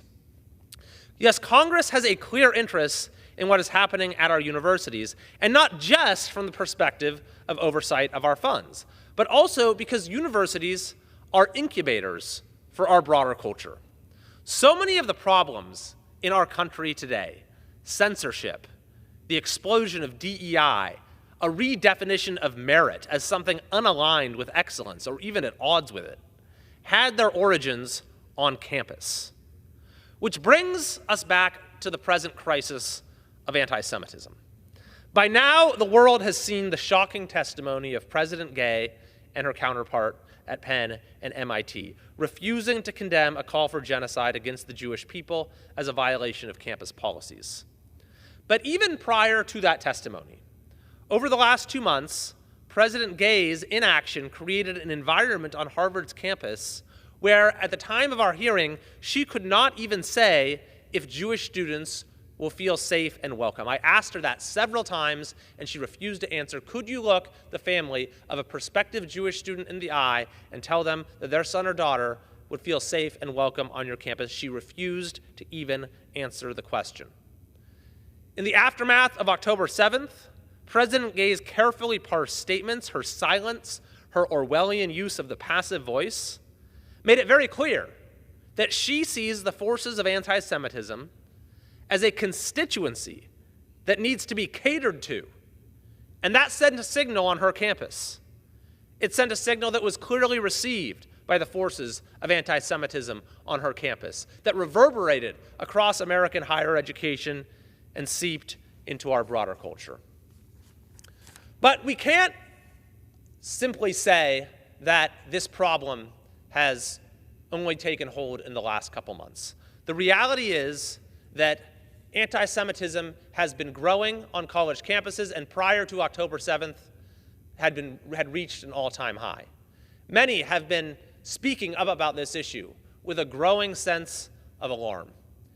And for me, the extent of the problem and the extent to which the universities themselves are serving to exacerbate the problem was really hit home for me in early 2020, when California released a proposed ethnic studies curriculum.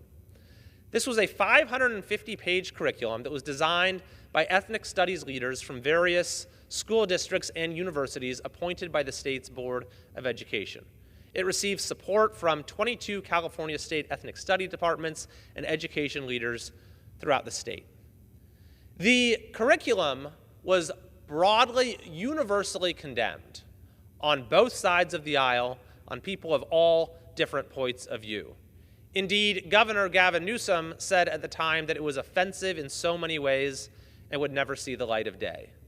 And among the many problems with the curriculum, the biggest, the most deeply problematic, was the many instances of anti-Semitism. This is what was written by the California Legislative Jewish Caucus, a group of legislators in our state legislature, in response to the proposed curriculum. They wrote that the curriculum erases the American Jewish experience, fails to discuss anti-Semitism, reinforces negative stereotypes about Jews, singles out Israel for criticism, and would institutionalize the teaching of anti-Semitic stereotypes in our public schools. The letter goes on, Jews are essentially excluded from the curriculum. We have been advised that this exclusion appeared to be intentional and reflected the political bias of the drafters. They called it deeply insulting, fundamentally inconsistent with the purposes of ethnic studies, harmful to Jewish and non-Jewish students, and indicative of an anti-Jewish bias in the curriculum that would be dangerous to institutionalize. The letter goes on, in the few instances where the curriculum acknowledges Jews, it does so in a denigrating and discriminatory manner. For example, it recommends song lyrics that inappropriately delve into the Israeli-Palestinian conflict with a strong bias and little nuance. And the curriculum asserts that Israelis, quote, use the press so they can manufacture, a classic anti-Semitic trope about Jewish control of the media. The letter states it is difficult to fathom why the state of California would want to actively promote a narrative about Jews that echoes the propaganda of the Nazi regime. So this was a few years ago, where you had a panel of university leaders proposing, at the behest of the California State Legislature, a curriculum that, by the way, was going to be a graduation requirement for every high school student in the country. And the state's own legislative Jewish caucus said that it echoes the propaganda of the Nazi regime. So this has been a problem growing at our universities for some time. And the failures of President Claudine Gay the last 2 months and her shocking testimony at our hearing last week simply put the deeply anti-Semitic currents in our universities on stark display.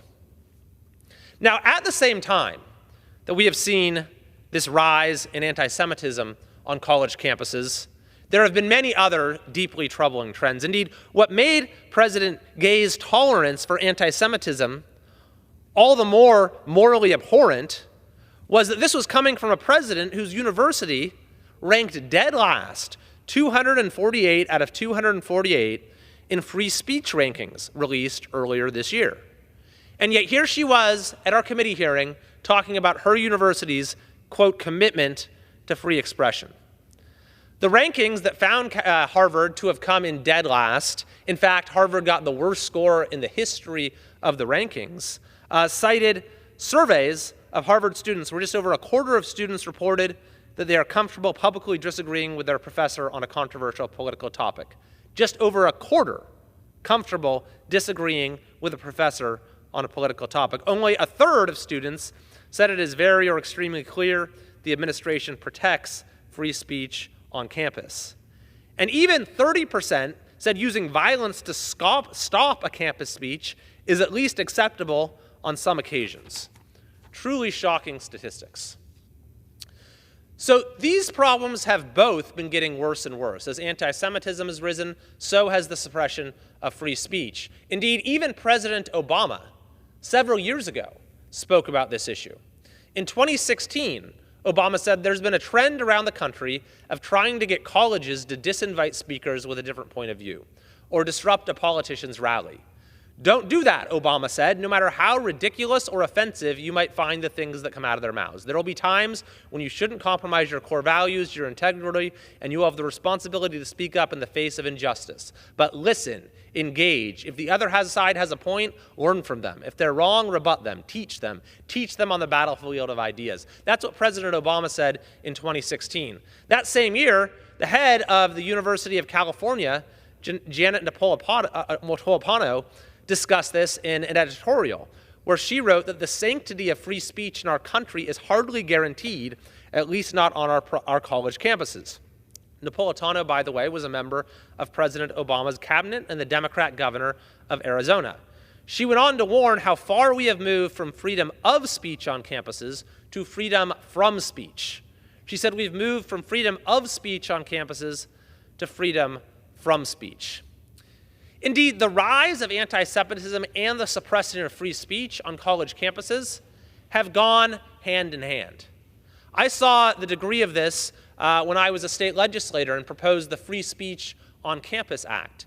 And that legislation got support from dozens of Jewish American groups who had seen how the suppression of free speech was used to exclude people, to shut down speakers who represented their point of view or were of their background.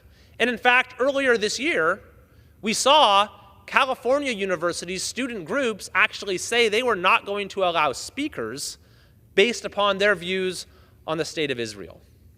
So this is a very important point. It's the same university culture that has given us speech codes, safe spaces, microaggressions, bias reporting systems, and all of the other threats to free speech and free inquiry that we see on campus today. That same university culture has also given us widespread prejudice of a kind we never would have expected to see in America in the 21st century. Something has gone terribly wrong with higher education in this country. A particular culture in higher education that is in many ways detached from reality, a world unto itself, divorced from the norms of, frankly, either political party, as we saw in the bipartisan condemnation of the university presidents last week, or even basic American institutions. So now is the time to uproot that culture and to reform higher education in America, to return our universities to their guiding purposes. And figuring out the path forward is going to take a lot of different perspectives.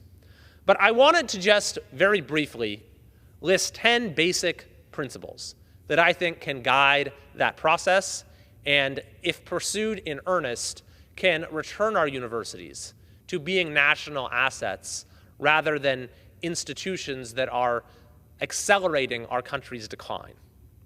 The first principle, of course, is a commitment to freedom of speech.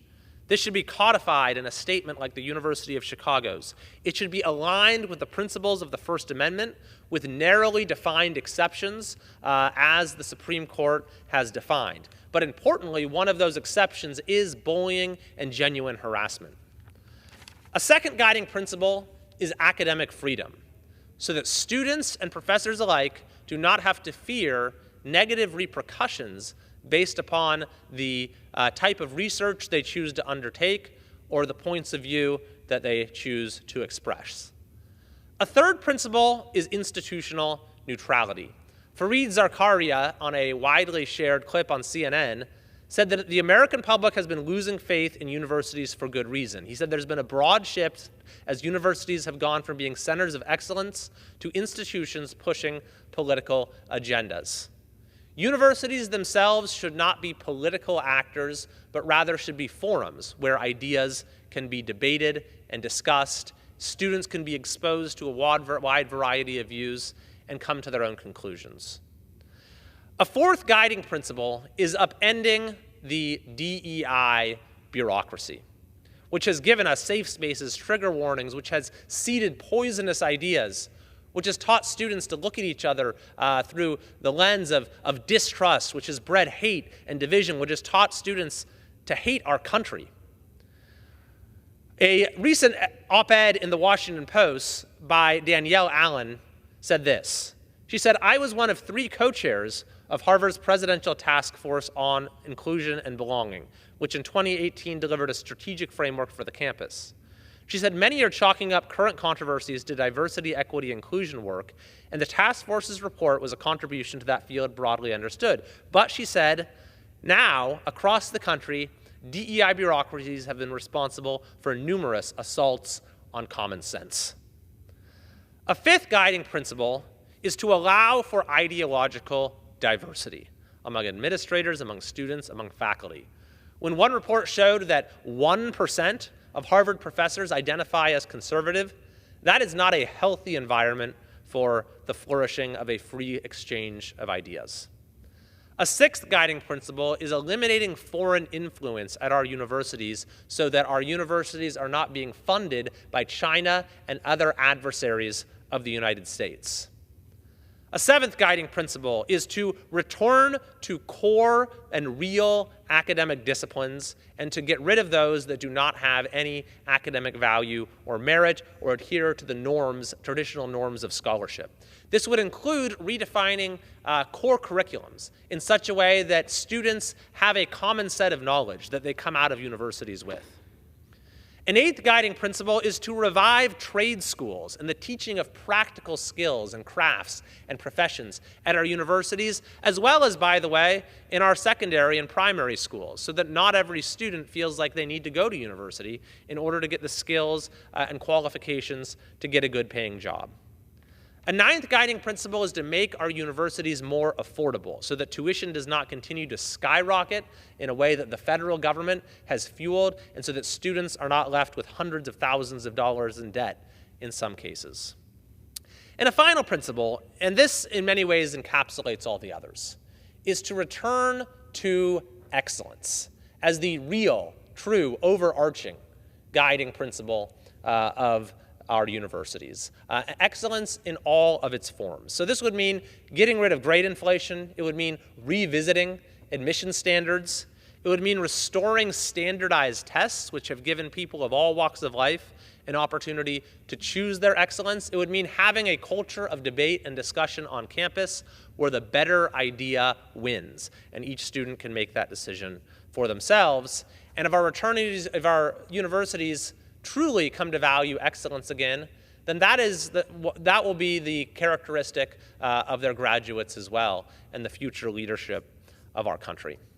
So yes, this is a moment of reckoning in higher education, and it's a moment to rediscover the purpose of a university as a center for research, as a place to explore cutting-edge ideas, and as a place to prepare young people for the task of citizenship, which goes to the heart of what our country is all about, this great experiment that our founders started in self-government, and rethinking our education, our institutions of education and higher learning is going to be vital towards making sure that that experiment continues to flourish in the years and decades ahead.